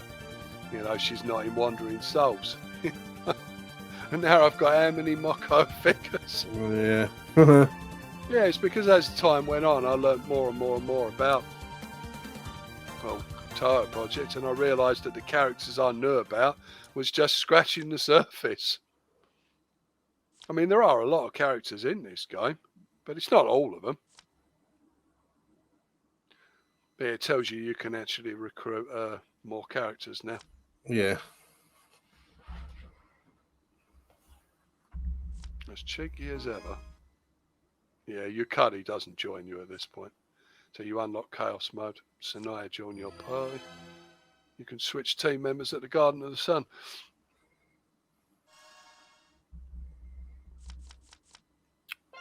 Yeah, I've actually got the 3 characters on the shelf and I lined up just like Wandering Souls, you know, the main characters. I've got the Senga models as well, the same.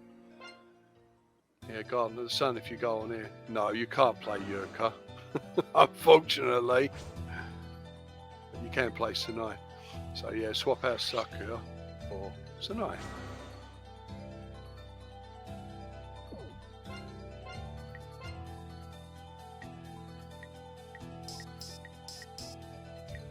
And you can chuck some items on her instead. I mean, Sanai actually starts with a level 1 weapon, even though she's level 50 for her level. Her weapon starts out very low level, so you've got to power that up straight away.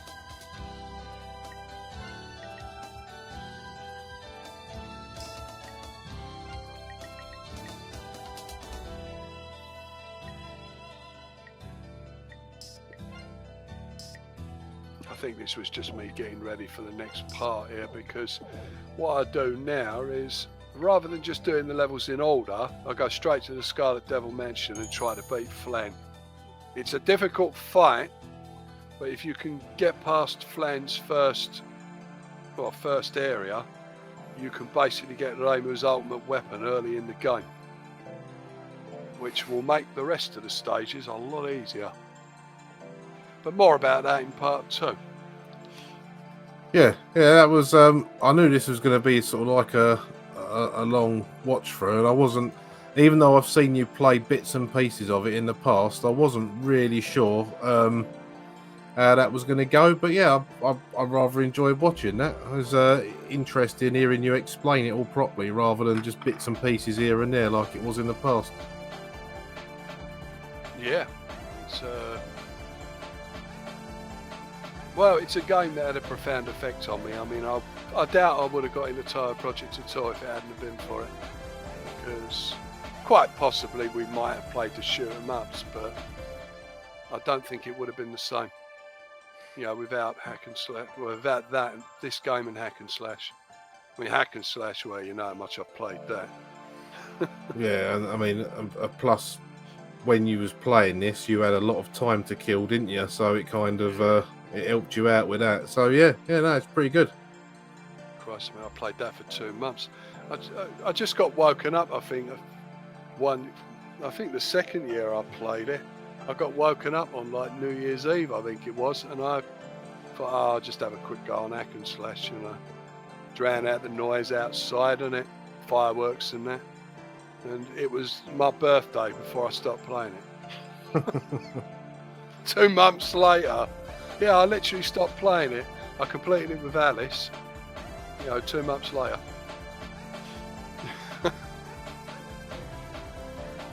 Yeah, I don't think I've played more than maybe a dozen Touhou games. If we exclude the shoot 'em ups, I think I've played about a dozen spin-offs by this point, you know, all the way through. And I've watched probably a couple of dozen more on YouTube. But there are literally hundreds on the Modius Shrine. Yeah, there is a lot. You should put a link to that website in the video description. People can have a look at it. There is a lot of them. Yeah, there's every genre you can imagine, from simple puzzle games, driving games, beat 'em ups, shoot 'em ups. RPGs are pretty common. Yeah. But yeah, I've often heard it said, you know, if you think of a game, there's probably a Touhou version of it. Yeah, no doubt. Yeah. Oh well.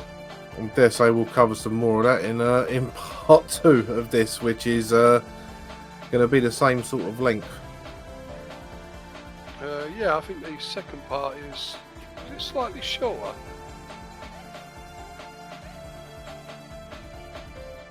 Yeah, I think it was slightly shorter, the second part.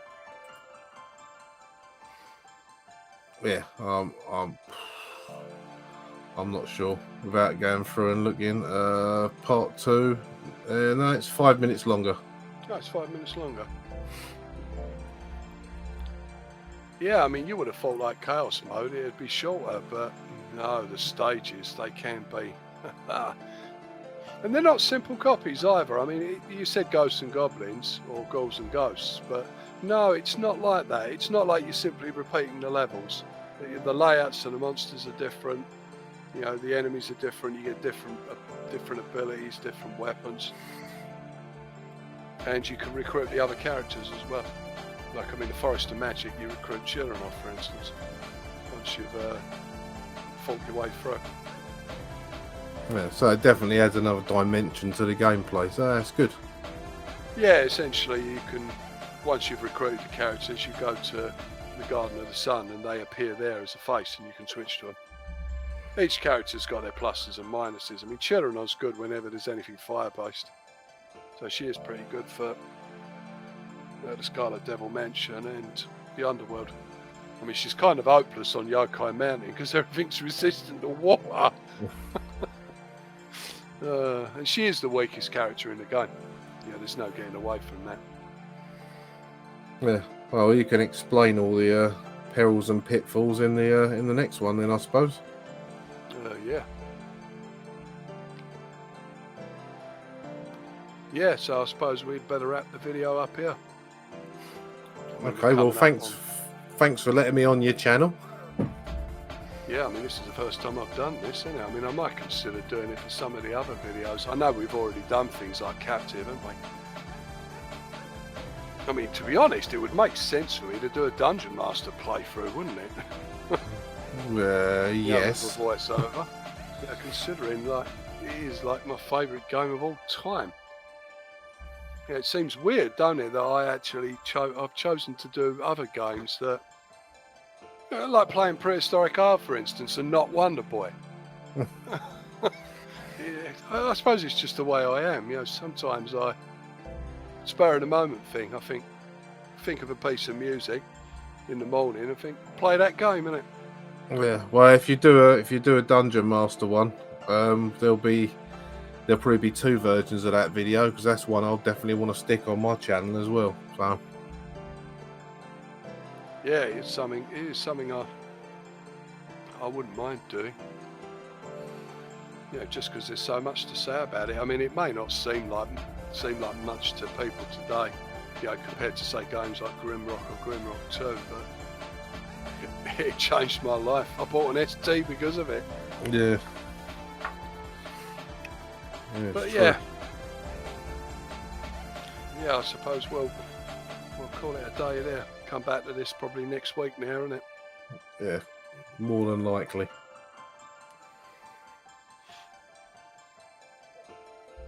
All right then, I suppose I'll wrap up by saying, like, anyone that is watching this, thanks for tuning in. Come back and watch the second part. That's all I can say.